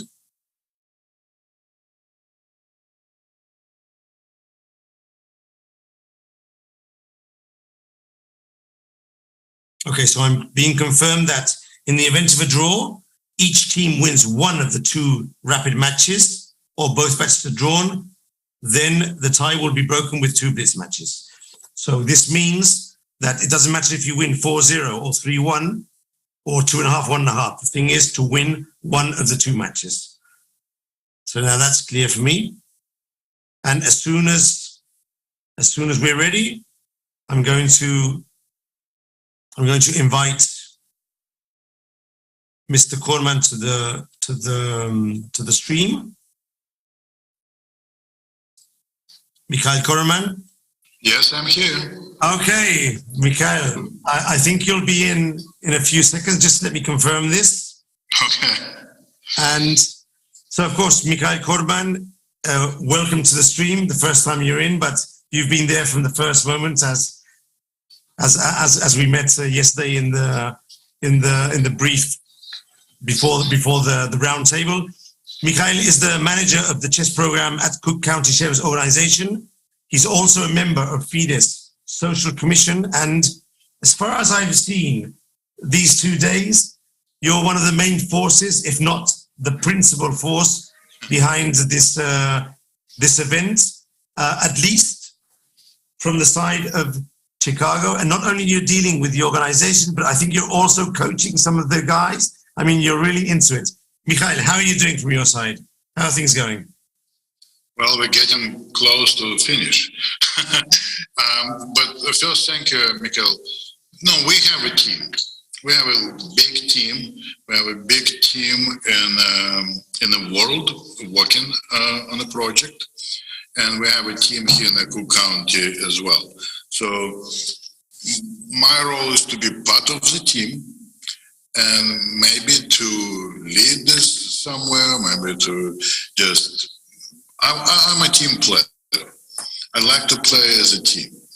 This project cannot be successful without the number of arbiters, large number of IT personnel. The people who put in together all the press releases and all the media coverage. It cannot be helpful. It cannot be this successful without the FIDE leadership. At the same time, we understand, and we heard yesterday from our sheriff, that he's taking it very personal, and we got his personal support as well as the support from the whole administration of the Cook County Jail. So it's a large group of people who are working on this project, and I'm just a small part of it. And I'll have to be involved. Last 24, 48 hours, whatever it is, I lost track of the time. I was a little bit busy, but the results are incredible. The matches, I'm not judging the quality of the chess games. I like competition, and I see how competitive all groups are, how close the teams are finishing. That is good for me. Mikhail, we'll get back to the tournament in a moment. But I'd like to focus now, my first question, about your role as one of the main forces in Chicago, in the Chicago program. You started this in 2012 with the sheriff, Mr. Thomas. You started the program. That program developed over the years into the first Intercontinental tournament, which is now, with the collaboration of FIDE, became something really massive. Talk to me about those first years. How did the program develop? What steps did you have to do to let things grow in the Chicago area? Well, we started with something reasonably simple. We had classes. We started with chess classes. We had weekly classes in almost all divisions of the Chicago jail. As the sheriff said yesterday, our jail is the second largest in the US, so we have a large population. So we started with weekly classes, and I was going from one division to another one, provided week classes. And it became popular. Within 2-3 years, we had over 100, and now we had over 150. We got very close to 200 inmates on a weekly basis before the COVID, and that was growing. Then we started thinking, what can we make to make the program a little bit more interested? And at first we did very simple. We did just online. We let inmates play online. No tournaments, just to play online. And I will never forget how one of the inmates looking on the chess.com sees a flag of the opponent and said, Azerbaijan? Where is Azerbaijan? So for them, it was very important to understand that they are part of the big world. Yeah. So that was a big step. Can you give me 1 second, because I have a team. Can you take care of my team, please? Thank you. I have my team playing in the next room. That's very important. Yeah, I know. So we had 3 face-to-face matches online. Then in 2019, actually, we did the first international tournament. We had 8 countries. A day before the tournament, 1 country pulled away, so we had 7. But it was success. It was a truly international tournament. And then we start thinking, what can we do next?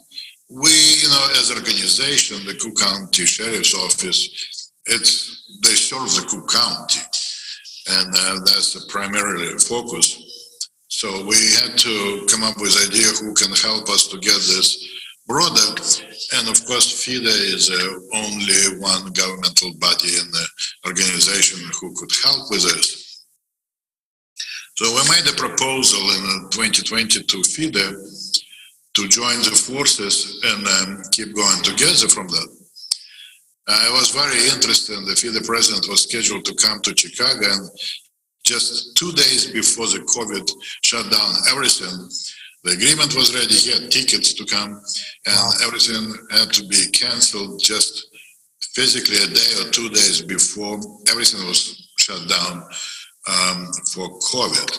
But the agreement was signed online, and besides the agreement, paper is a paper, but you really have to have people who believe in this and who, taking the project from ground zero.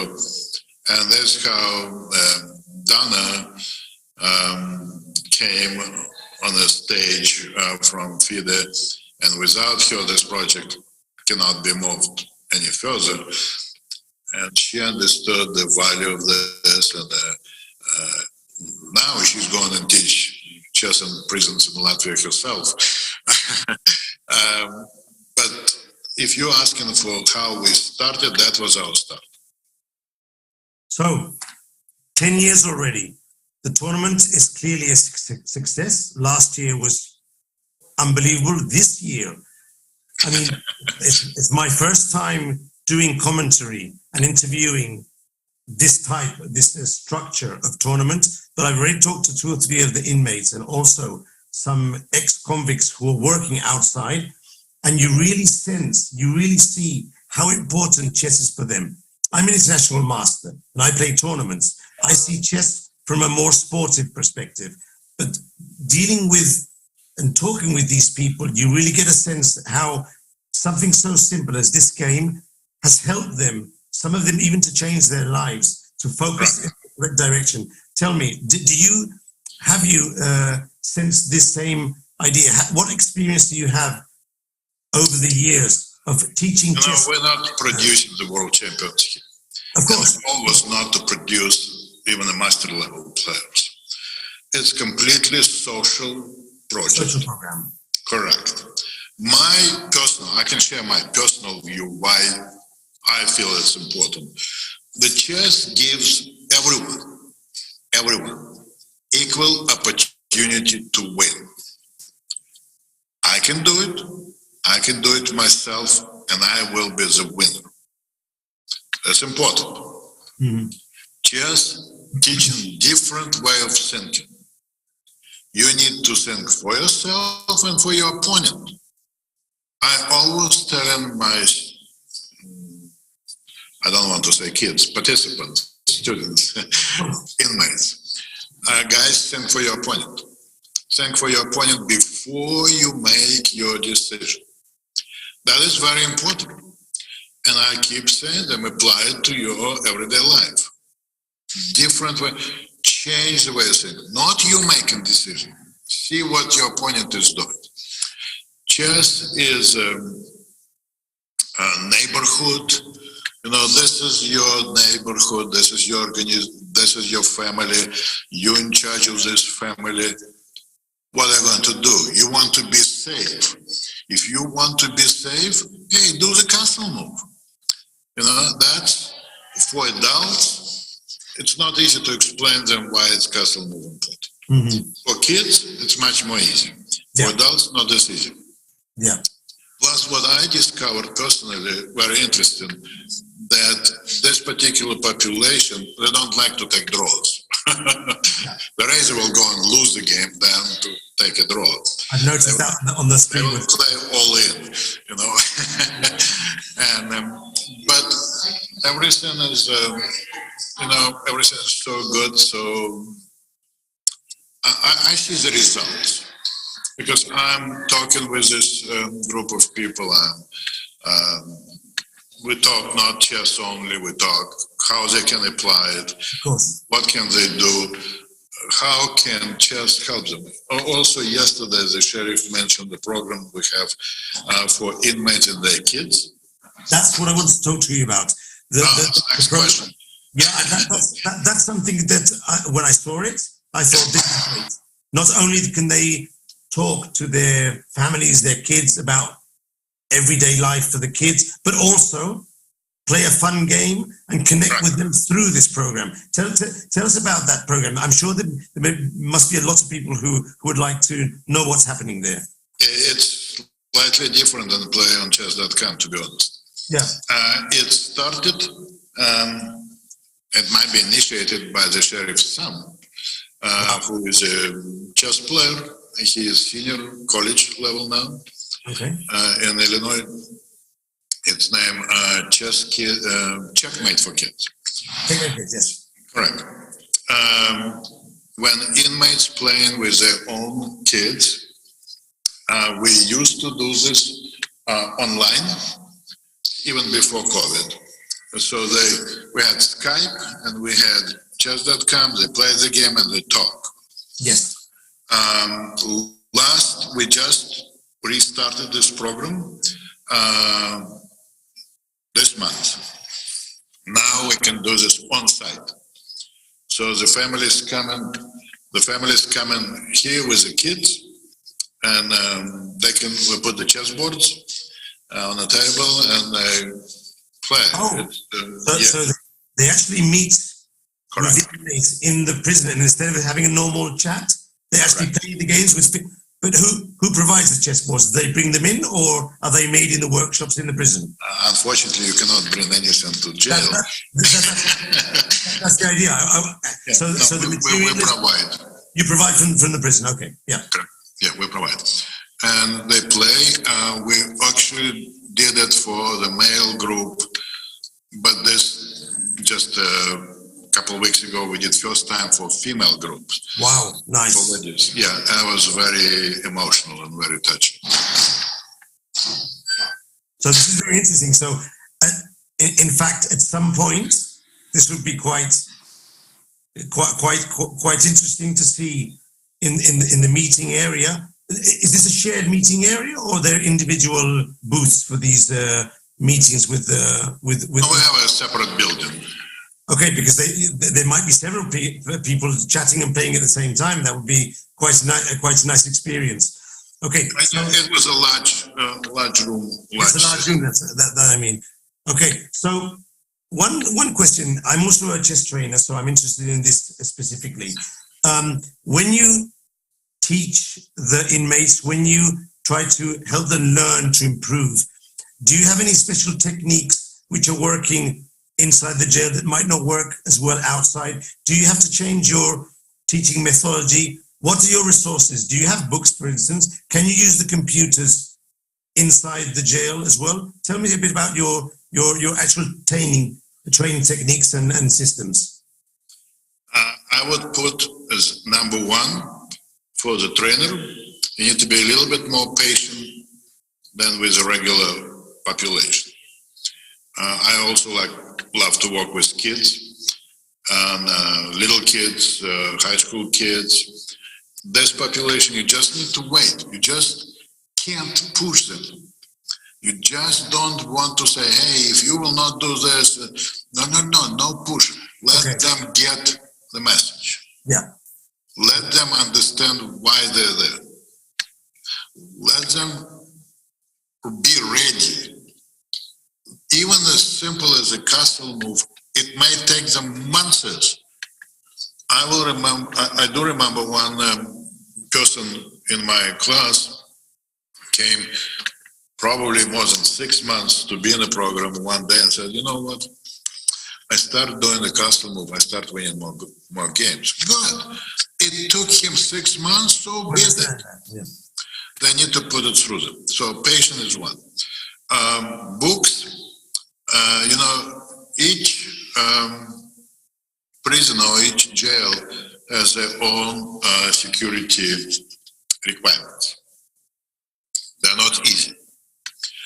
For you as a trainer as well. To bring your laptop to the prison, I doubt it. To bring the books, you really need to check with the security which books you can bring. They should not have a hard cover, they should not have any metal stuff. Of course. Which is all understandable. All understandable. We are fortunate as, I don't know, we have everything what we need. I have chessboards. Well, now with a wonderful gentleman from New York who is right now coming on the stairs right now, who brought us 100 chess sets. Let him sit next to me. Come on, sit here. Rasmakovsky, I just talked about you. And he came. Who brought us 100 chess sets for inmates to use. That is next step. Okay, next step. Because our facility did not have this rule that they could use the larger chess pieces. It takes time for everybody to understand that it's okay. We do have chess computers. It's a set of X number of laptops that have a chess program only. The laptop starts, chess.com starts. Okay. Okay. And we do have a support from IT department who is bringing them up. The inmates have a chance to play, not just for the tournament. Once in a while we do this, for the classes to get involved, etc. Yeah. So we have this. We have demo board, have clocks, so we can run tournaments, everything what we need. For those who wants to start a chess program in jail, I say the most important probably to have a chess set to play. I don't think they need chess clocks right away or demo board right away or anything like this. So that's important part. And you have to have a full support from a jail or prison administration. That's so important. If you're in the same, boat, if everybody understands the value of why we're doing this and results, we're going to share soon. I can't say tomorrow, day after tomorrow, but soon, results. We did a research how chess program helps inmates to, not to get back to the prison with recidivism, okay?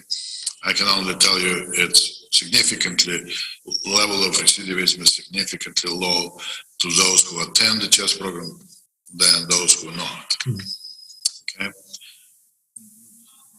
The value is significant. And with people like Ras, who is, I just don't know what to say. The people who help it, the world. It's, I don't think in every jail or every prison has a budget line that buy chess sets. Yeah. Okay. I want to talk to Russ in a moment. I'll ask him questions, taking advantage that he's sitting next to you. But first of all, my final question for you, Mikhail, at least for the moment. Where can we go from here? It's been 2 years already with this tournament, but what do you think, although we're still in the middle of the tournament, what do you think Cook County and FIDE need to do to get possibly a better or higher representation of countries in the tournament? Or the other question would be, can we use this tournament as a base to organize national tournaments online between the different prisons, maybe in the States or, United States? What can we do to keep improving that direction? All right. Well, first, Norway, Serbia, India is big. They already did national championships. Yes. I talked to Kunti yesterday. He told me that. Correct. Everything is moving that direction. And that is perfect. That's perfect. We are thinking let's put this, thinking, hoping, planning. To be honest, we'll do it. The conference, for the participants, we want to invite more people who will hear first from those who already participated and what kind of effect. We think the exchange of ideas and talk with real people is very important. So we want to do this conference reasonably soon. And so that's the next step. We don't want to stop, when you start the program, you don't want to stop when you talk. You need to think the ways it's continue. The country championships is definitely next step, and we will help. We got so many Argentinian teams, so Argentina is definitely next one on the line to do the national championship. This year, I was very happy to see more women and youth teams. That's next step. We need to talk very seriously about the internet security, because that's a probably major question when many countries are asking how secure. Oh, okay, I understand. Correct. For prisoners to play. We need to explain them. Maybe we should make a short video explaining it. One thing we talk and say, oh, don't worry, it's secure. Another way, when you show them what it is, it's important. So but it is very understandable. Of course. Internet security is very important. Of course. And, helping the countries. Those who call and say, hey, we would appreciate the help, that is the point. I want to spend a little bit more effort on research. I know the effort of Armenian Chess Institute to do the research on chess for prisons. That's a great effort. We need to support it. We need to, there is some effort to make more documentaries about the Chess for Freedom program. That's great. And we want to get more people like Russ on the board. That will be important. Well, it seems to me at least that you have quite planned out the future steps to try and keep building and get more countries and more. Because I'm from Barcelona. Here in Catalonia, there are several prisons. I think there's 4 or 5 here. And I know for sure that at least in 2 of them, there are chess programs. What I don't know, I'd have to find out, is if it's more or less difficult not to do the chess programs in the prison, but to actually be able to participate in one of these events, not because they don't have chess sets, not because they don't have maybe a coach, but to be able to coordinate the coach with the players in the building, with the computers at the time they have to play. I can imagine that if it's already difficult for any organizer of an open tournament, I can only imagine that it's much more difficult if there's some security parameters that you have to take into account. But that's why I was thinking that maybe it's slightly more simple if the matches, the games, don't have to be at a certain allocated time. And that could be more possible with tournaments inside a country where you can play the tournament during the whole year, for instance, no? And the trainers contact each other to organize the schedules of the games. That's just a thought I had, which I see is happening here, because as you know, England had some technical problems that made them have to withdraw. Very unfortunate problems, which in a normal situation should be able to be solved. So, okay, Russ. Thank you. I will go take care of my team. Thank you, Mikhail. Leave me for a moment. I'll take advantage. Mikhail, thanks very much and see you soon. Thank you.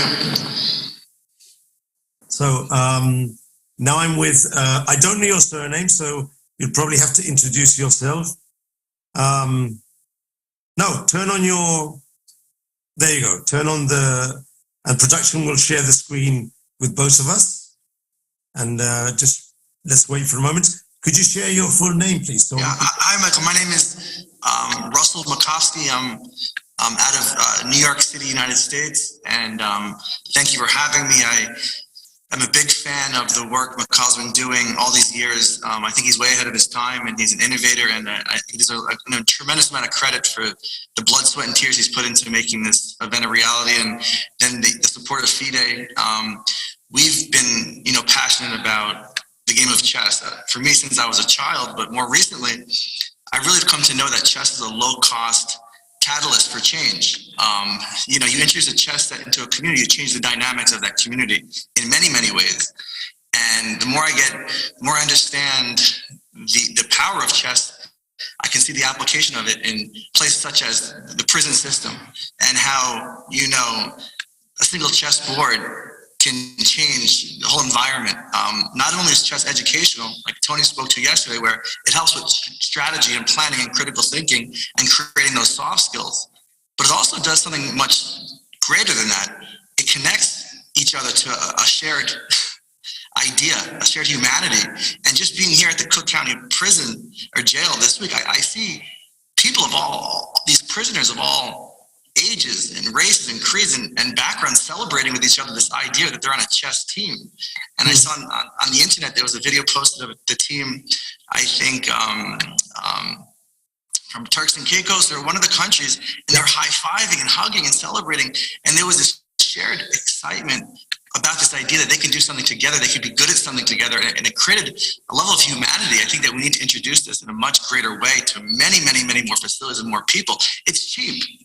It's universal. Every country in the world plays the game of chess, regardless of your language or anything else. It's the same game played everywhere, and it's low cost. It can be introduced for pennies on the dollar of all the money that we spend for reform and programming and criminal justice. Introducing chess seems like a low cost. And Tony suggested, I think yesterday, it has healing power. When you play the game of chess, it heals you in many ways.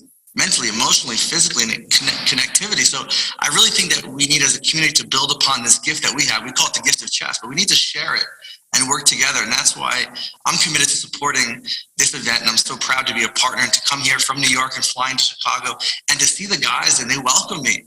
Like one of them, I took a picture with their team and we're high-fiving, we're celebrating.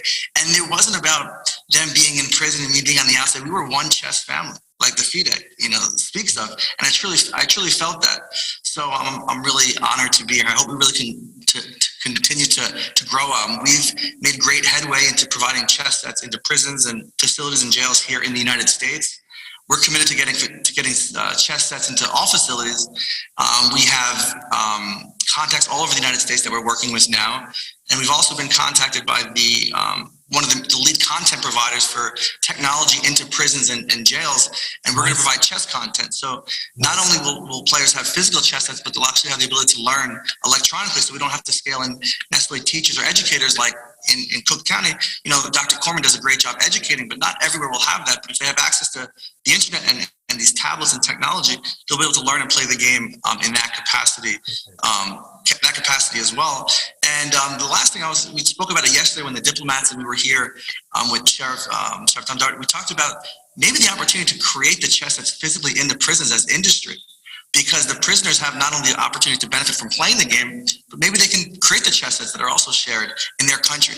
But that's happening. That's happening in some of the countries I talked to yesterday and today. They were telling me that the chess sets they used for playing chess in the prison were made in the workshop by the prison. So that is not something that is out of the realm of being possible. And if you think about the sets being manufactured in the prisons to be distributed into local schools, the school systems, and used in that country, the demand for chess sets is incredible. And I'll tell you this because I've been doing distribution of chess sets across Africa. Part of the Gift of Chess initiative, we're currently in Kenya and Uganda, Ghana, Nigeria. We do micro distribution, 5 chess set gifts. So we've landed thousands of chess sets into Africa, and they're like gold. These people love chess. They have access to the internet. They're playing chess online. They don't have a physical chess set. And when you introduce just a single set, it changed the dynamics of their whole community. And these chess sets are going out to schools and orphanages, and the demand is incredible. So if we were able to produce chess sets at scale, say using facilities and so on and so forth, we would be able to distribute millions of chess sets. The demand is literally unlimited for access to chess education and chess sets globally. You know, Russell, it makes me think that when I was younger and there wasn't any internet, the first time we could play chess on the internet, it was something weird for us, and it was something we weren't sure about.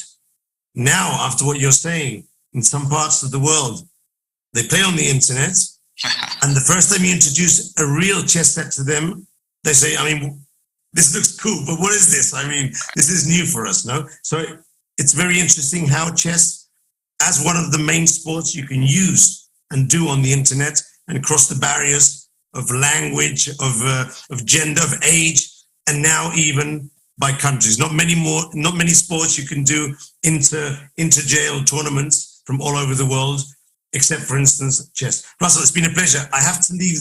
We have to close the interview now because it's past and the finals of the youth. Thank you. Just if anybody wants to connect, it's the Gift of Chess, thegiftofchess.org. I'm happy to talk to anybody that's passionate, and thank you for this platform, and best of luck. Okay, Russell, the Gift of Chess. Thanks a lot. Thank you. See you soon. So that was Michael Koreman and also Russell from the Gift of Chess. So we're going to go back to the action now. And I'm being told on my internal chat that the finals of the youth are actually in play now. So I think we should quickly go back to the finals. I thought the finals were being played in a further date, but that must be the men's main finals. So let's see if production can bring me up the youth match between England and Serbia. And we can try and see the situation of the finals between England and Serbia. Let's see if this would be correct. Serbia defeated Argentina by 8-0, and England defeated Ecuador by 4.5 to 3.5. A very close match, that one. And they are now playing. They're going to be playing the final. So we would need production to bring up one of the boards of the final between Serbia and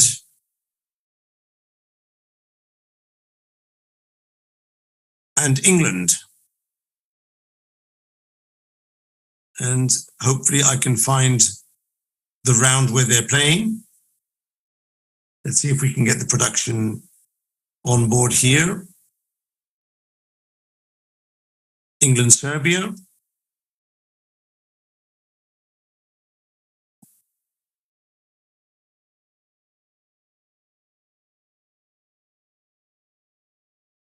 Here we go. So round 9. I'm going to try and find these games. England against Serbia. We can see the players underneath in their playing venues. England, Serbia, the final of the youth category, which, as we've said several times during the stream, they are playing from their juvenile institutions, facilities, and all of them are under 20. So this was going to be a tough match because both of these teams have been really battling it out in the tournament, and this is actually the first final of the 3, which we will be witnessing today and in the following days. So all 4 matches at the moment are being played. I'm going to check what will happen. How many matches are there?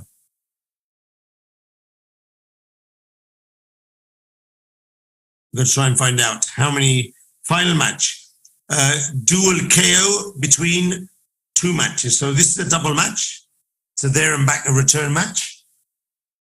And whoever wins both matches will be the winner of the Intercontinental Online Chess Championship for prisoners in the youth category. So at the moment we're seeing board B, board 2.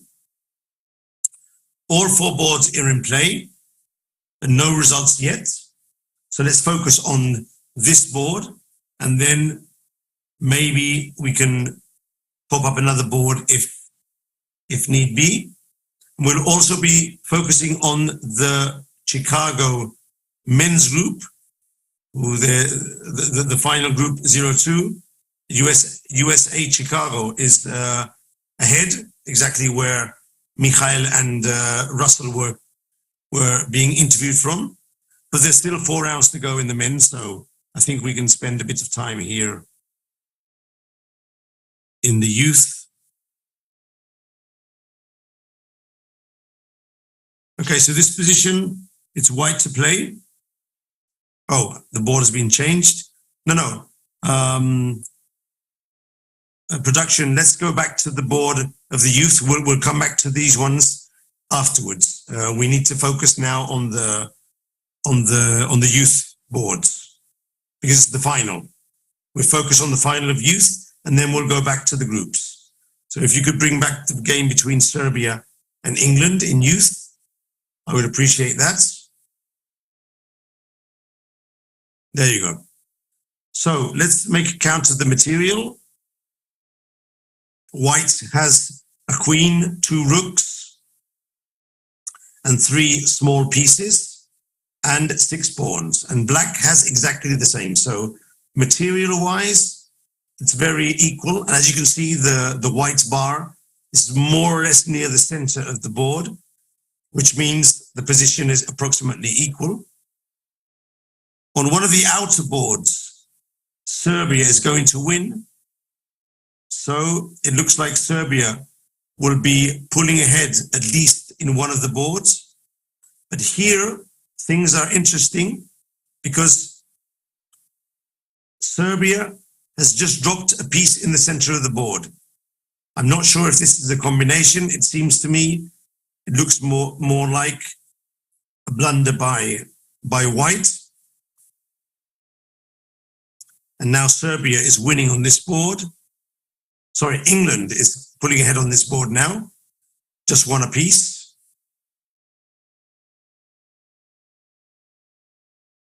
White has played rook to d1, but this is another blunder because the bishop on g4 can capture the rook on d1, which is hanging. So this is unfortunate, but the rook is falling on d1.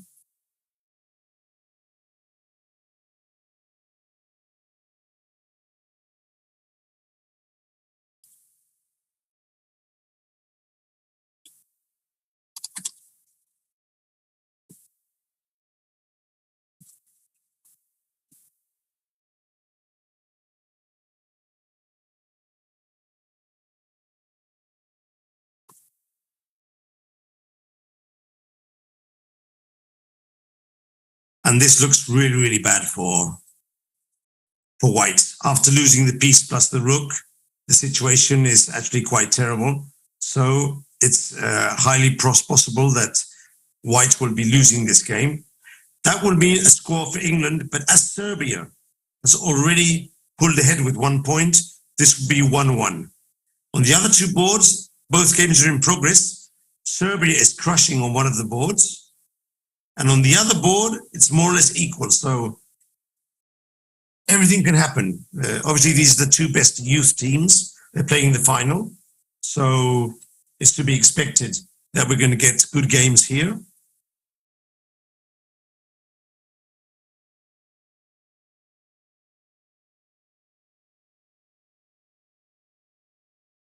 I'm being notified that we're playing the youth final because of correct hour time schedules, but the women's final between Mongolia and Serbia will be played at a later date because of time schedule restrictions. It's actually quite late in Mongolia now, so we will be playing this final at a future moment, probably trying to make it coincide with the final of men's. So thank you to international arbiter Nebojsa Baracic from Serbia. He's him with the other arbiters of the team are doing great monitoring of the event and helping us go through the intricacies of the rules and also monitoring the games for fair play and results. As Michael said, you can't really organize one of these tournaments without a big and competent arbiter team, and also you need people located in each of the prisons to coordinate with them. So And of course, Dana, who's one of the driving forces behind the event. We'll be talking to her in a while. I'm going to drink a bit, if not. Yeah, this game looks to be more or less decided. So we're going to give this game to white, to black, and we are going to pull up the game between England and Serbia, C. Production, please. Board C, between England and Serbia. This will be the keyboard, because it's going to be 1-1, 2-1 for Serbia. It's already 2-0 for Serbia, but here's 2-1. So we need the board, England, Serbia, C. Production, please.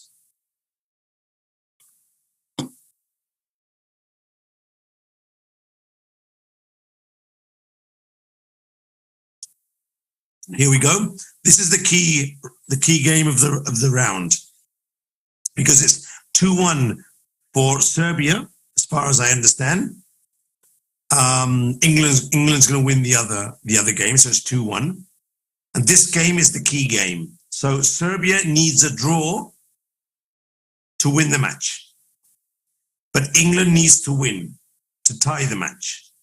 And it's rook and 4 pawns against rook and 3 pawns. So already this would be a very difficult ending for grandmasters. So let's see how these youth players in the juvenile facility deal with the pressure and the nerves of trying to hold this game to a draw for Serbia, whereas England needs to try and win this game. As you can see below, already one of the teams is sitting down to get prepared for the next round of the match. They're changing around their boards to make sure they're sitting in the right places.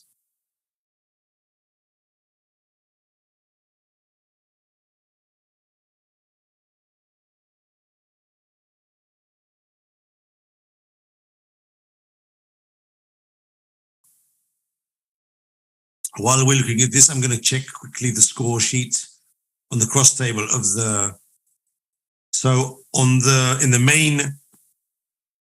main men's tournament in the group 0-2, there's already a tie for lead between USA Chicago, El Salvador, and Colombia. So that's going to be interesting to see how that pans out. They're playing the 4th round now. They're nearly finishing the 4th round, actually. And we'll get back to there in a moment, but let's keep our focus on this game. Remember, white needs to win to tie the match. If Serbia gets a draw, Serbia wins the match.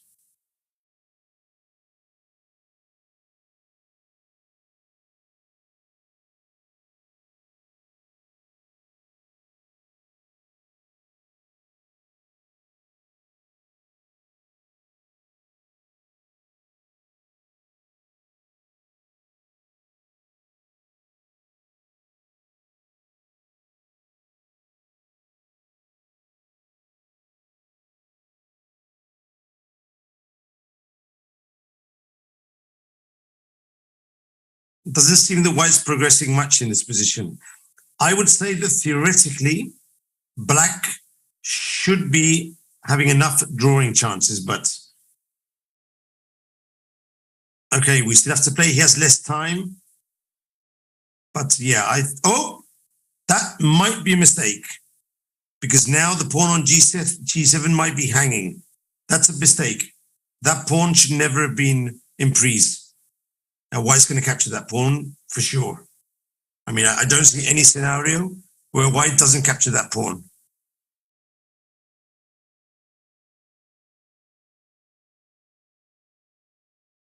Okay, when this game is finished, we'll go back to the main group and we'll see one of the matches of Chicago.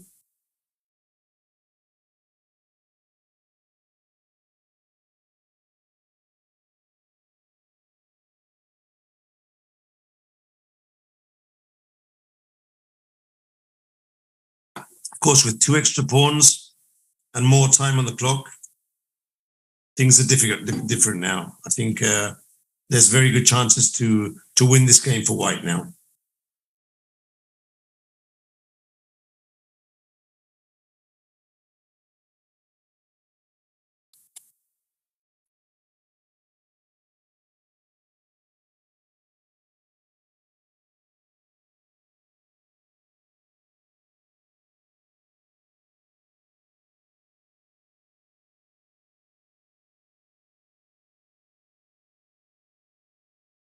but it's still not easy. I think he has to push his pawn to h5, maybe with check, and then maybe at some point get him with his king to the f5 square, and then try and eat one of the pawns, maybe the e5 pawn, and get 4 against 1. Look, he's doing it quite well now. He's going to eat the e5 pawn, and I think England's going to win this game. So this would leave a draw, but they still have the return match. And if one of the teams wins, they get the gold medal.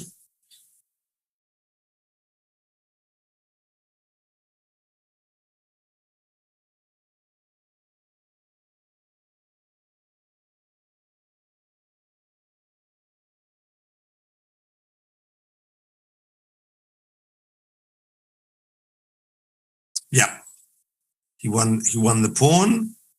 Now he has 2 extra pawns, 2 passed pawns. That normally is more than enough to win, but with the nerves of the tournament, with the 5 seconds increment, anything could happen still.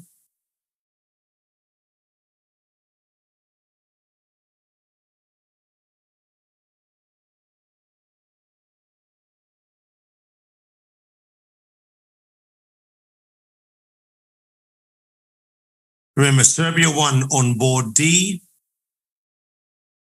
and also on board A, but England won on board B.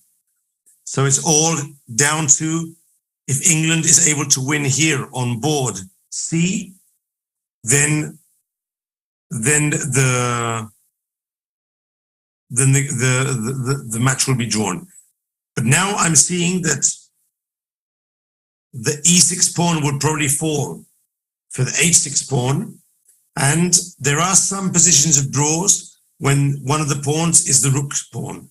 So should be win still, but now a draw might be possible.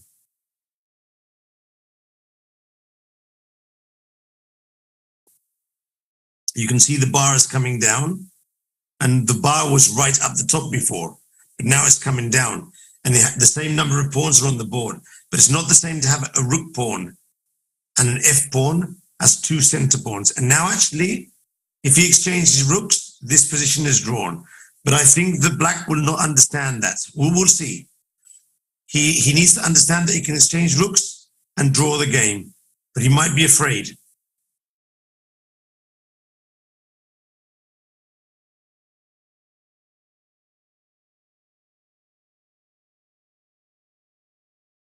He did it. He did it. Well done. Well done. Well done, Serbia. Very well done. Now, this could be huge because Serbia needs to draw this game. And now the position is a theoretical draw. However, we have to make sure that he knows how to do the technique of drawing. The technique involves a stalemate. We'll see if he knows how to do that. Final position should be a stalemate. But if he plays wrong, then white will get a queen. It's not very difficult to do, but he has to know some theoretical skills. For example, he has to play king f7, and when the pawn advances, he has to go back to the dark square behind the pawn, not to the side. Let's see if he understands that.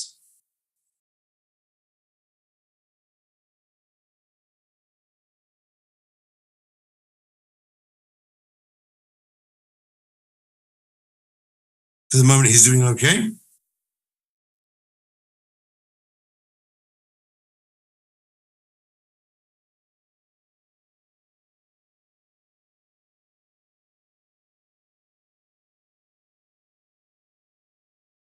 Yep, he made the correct move. He went to king f8, which is the correct move. And now, in principle, he just plays king g8. That's opposition, and the game should be a draw. Especially if he advances the pawn with check, then it's a draw for sure. But remember, this is just the first match. So now Serbia will win 2.5 to 1.5, and we'll be doing the second match. And then we'll be focusing on the open tournament.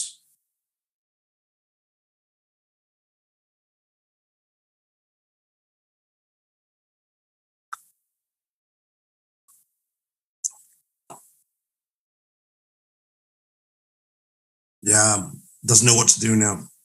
He's in trouble.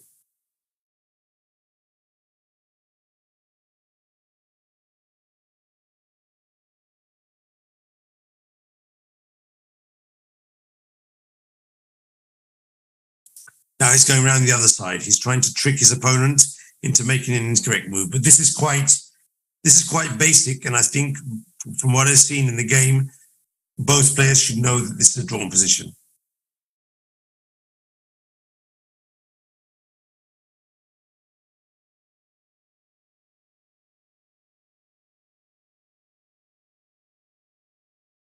Yeah, and the game will be a draw as soon as he plays king to f6.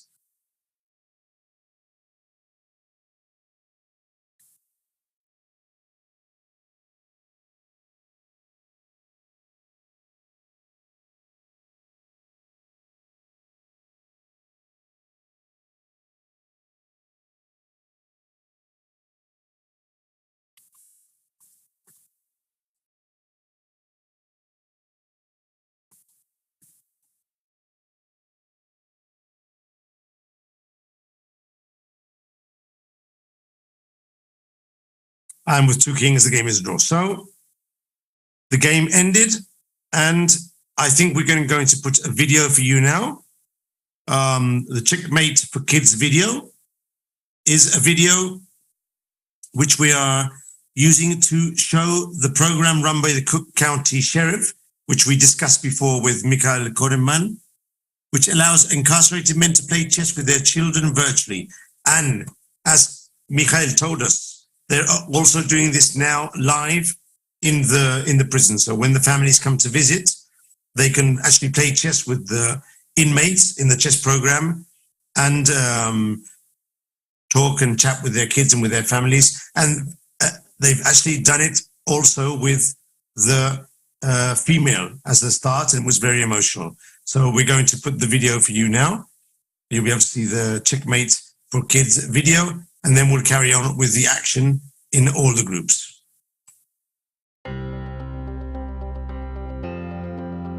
Inmates call me Dr. K. I'm teaching chess in the Cook County Department of Correction. We currently have over 150 inmates on a weekly basis taking the chess classes, and almost in every single division in Department of Correction. We started the chess program at Cook County Department of Correction in 2012 to bring a different way of thinking to a group of inmates. Playing chess teaches you different strategies to be more patient. It's complex, but it all plays a part with the way of life. Every time I play, I learn something new. And I think the chess class here in Cook County that Dr. K has going is something very good for the detainees that's here. It's a strategy game that I would have never learned in the world. It would have took me some time to sit down and just be patient, and I ain't had that at first. So sitting here in these classes that they have is actually helping us with ourselves. We also introduced the online chess play right from the jail. Inmates are able to play online with any other people around the world. The latest addition to the program is family online matches. Inmates can correspond with their own families, with their own kids. And the idea is that through the chess, they can redevelop their own connections with families. I had time to interact and connect with my family.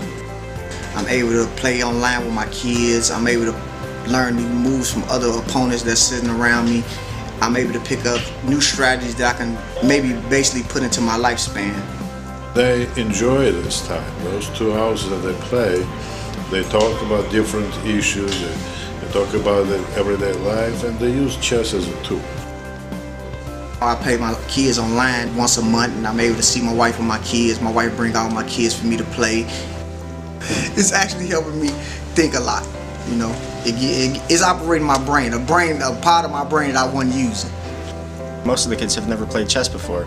It's my job to teach them, and then I give them to their dads, and their dads teach them about both the game, and they teach them things about life, how chess impacts their life, how to think forward and think ahead of the game. It feels nice to play with my dad in type of games like this. love chess. This is fun to do. I'm trying to teach inmates when they play chess, they all should be looking for themselves like kings. They're making decisions like kings. They should be feeling like kings during the chess game. And the most important, everyone should feel, I can win. I can be a winner today. I want to thank Chef Dart for putting the program together, making it accessible for us, allowing us to have it, for the vision he had, the thought, consideration. Thanks.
So we're live again after that small break for refreshment.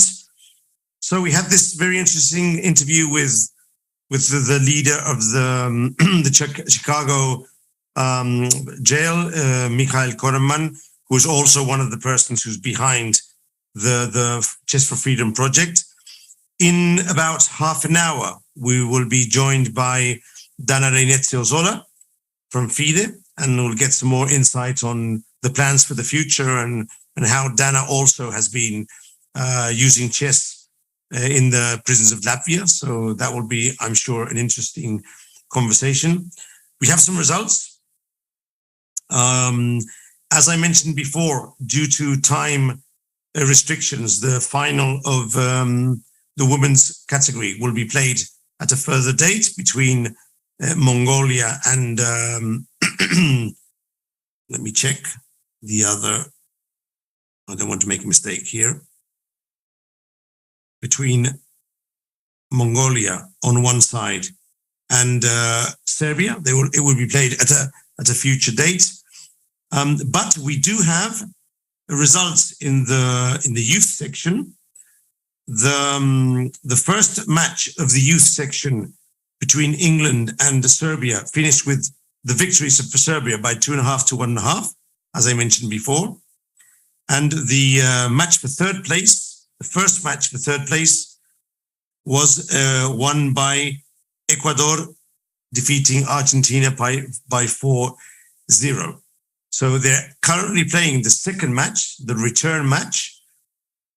If Serbia draws or wins, they will be the youth winner. And of course, Ecuador, after defeating Argentina by 4-0, seems unlikely that Argentina would get back, but they'd have to do a win to tie the match. So we're going to see the results. Let's see the results of the men's group, the men's second group. This is important. The men's second group.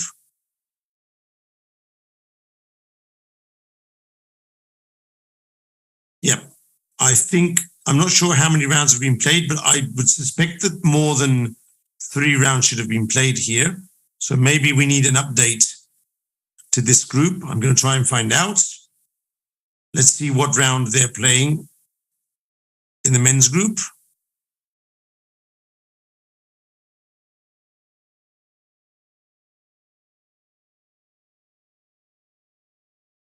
Yeah, there doesn't seem to be any more results here. So in the men's group, we have, for the moment, a triple tie, but that was the same 1 hour ago. So I suspect that there's been more games played. I'm going to try and find out if the men's group can be updated.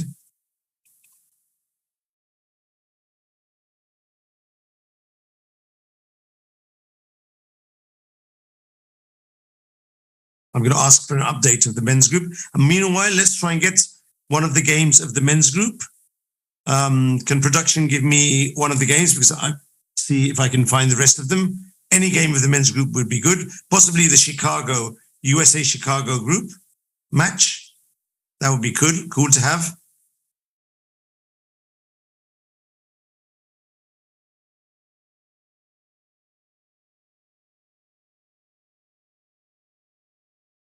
So we're waiting for production to give us.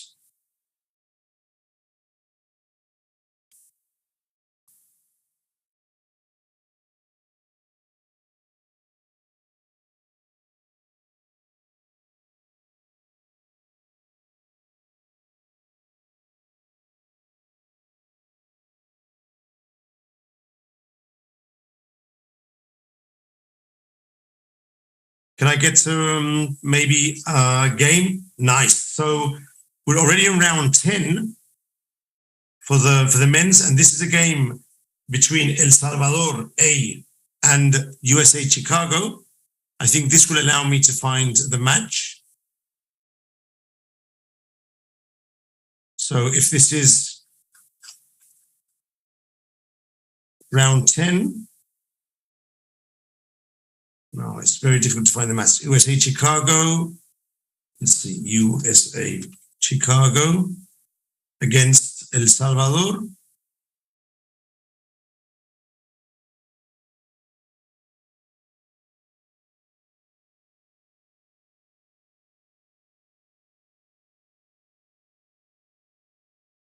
No, I can't find these games.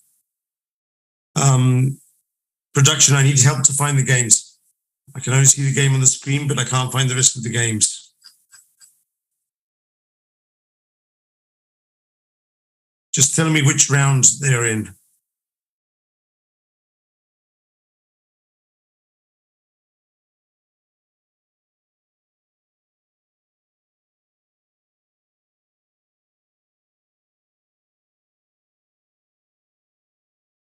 You say Chicago against El Salvador. I can't find them.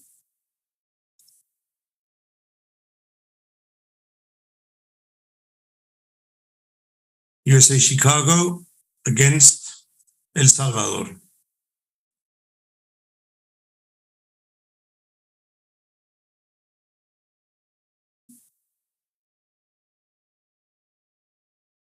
Oh, this is still from the fourth round. So the fourth round hasn't finished yet. Wow.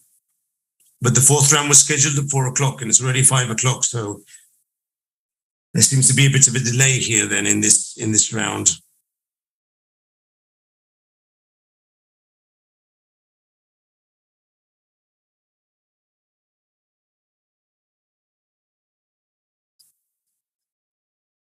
Can't find games. No, I'm obviously doing something wrong, but I don't know what it is.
So it seems the round 4 is just finished. So maybe there's no games left until the next round starts. Okay, so I'll wait then. Still unclear to me how this is done, but okay. Maybe we can see the results. Okay, so the round 4 results are posted. So if we can get the results on screen, at least I can get an idea of what's happening globally in the cross table. Yeah, let's have the results on screen, please. The cross table of men's group. So in the men's group this morning, Philippines was qualified in first place, India in second place. Now we're doing the second men's qualifier. And now we have Colombia in first place with seven points, 3 wins and 1 draw. In second place, El Salvador, who has 2 wins and 2 draws, one of them with Colombia. And in third place, we have Chicago, again with 2 wins and 2 draws, one of them with El Salvador. So it's very close on the top positions, very close. Even England and Serbia, slightly behind with 4 points, can still be contenders for this result. So we're going to start the fifth round, which was scheduled. The fifth round was scheduled for 16:40, but we will be starting with about 30 minutes delay on this one. Some of the games obviously took more time because there is an increment of 5 seconds. So let's see if the games of the fifth round have started, and we can at least try and commentate a bit on the games until our next interview. So I'm going to wait for the games to start.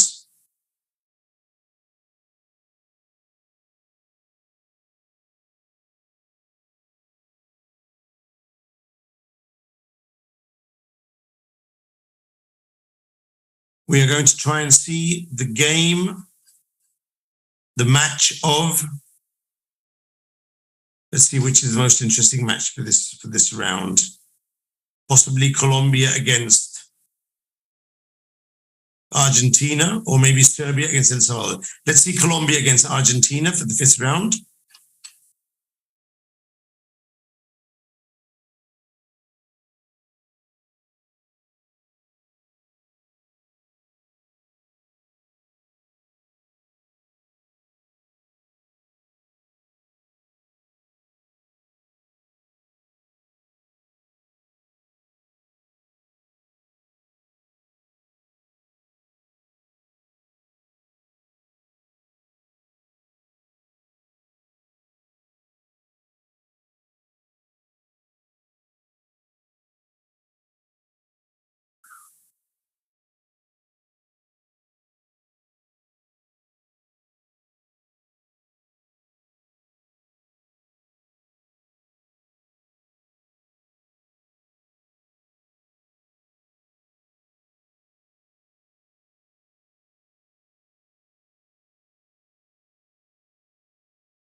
So we're back live again. There was a small technical glitch there, and we're trying to get back into the games.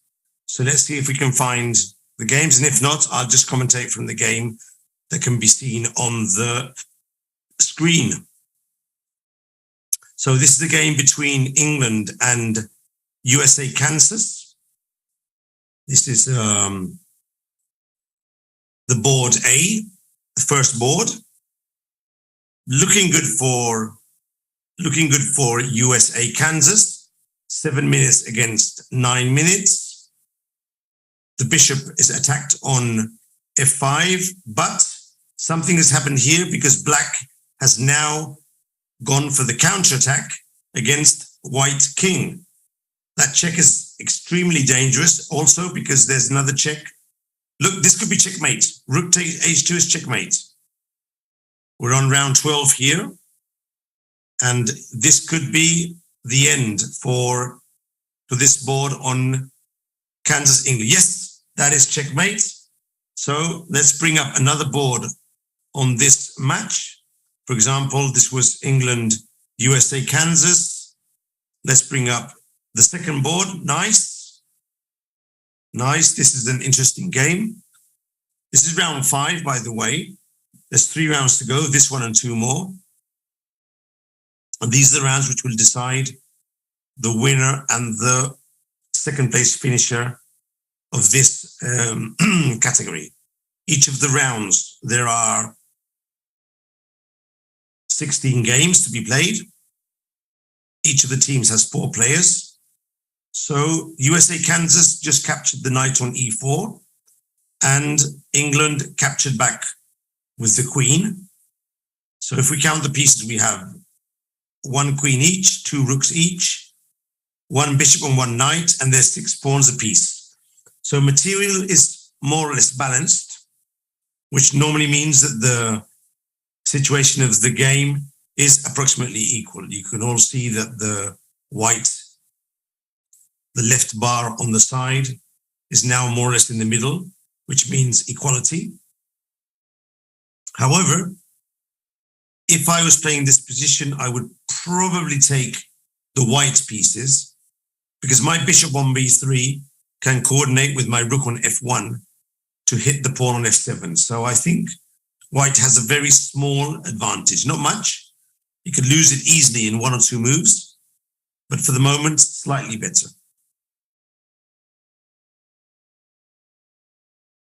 Both players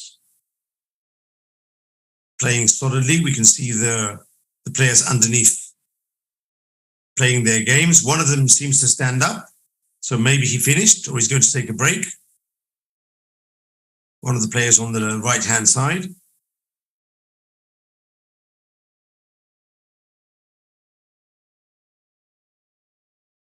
The rook hit the queen on e4, so the queen left to the side.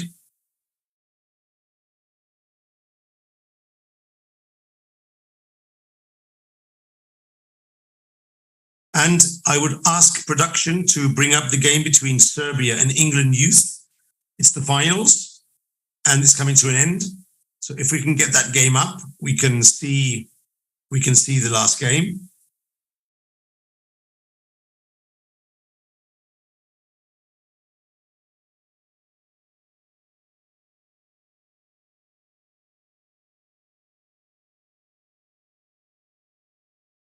No, England against Serbia, the youth. It's the return match. It's coming to an end. If we can get that up on the screen, please. England, Serbia.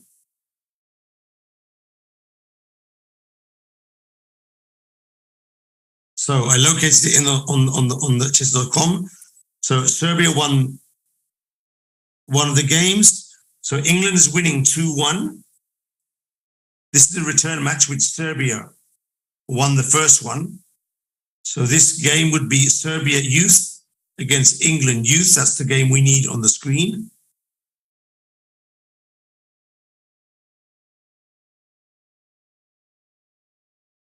Serbia has bishop and 3 pawns. England only a knight. But Serbia really needs to win this game. If he doesn't win, then England would tie the match. But if Serbia wins, it'll be 2-2. And as Serbia won the first game, they'll win the match. Let's see if production can put this match on the board, please. Serbia, YC. England, YC.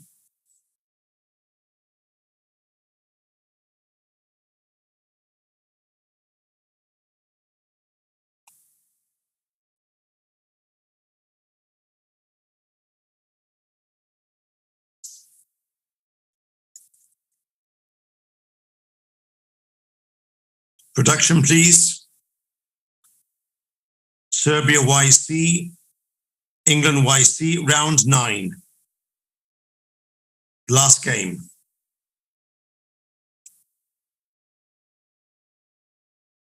And this is going to be won by Serbia. Yeah, he's capturing the knight.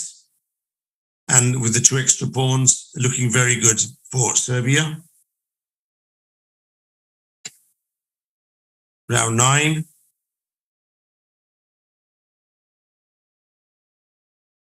King, bishop, and 2 passed pawns against the king. There we have it. Before there was a knight, but the knight was lost for a pawn. And now basically, if Serbia is able to win this game, if I'm not mistaken, the match will end in a draw, 2-2. But as Serbia won the first match, I'm going to confirm this.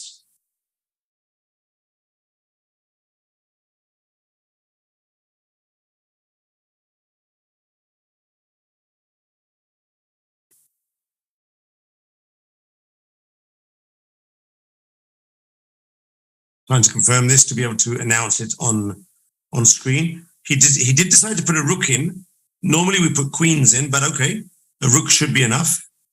Yes, I'm being confirmed that as they won the first round, 2.5, 1.5, if they get a 2-2 here, they win. He decided to put in 2 rooks. Now, normally we put queens in, but of course, maybe he's unsure that with 2 queens, he might stalemate. So that's why he's doing the very sensible staircase mate with the 2 rooks, or the David and Goliath checkmate, also called.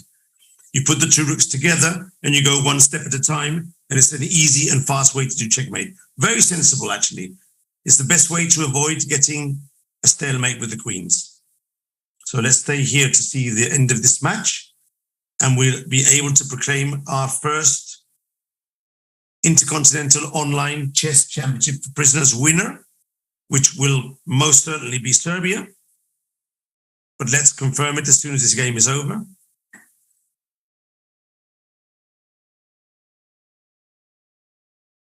And it's a wrap. Checkmate. Well done. Well done, Serbia. Tying 2-2. And they are now the youth winners of the event. The youth winners are Serbia, just defeated England in the finals. Youth is under 20 category. We can now proclaim the winners.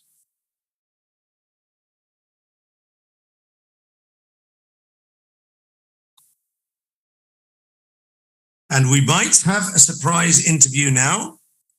Let's see if we are going to be joined by the FIDE president to congratulate the winners. Let's see if this is going to be possible.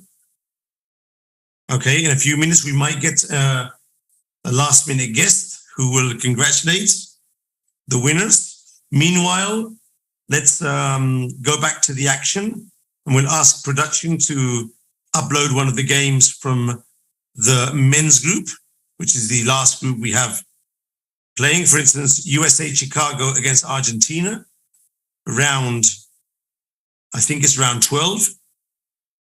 USA Chicago, Argentina. See if we can get that one up.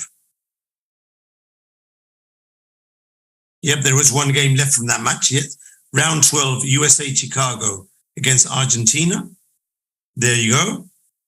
So this match is being won at the moment by 3-0 by USA Chicago. And now there's the last game being played. And unless some miracle occurs, this is going also to be won by USA Chicago.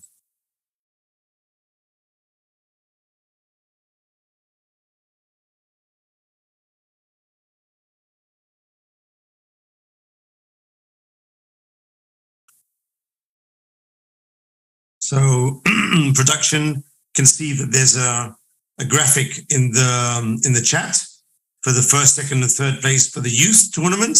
Maybe we can have that displayed on the screen when we get the FIDE president coming in.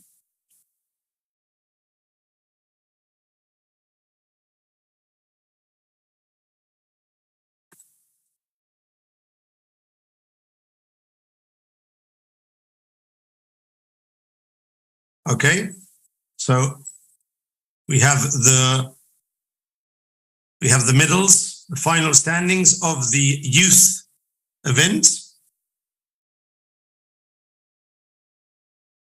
And hopefully we'll be joined by the FIDE president to ask a couple of questions and maybe do the ceremony for the youth finals.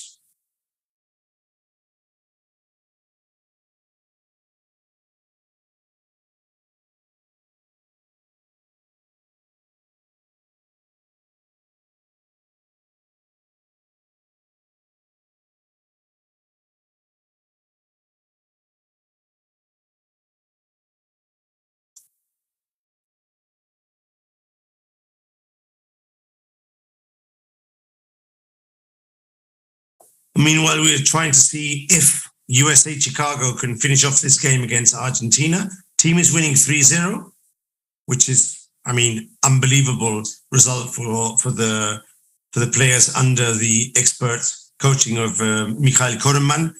But they still need to win this game to get a definite 4-0 result.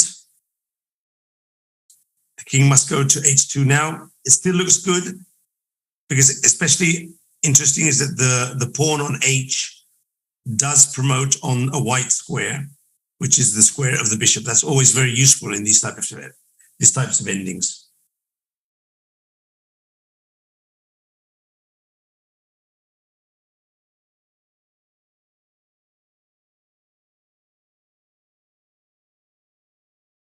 Okay, so I think I'm being joined by a guest. Let's make sure. Can you hear me, Dana? I can hear you very well. Great. Just a moment. We're going to put you on screen. And also, maybe you have to turn the camera around because I can see you now. That's good. That's good now. That's good now. I'm going to bring you on screen now. Okay, so joining me here in the stream, the live stream, Dana Reidnesi Ozola. I never know how to pronounce your surname, so if you could do me... Perfect. You're perfect. Is that good? Okay, so Dana is deputy chair of the FIDE management board for the last few days, because I think there was a recent appointment. Could you tell us how this was done, this last appointment? Because I read it only this morning.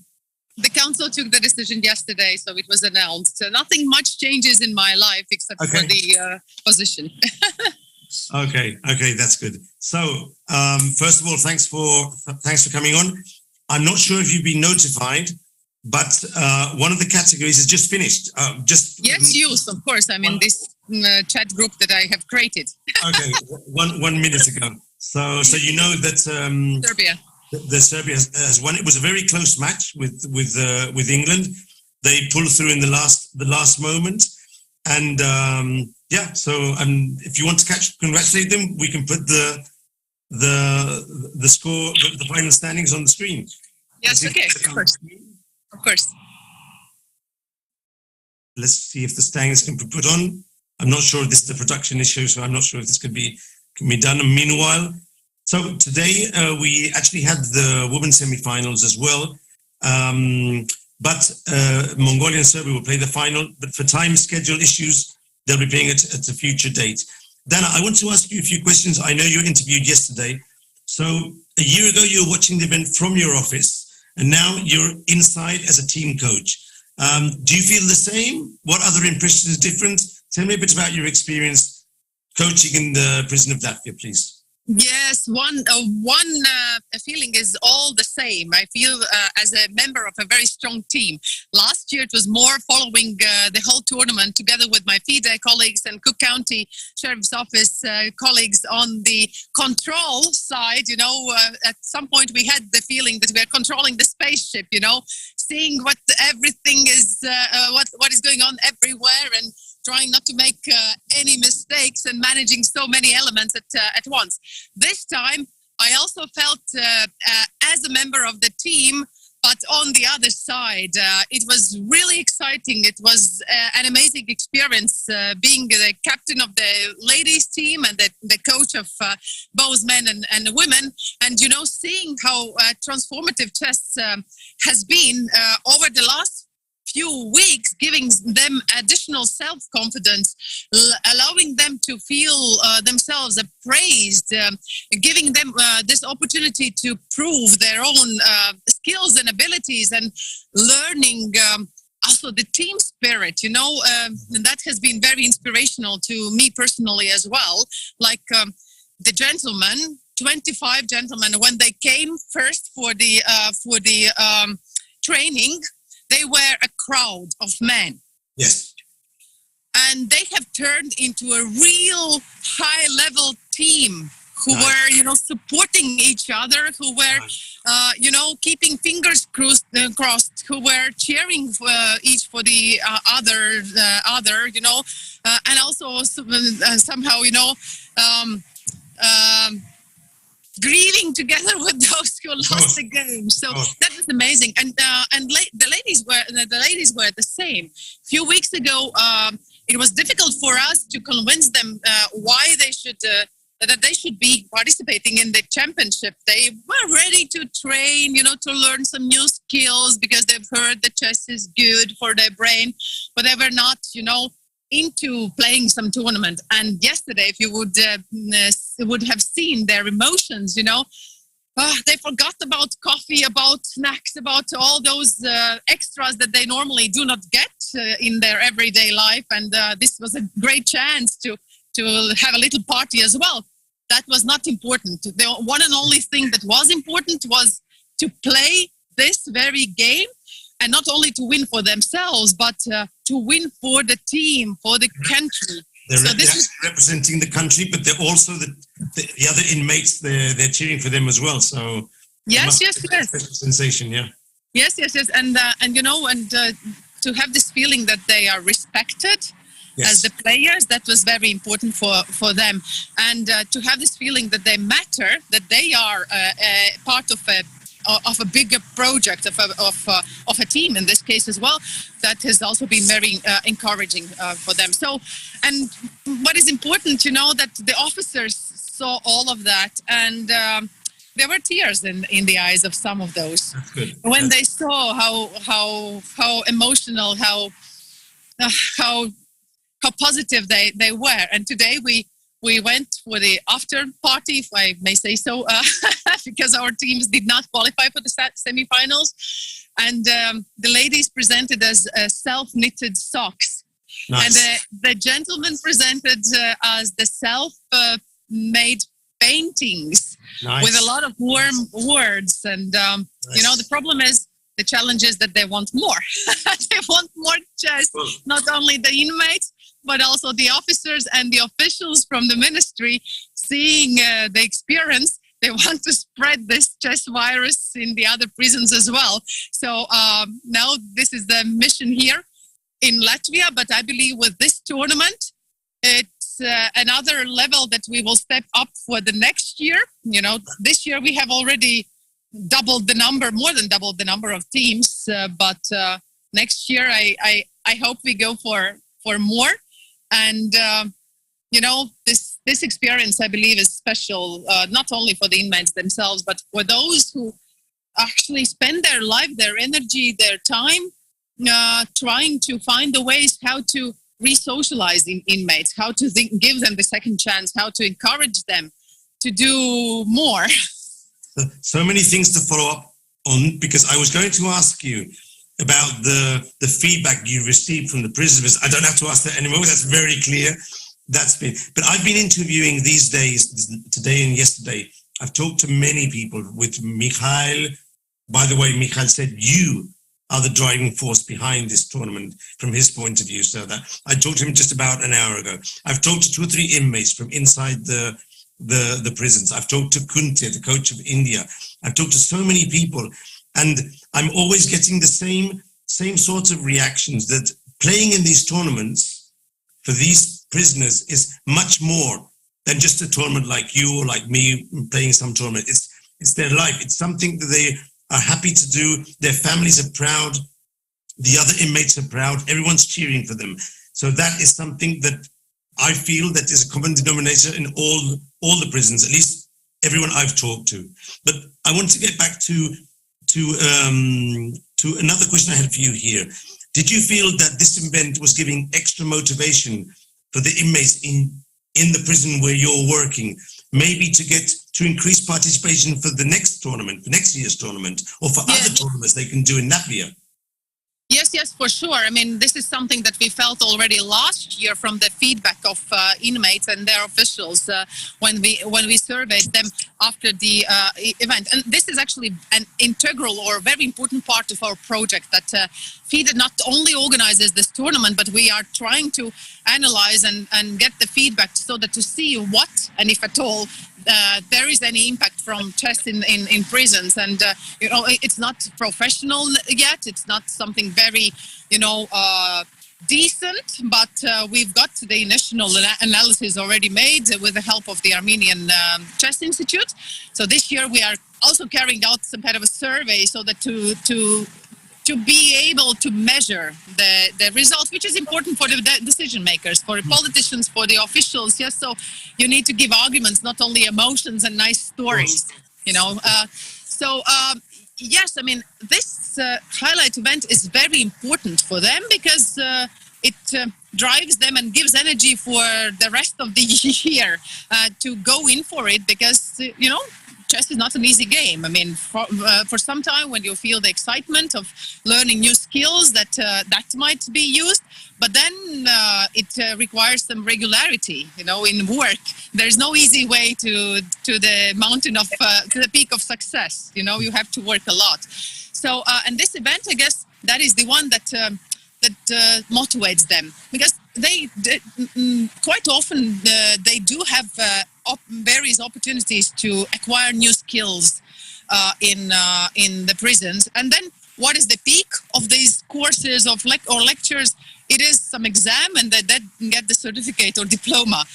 But compared to a competition, that's not the same. The competition gives also a very strong emotions and excitement. Even my heart was trembling when I was cheering for the teams. I felt myself like I was participating in the World Chess Championship, and all the others as well, the guards as well. They got so close. They were, the main supporters of their teams. And this is very important. So if you structure the program smartly, it can be very, very motivational. And this event is very important part of it, because it's not only important for themselves, but it allows us to tell the stories. It allows us actually to get the access to the prisons, to expose it to media, to potential sponsors. By the way, thank you. I will use this opportunity to thank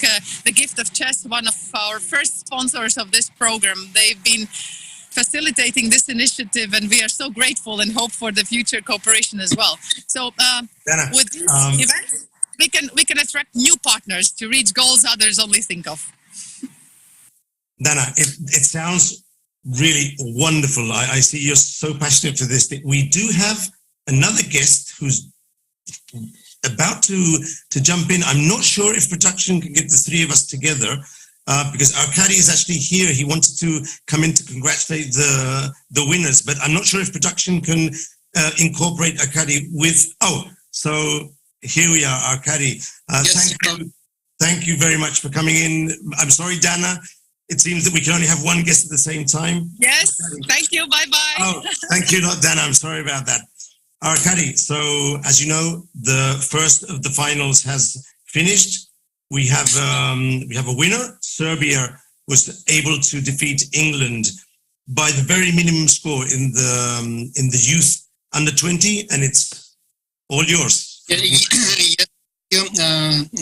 Thanks a lot for inviting me to the ceremony of congratulating the first winner of our Intercontinental Cup Chess for Freedom project.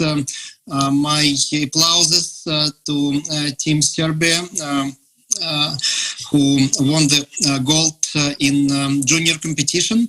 We have it first time. Last year we didn't have a separate junior competition. This year we have it, and I think this achievement is great. You guys represented your country. You represented also yourself. You showed great talent and effort that you put into winning this tournament. And the most important thing is that you started loving chess and having fun from the game. And for me personally, it's important that that while you are just starting your adult lives, you have a chance to improve. You made some mistakes in the past probably, but you have all the opportunities to be better in the future, and chess will certainly help you to be better in the future. Dana just said that now we have access to prisons. Hopefully nobody will out of your team will have the way back to prison. Maybe you can teach other people to play chess. That's the only thing I think you should do in prisons in the future. But you prove that you can do great things. My congratulations also to other teams who competed successfully, Team England, and for the third place Ecuador, and then Argentina. I just came back from Argentina actually, and we met with people who run the project for young inmates in Argentinian prisons, and I'm happy that one of the teams is among top 4. So that's a very good achievement, and I think the example of Argentina is quite important and can be spread around the world in this respect, since this project was put recently on a systemic basis, and it involves authorities, it involves national chess federations, many people, and already hundreds of young people went through this project in Argentina. So we are looking forward for spreading best practices all around the world. But today, again, many thanks to all people who made this possible, and organizers, officials from all countries who have been involved into this part of the tournament. We'll talk about others tomorrow, hopefully. So once again, congratulations, and I'll be in Serbia hopefully just in 5 days. So maybe will be an option for me to come and congratulate you personally. Thank you.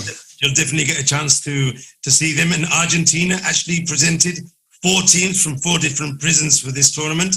And if I'm not mistaken, it's the country who has done most participation, doubling the countries from one year to the other. One last question, Arkady. What are the future plans of FIDE in terms of developing countries, chess in prisons and other vulnerable communities? Is there any specific ideas for the short future? Regarding chess in prisons, we are now visiting. Well, regarding prisons, we are just visiting countries all around the world, and we are telling officials, we are telling national federations about the details of how to run those projects, and we can see great enthusiasm about that again, all around. It just takes time, a little bit of time to adjust local rules and local capacity to this idea, and I'm sure that next year we'll have many more countries and teams participating. But again, more importantly, more people involved into that, so that more people will get a chance to improve their lives, and some of them will compete for medals for their countries. So we are quite optimistic about the future progress of Chess for Freedom project. It makes our world better. Of course, Arkady, again, thank you. I know you have a really, really tough schedule. You're all over the place all of the time, so it's really nice for you to pop in here and say hello to the participants and congratulate them. Thank you. For the other two groups of teams. Thanks a lot. They're still playing, so we'll see you in a while. Goodbye. Yeah. Bye-bye. Okay, so that.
So that was Arkady Varkovich, the president of the FIDE, International Chess Federation, popping into the stream to say hello, to congratulate the winners, Serbia of the youth category.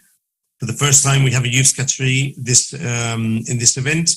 And as he said, he will be in Serbia in 4 or 5 days, and probably he will be able to congratulate the federation and the officials and maybe even the institution personally. So thanks. And also to Dana. Dana is not only one of the main persons in FIDE from an organizational perspective, but also, as she was mentioning in the interview, she actually works with the inmates in the Latvian prisons. And that is something that, as far as I'm seeing these days, talking to the different people involved, is something that really should be well considered, because it really helps them a lot to use chess to improve and make themselves much more useful in the prison for the rest of the inmates, for their families, and also have a good time playing the game. So I think we should get back to the action. Everything is going so fast that I'm losing track. I do know that women's and youth have finished, and the last groups are the men's group. We're going to see, let's see if production can put the score table on the cross table so I can see how they're doing from the score points, and then we'll get back to the games. Could you put this, there you go. Let's update this table. And as far as I can see, we're now disputing round 6 of the 7 rounds. And as you all can see on the screen, Colombia is in the lead, 4 wins and 1 draw.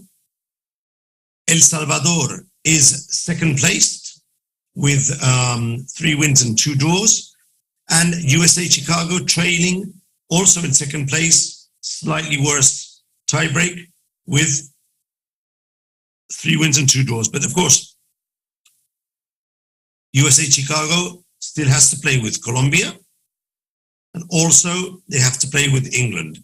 So a key match will be USA Chicago against Colombia. And I'm not sure, but that might actually be the match of the round. No, USA Chicago are now facing England, which is a very important match, because if England win, they will tie Chicago in the standings. So let's see what happens in this round.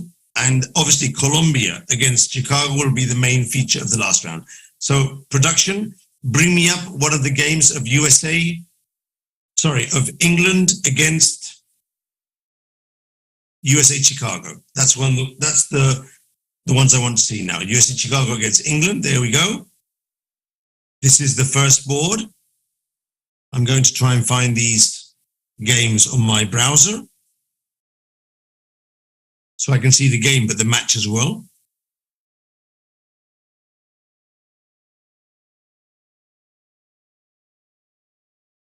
Okay, all 4 games are still being played. This is a really important match because Chicago has to win to keep the option of winning the group outright. But on the other hand, England has to win to tie with Chicago and try and go for second place. So let me check. This is the first board. This is board 2. Okay, here it looks as if Chicago is doing very well. Actually, they're threatening a checkmate on h7 in the next move, so black has to be extra careful here. I think the only move is pawn to h6, but against pawn to h6, I do have the feeling that rook takes h6 might be a killer tactic. There you go, h6. I'm wondering if white can play rook takes h6 check, pawn takes h6, and then pawn to g7 check. I'm not 100% sure that this tactic works, but he's gone for it. He went for it. So let's see how this pans out. He has to take the rook with the pawn. Computer's giving the line as best move. And now g7 would be my suggestion here.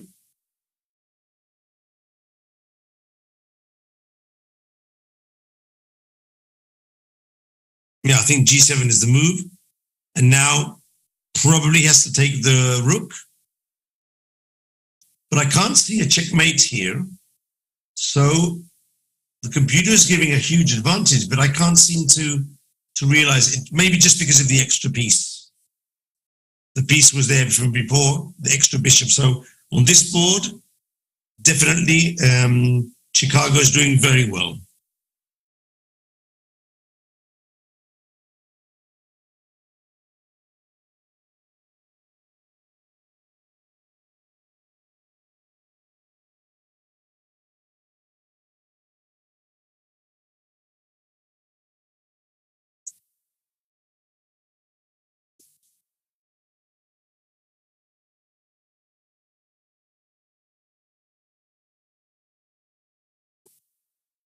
Okay.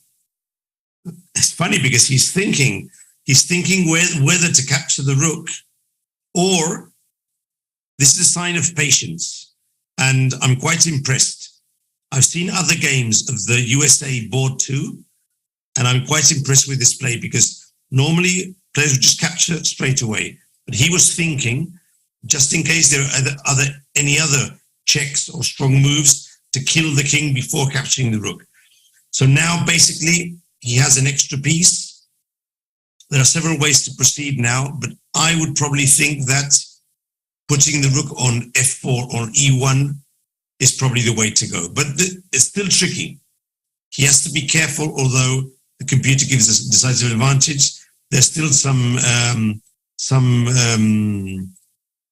moves to be, correct moves to be played still. Queen to c7 maybe is possible, hitting the knight with check.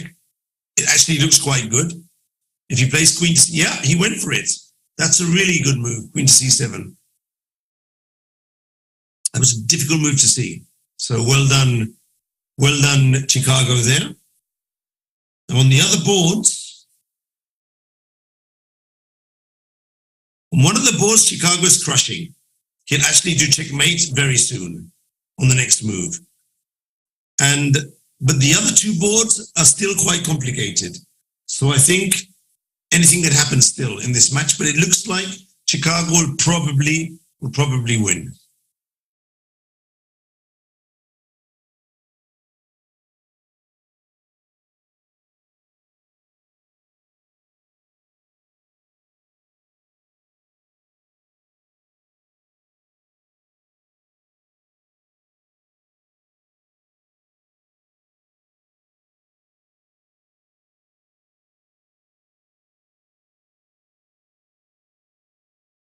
That knight is dead. I don't see a way that black can protect it. Maybe putting the rook on e8. I think that's his best try. But in that case, okay, there are several moves to be played. But he gave up the knight. He played e3. He gave up the knight, and he's trying to win the checkmate on the knight on d2. That's quite a dangerous tactic. But I think bishop f5 check would probably lead to some sort of checkmate. Yeah, bishop to f5 check, king to g5, queen to g7 check, and that's all she wrote. It's going to be mate in 2 or 3 moves. There's a g3 mate at the end of the variation. But he has to find bishop f5. He did it. Very well played by Chicago. Very well played. Not sure who's playing with this account, but he's playing very, very well. I don't know the names of the players, but he's playing very nicely, very nicely. Very precise moves. Check. And now king h4, g3, king h5, queen g6 mate. Very nice. Well done. Have to give an applause because this was very well played. And he had to be very precise because black is mating on d2. As queen takes d2 as the mating threat. So very well played.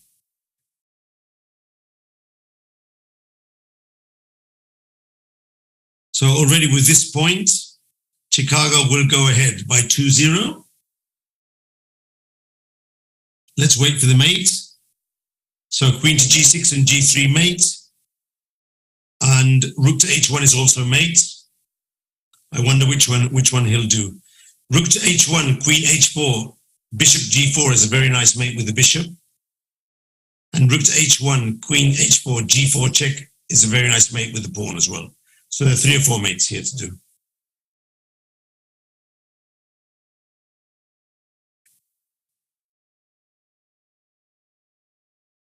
Now, when this game is over, we'll jump to, so now queen g4 is mate, queen g6 is mate, g4 is mate, bishop g4 is mate.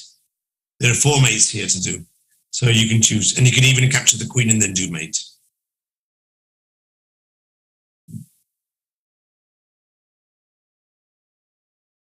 Queen g4 mate, very nice.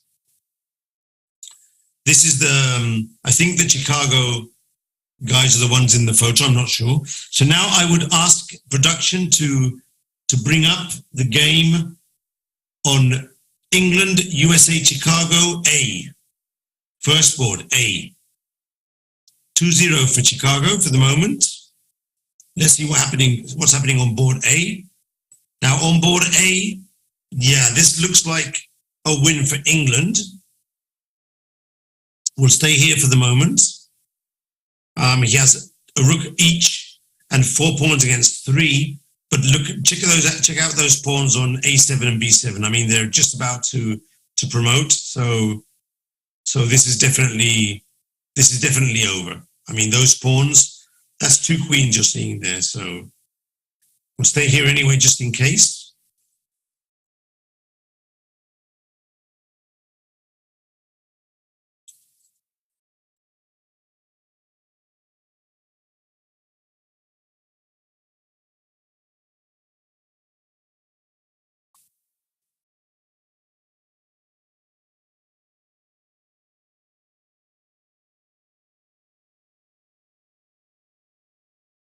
Yeah, 1 queen, had to capture with the rook, capture back with the pawn, get another queen on the board, or maybe a rook. We saw before that 2 rooks was also a good option.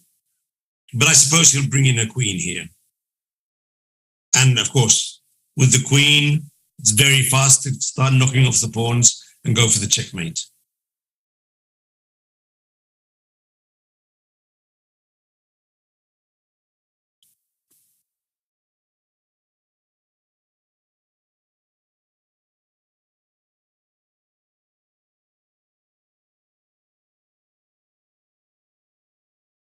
Of course, you can't let the other guy put his own pawn in, so it's useful to protect with the queen. Let's see the YouTube stream, see if there's any questions there.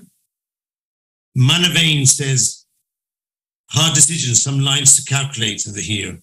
Yeah. And thanks, Travis, who says much respect for FIDE and everyone involved. I agree, this is a huge endeavor, but I think each and every individual prison and their inmates are going to be very happy for the outcome of the participation. As Dana mentioned before, the women's team of Latvia were not even sure to participate in the tournament. But it's worked well. It gives them a lot of self-confidence and the idea that they're doing something very positive also for the prison, representing the rest of the inmates in the world champions. So that's very cool.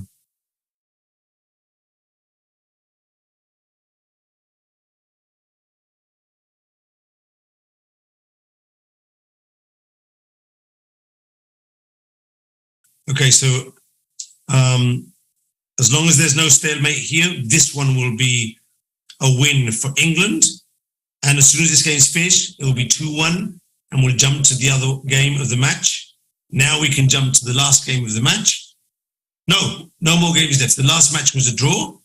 Probably Chicago saw that with 2.5 they'd win the match. So Chicago wins this one. And we're going into the last round. I think that's the last game of the round. Let me check. There's still one game left between Colombia C and USA Kansas C. Maybe we can get that game up.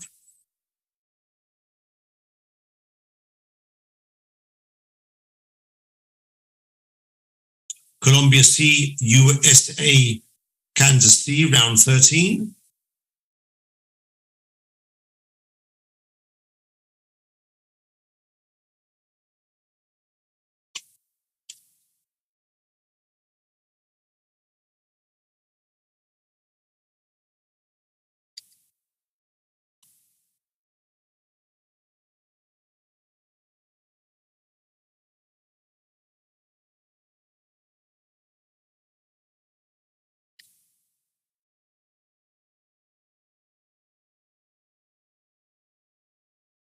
We need the last game from USA, Kansas.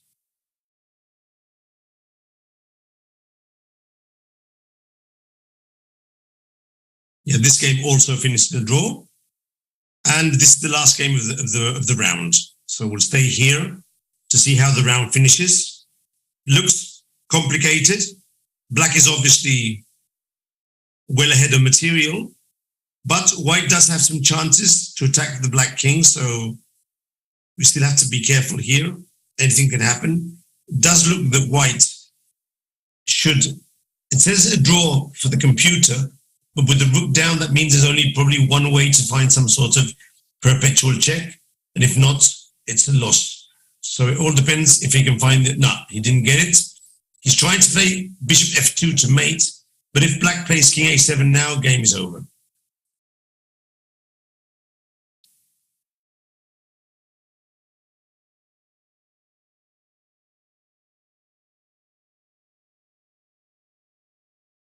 But if he doesn't play king a7, bishop to f2 is mate.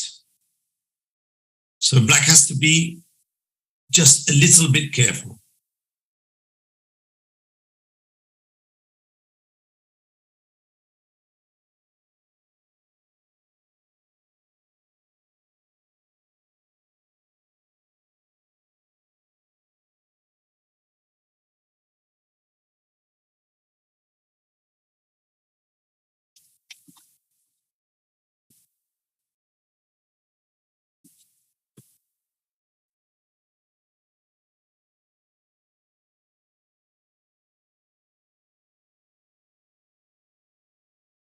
Yeah, he played king a7, very sensible. And now against bishop f2, he can just drop back to the first rank. And in principle, this should be a relatively easy win with the extra rook. Still some technique needed, but nothing that these guys can't do after seeing how they played the last rounds. Notice that the knight on c6 is protected by the queen, so white can't really capture the knight. And now I would just suggest bringing in the rook to d8. I mean, the rook on the file is not doing anything. You can put the rook on d8, hit the queen, maybe go for rook to d2, check, and the counterattack could be decisive. Yeah. USA Kansas is on point here.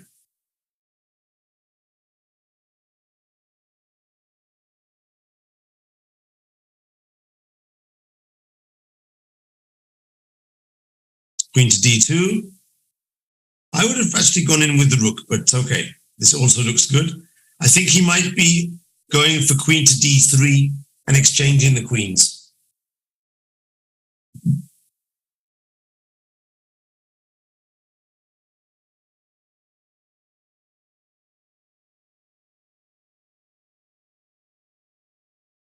Oh, he's going for the mate. King g1, queen d1 check, and rook to h8 mate. Nice. Nice. He's going for the mate, yeah. Now I understand. At least he'll try and do the mate. That's what I think he's trying to do. But many times it's just easier to simplify with, because the other guy blocked with the bishop now. So now he really has to bring that knight into play. Let's see how he's able to do it. Or maybe even g3 could be an idea here.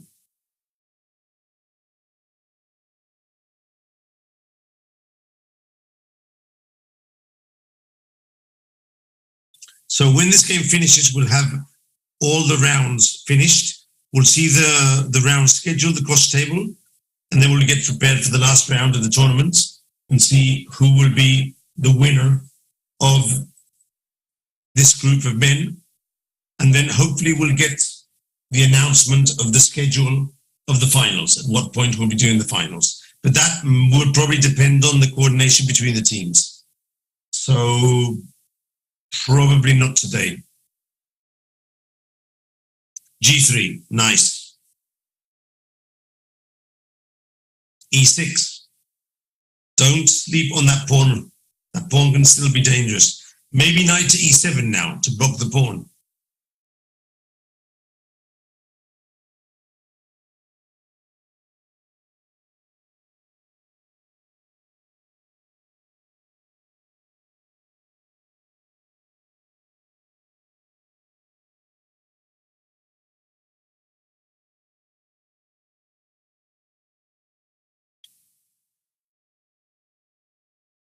Okay, so white, what do you mean, black lost?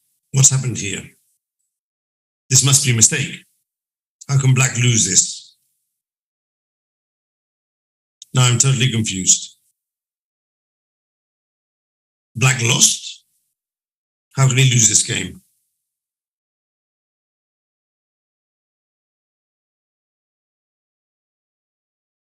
But I mean, how can black lose this game? This is something I don't understand. He has an extra rook, and there was no time trouble.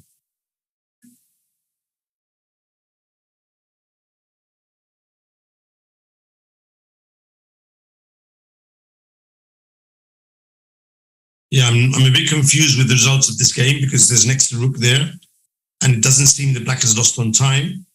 So maybe the result is incorrect, but in any case, if this result is correct, that means that Colombia has defeated USA Chicago, and that is a huge blow. That's going to be a huge blow for the scorings. But I still don't understand how Colombia has won this game. Okay, so here we have the scoring board, but we need to update it for this round. Yeah, I still don't understand that last result, but anyway, we have the scoreboard here now.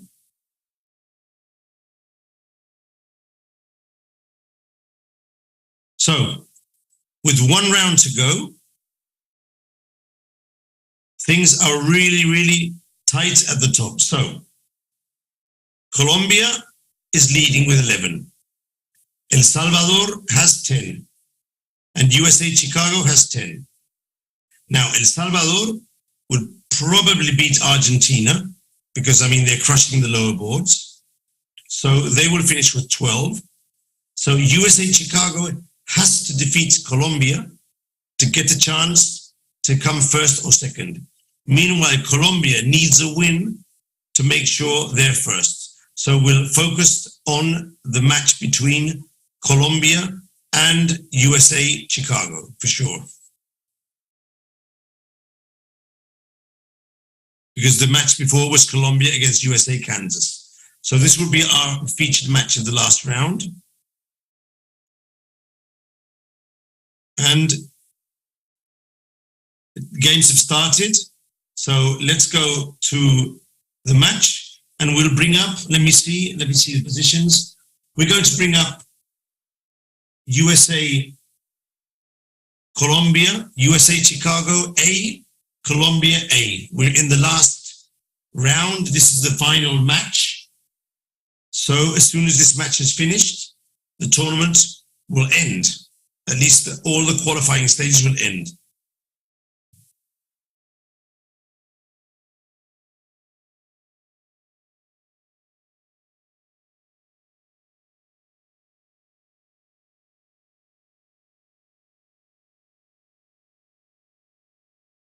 So during the round or at the end of the round, we might have the information of the scheduled for the finals, but most probably until the teams have been designated and the contacts have been made. As the time zones are completely different, we have Philippines on one side, and on the other side it could be Colombia, it could be Chicago, it could be, I mean, there are several possibilities.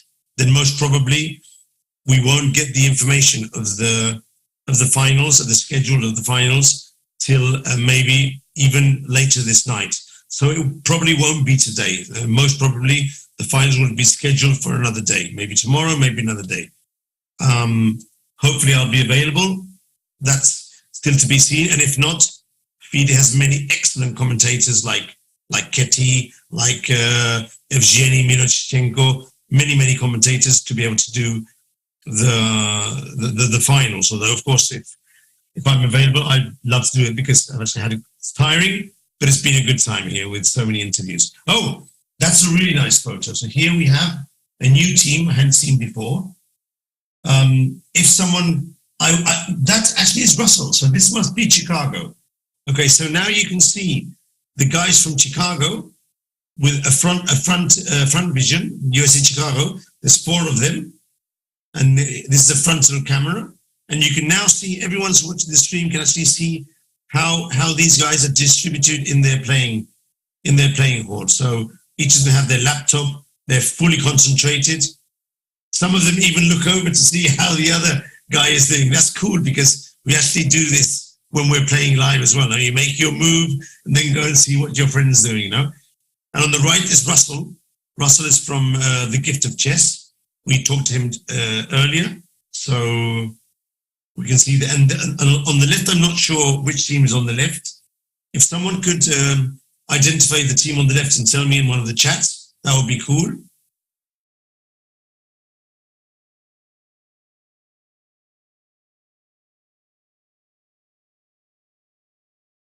Always good to know which teams are there.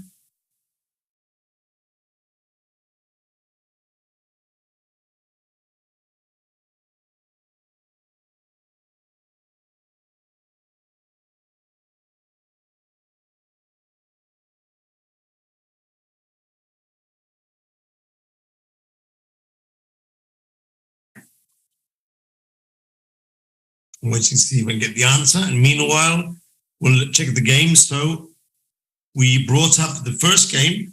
Already this is a very strange position because I think that the player from Chicago fell into an opening trap where he was checked with the knight and the queen and the rook has just fallen. So this actually means that in this game, Colombia has started off very, very well. There's a huge tradition of chess in Colombia. It's played all over the place. Also, of course, as we see in the prisons. And as we mentioned before, if a country has a good chess tradition, well, the theoretical probability of having inmates playing good chess is probably higher. But also, it's very important for the federations to be in contact with the directors of the prisons, and with the help of FIDE and other organizations, try and create or develop a program in the prisons. But of course, it's not easy. Oh, so now we know who's controlling the camera of the Chicago stream. Hi there, Michael. I'm not sure you'll hear me, but anyway, hello. So probably Michael doesn't know he's on stream now. He's probably watching the games as well, but someone should tell him he's on stream. Let's get this message to Kema.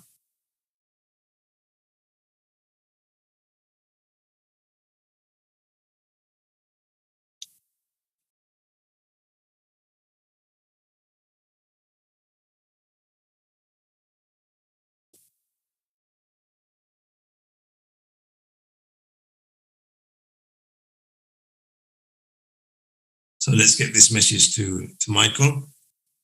He might not realize, he's the coach of the team actually, but he might not realize he's on stream. Okay, now he's been notified, so this is good. And now I can see Kema. Hi, Kema. So we need to turn the camera to focus on the players, and that way we can see the players and see their faces of concentration, turning the camera around, moving the camera towards the players, if that is theoretically possible. Maybe the face of the inmates can't be seen and the camera has to be behind. Okay, that's understandable as well. So let's see if we can get that fixed in the future. Meanwhile, in the game, we can see things are not going well for the team of Chicago. This first board is really, really in favor of Colombia. I can see the other boards here on my right. I can tell you that on the second board, Colombia is also doing very well. On the third board, things are much more complicated. On the third board, I even say, yeah, but even on the third board, Colombia is doing well. And on the fourth board, it's a bit difficult to find the context here, but yes, I would also say that Colombia is doing well. So things are not looking so good for USA Chicago in this match, this key match against Colombia. But of course, Colombia is also feeling the pressure of El Salvador. They know El Salvador is going to defeat Argentina clearly, so they need to win this game, and they're putting everything to get a clear result.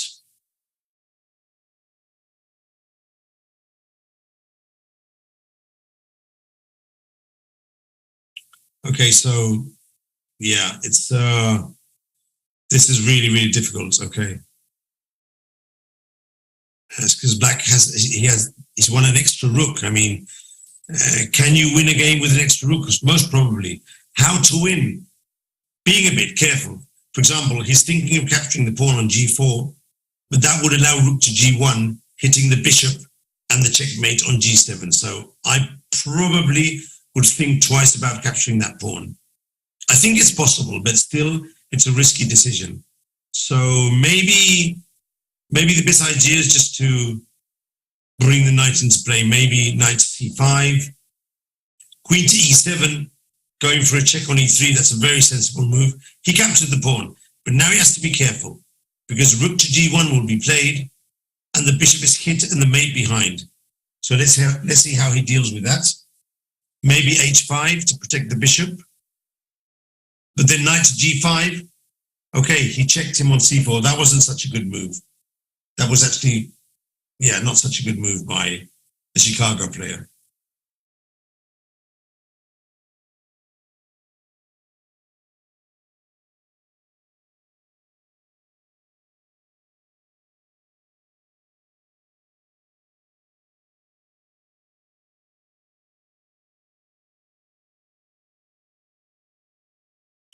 Now, the other games are looking very good for Colombia. Could we get, please, production, the game Colombia B, USA Chicago B? That's the one I'd like on the screen now, Colombia B. Thanks a lot, production. Great. So this one is more likely to finish before the other one because, as you can see, Colombia has a clear extra rook, plus 2 pawns, and more importantly, a very safe king. So yeah, Queen E7 is a very good move.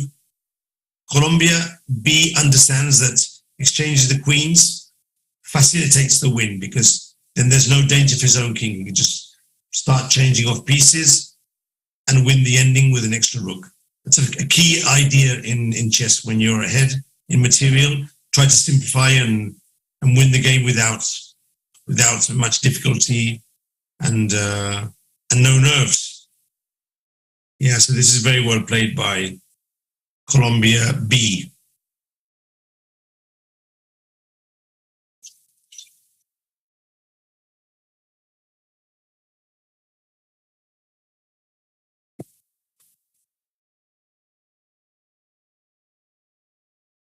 D4, okay, hitting the knight, that's okay.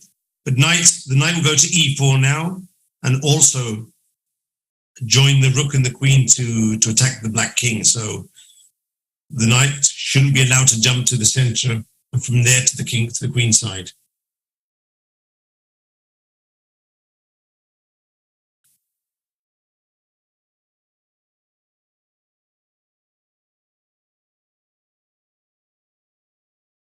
The level of play is actually quite high in these games, but I can always see on every situation, every game, there are certain technical mistakes that have been made. That's a very good move. That is a very, very good move.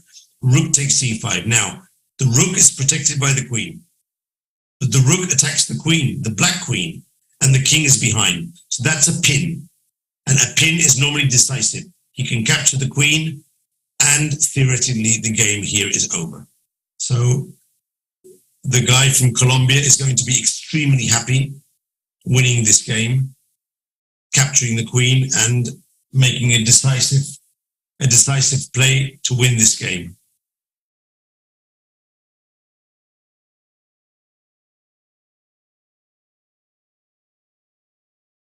Yeah, Colombia is going to go. They're going to score the first win of the match. I'm going to check meanwhile El Salvador and Argentina.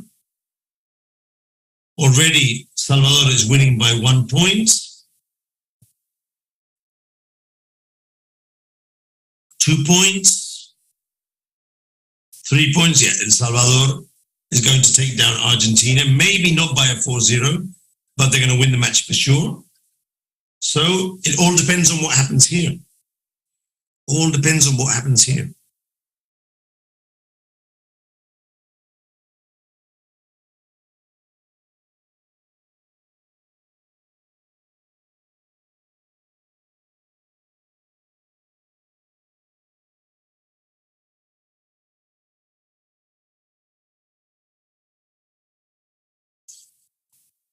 What's going to happen here? Will he play for the simplification? Will he go for the pawn storm, pawn shuffle? No, he's going for the mate. He's going to play b5, open up the rook file and go for the mate. It's very sensible. When you have a huge advantage of material, you can either play for simplification or you can play for the mate. It all depends on the position. But this is normally, that's a good idea. He should play g3 now, just to make it safe. He could play for a trick, f3, bishop takes f3, queen to f4 check and wins the bishop. That's another trick he could play for.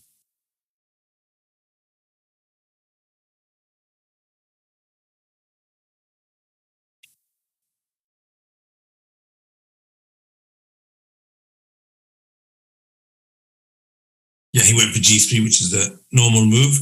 And now the game is won. The only danger is the mate on the first rank.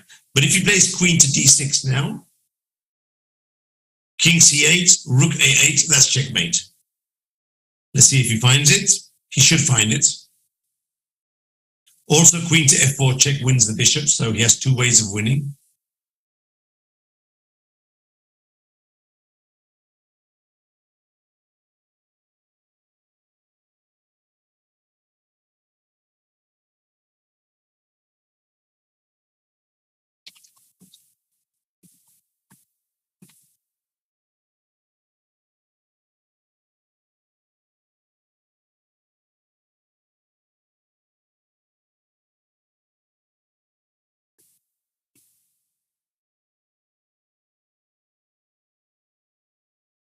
He found it. Queen to d6. Nice. 1-0. Very nicely played by the player from Colombia. And now we're going to jump to the game. Colombia D, USA Chicago D. There you go. This looks like the next game that might finish. So yeah, let's stay here. And the thing here is that the player from USA Chicago has 2 rooks against a rook and a bishop. Now that's a big advantage, but not decisive. However, he also has a pawn on A4, which is running down the board, and very soon will become a queen.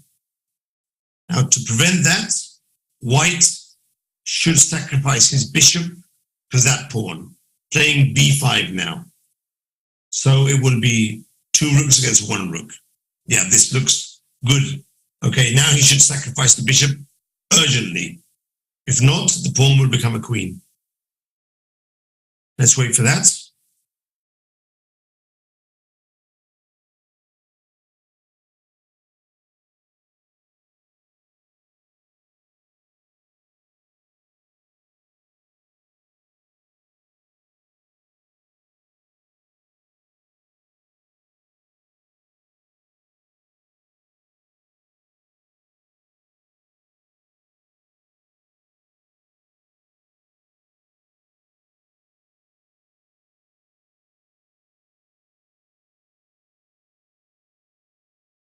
He's taking his time, but there's no other way.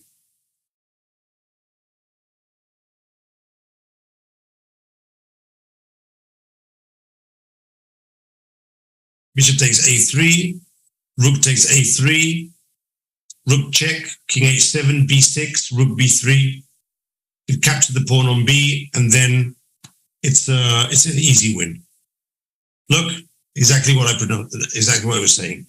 He'll knock off the pawn, exchange the rooks, and it's a trivial win. So this game will be won for sure by USA Chicago. That would put 1-1 on the score.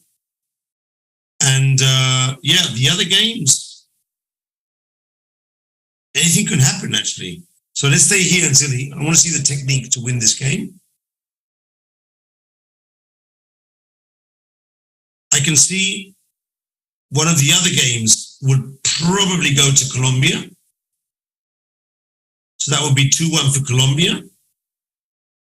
And so the last game, yeah, the last game will also go to Colombia. Yeah, it looks as if Colombia will win the match by 3-1. Let's see how El Salvador is going. Yeah, El Salvador 2-0, 3-0, 4-0 or 3-1. El Salvador is going to win. And we're heading towards the last moments of the stream, guys. I think there's about 10 minutes left. This is finishing after 2 full days here. Streams of 8 to 10 hours. Many interviews. I've had the chance to talk to so many interesting people today and yesterday. I've really got, of course, I've met Dana and Arkady in previous events, also Keti, but having the chance to talk to some of these the prisoners, Mikhail Koreman, of course, Leoncho is a good friend for many years, but it gives you a new perspective on a way of teaching chess and the way chess is helping certain communities. And this is a perspective I didn't fully grasp. I knew it existed. I had some information, but now I understand it much better. So it's been really a pleasure for me. That's one of the main reasons I decided to accept the petition by FIDE to come here and form part of this Chess for Freedom movement. And I'm very happy that I did it, because although it's tiring, I mean, energy, it will come back after a while, but the experience and the option to talk to these people and see this perspective, you don't get that every day. So I'm very happy, and I hope to be able to be available for the finals. But of course, I have other commitments. Just hope that they'll schedule it at some time which is convenient for them, of course, and I can be available. As long as it's not 4 a.m, I think I'll be able to get it done. Okay, so it's now 1-1, but this is, one of the games will go to Colombia for sure. So the only way USA can draw this match is if he finds a win here with white. But with a piece down, I mean, I'm not going to say it's impossible. It looks really, really difficult. But this is the move. This is the... I would suggest going to Colombia A, USA Chicago A, see how that game finishes, and then come back here to finish off the match. USA Chicago A, please. Colombia A. Okay, so this one is much more clear. Black is really, really having a good job with his two rooks and the queen, and also Chicago is really down on time. Only 16 seconds left. So I sense that this might be over very soon. Now B4 here would kill the game. B4, pawn takes pawn, rook to C4, game over. Let's see if he finds B4 here. Also queen to B2, queen to B3. Queen to B2 is actually a very good move as well. Okay, yeah, he's crashing through now. He's crashing through. This game is going to end very, very soon. And that will give a lead 2-1 for Chicago, pending the last game.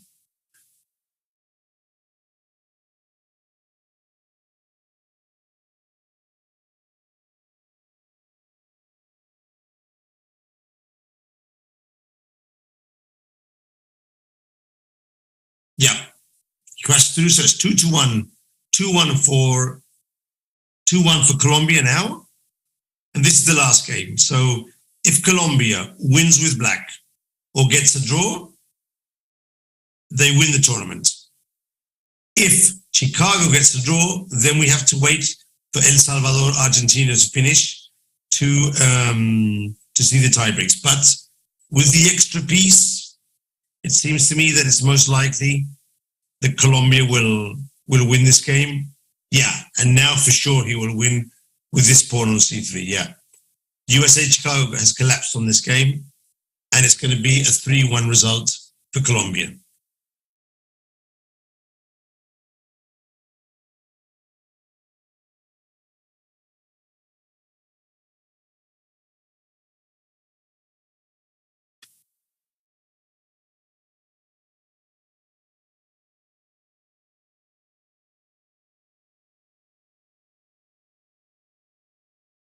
Something went wrong here for USA Chicago. He's probably banging his head of his mistake. I mean, he dropped 2 pawns, and now that pawn is going to become a queen.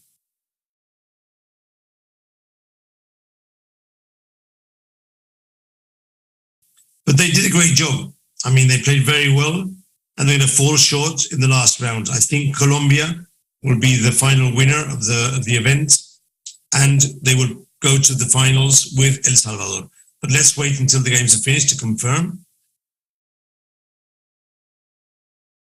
Nice move, rook a6. If he captures, he gets a queen.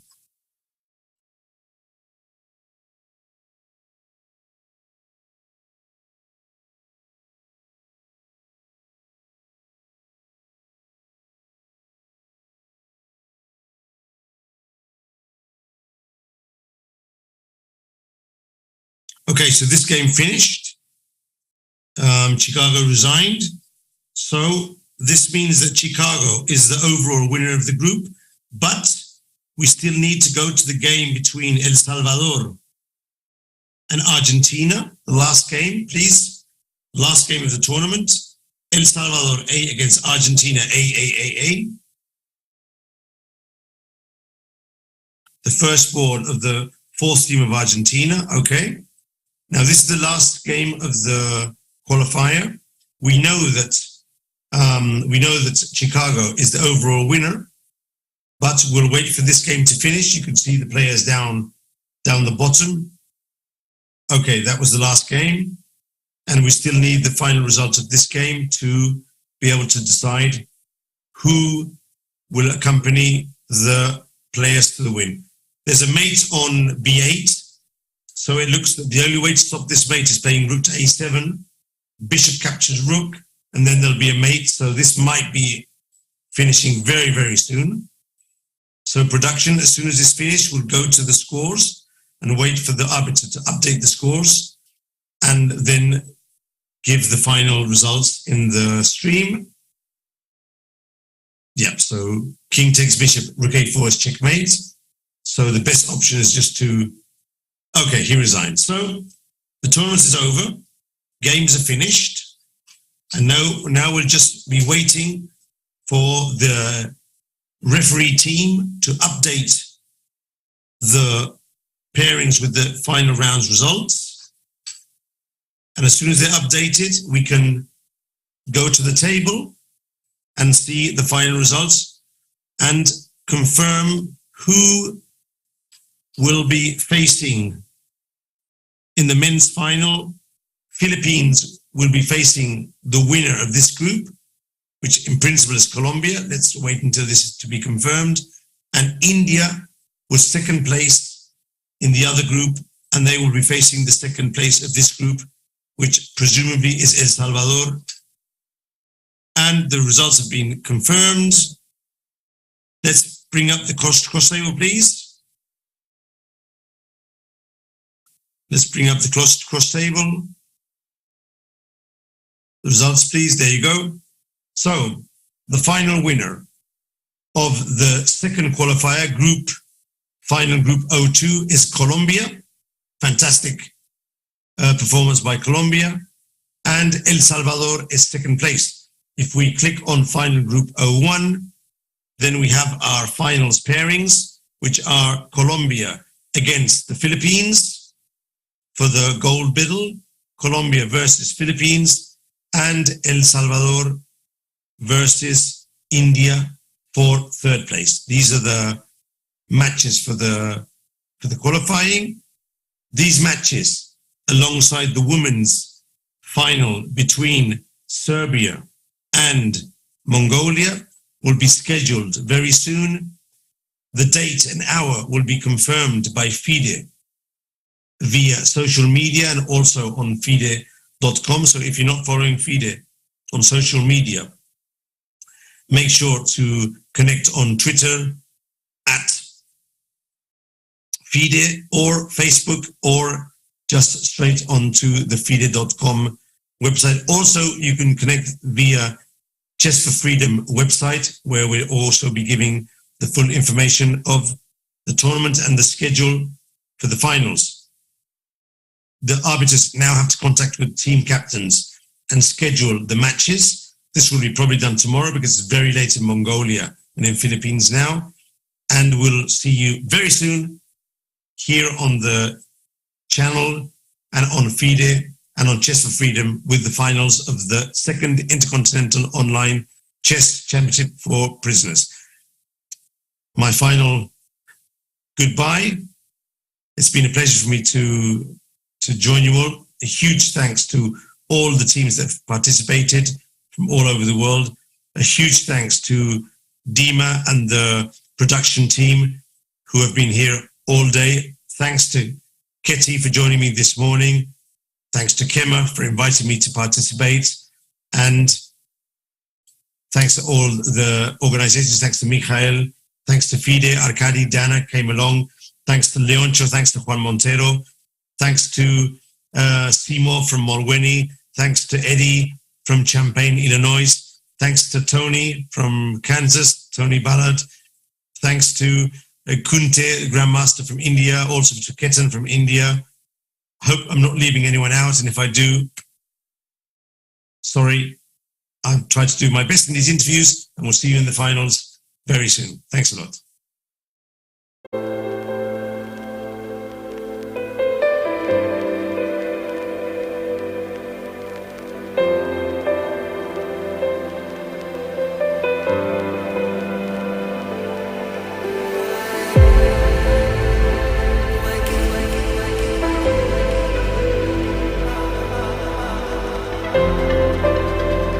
We really believe that the game of chess, one of the oldest intellectual games historically, is really helpful to improve socialization skills of people who are restricted in their freedom, help people to start thinking a bit more rationally.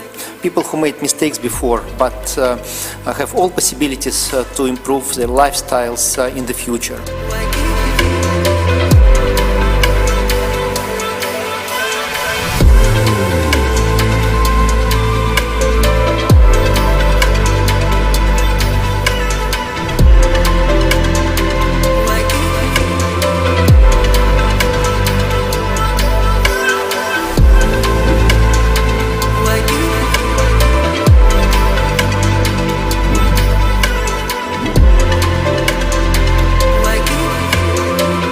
Actually, this tournament is, of course, the flagship event for the whole movement that we want to expand for training these people for carrying out research.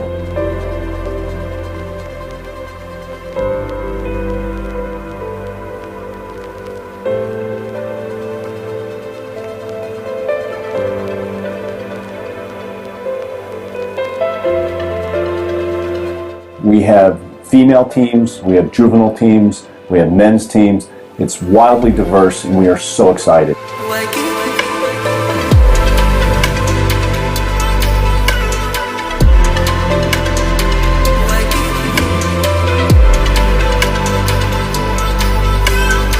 It is fascinating to observe how much chess activity there is already in prisons around the world.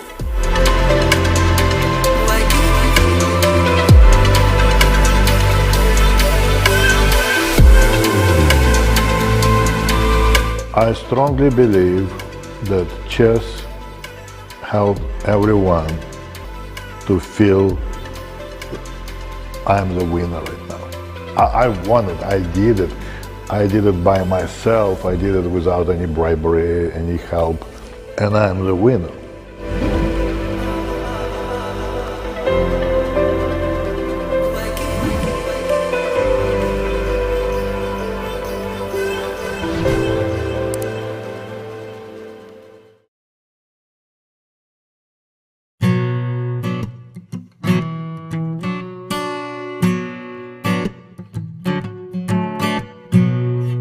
Mitt navn Nils Leil Finstad. Jeg fengselsleder i Oslo fengsel. Et fengsel med høyt sikkerhetsnivå som ligger midt i Oslo på Grønland.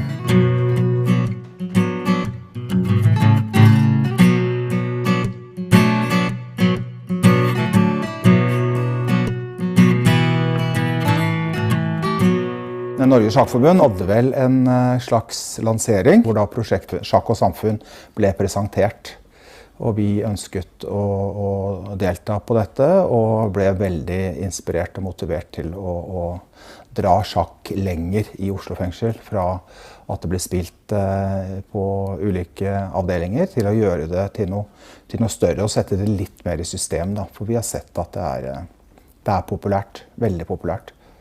Sjakk er et godt virkemiddel til å starte en dialog, for eksempel, mellom ansatte og innsatte, eller mellom innsatte. Det kan være at sjakk kan være en innfallsport til en god samtale.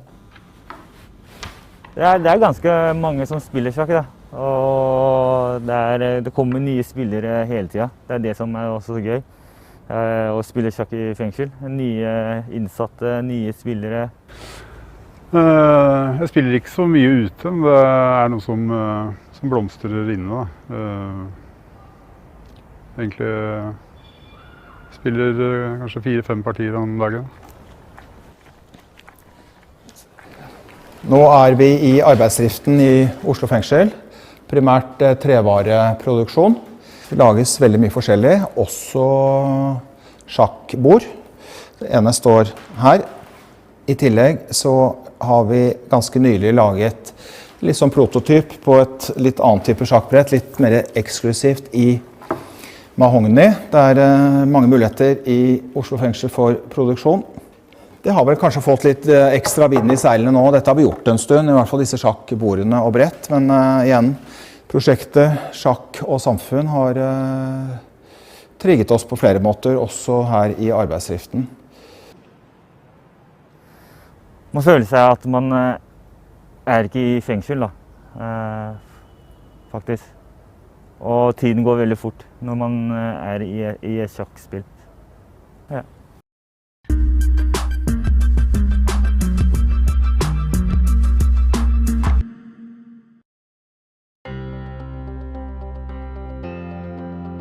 Inmates call me Dr. K. I'm teaching chess in the Cook County Department of Correction. We currently have over 150 inmates on a weekly basis taking the chess classes, and almost in every single division in Department of Correction. We started the chess program at Cook County Department of Correction in 2012 to bring a different way of thinking to a group of inmates. Playing chess teaches you different strategies to be more patient. It's complex, but it all plays a part with the way of life. Every time I play, I learn something new. And I think the chess class here in Cook County that Dr. K has going is something very good for the detainees that's here.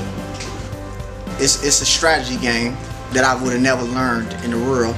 It would have took me some time to sit down and just be patient, and I ain't had that at first. So sitting here in these classes that they have is actually helping us with ourselves. We also introduced the online chess play right from the jail. Inmates are able to play online with any other people around the world. The latest addition to the program is family online matches. Inmates can correspond with their own families, with their own kids. And the idea is that through the chess they can redevelop their own connections with families. I had time to interact and connect with my family. I'm able to play online with my kids. I'm able to learn new moves from other opponents that's sitting around me. I'm able to pick up new strategies that I can maybe basically put into my lifespan. They enjoy this time. Those 2 hours that they play, they talk about different issues, they talk about their everyday life, and they use chess as a tool. I play my kids online once a month, and I'm able to see my wife and my kids. My wife brings all my kids for me to play. It's actually helping me think a lot, you know. It's operating my brain, a part of my brain that I wasn't using. Most of the kids have never played chess before. It's my job to teach them, and then I give them to their dads, and their dads teach them about both the game, and they teach them things about life, how chess impacts their life, how to think forward, and think ahead of the game. It feels nice to play with my dad in type of games like this. I love chess. This is fun to do. I'm trying to teach inmates when they play chess, they all should be looking for themselves like kings. They're making decisions like kings. They should be feeling like kings during the chess game. And the most important, everyone should feel, I can win. I can be a winner today. I want to thank Chef Dart for putting the program together, making it accessible for us, allowing us to have it, for the vision he had, the thought, consideration. Thanks.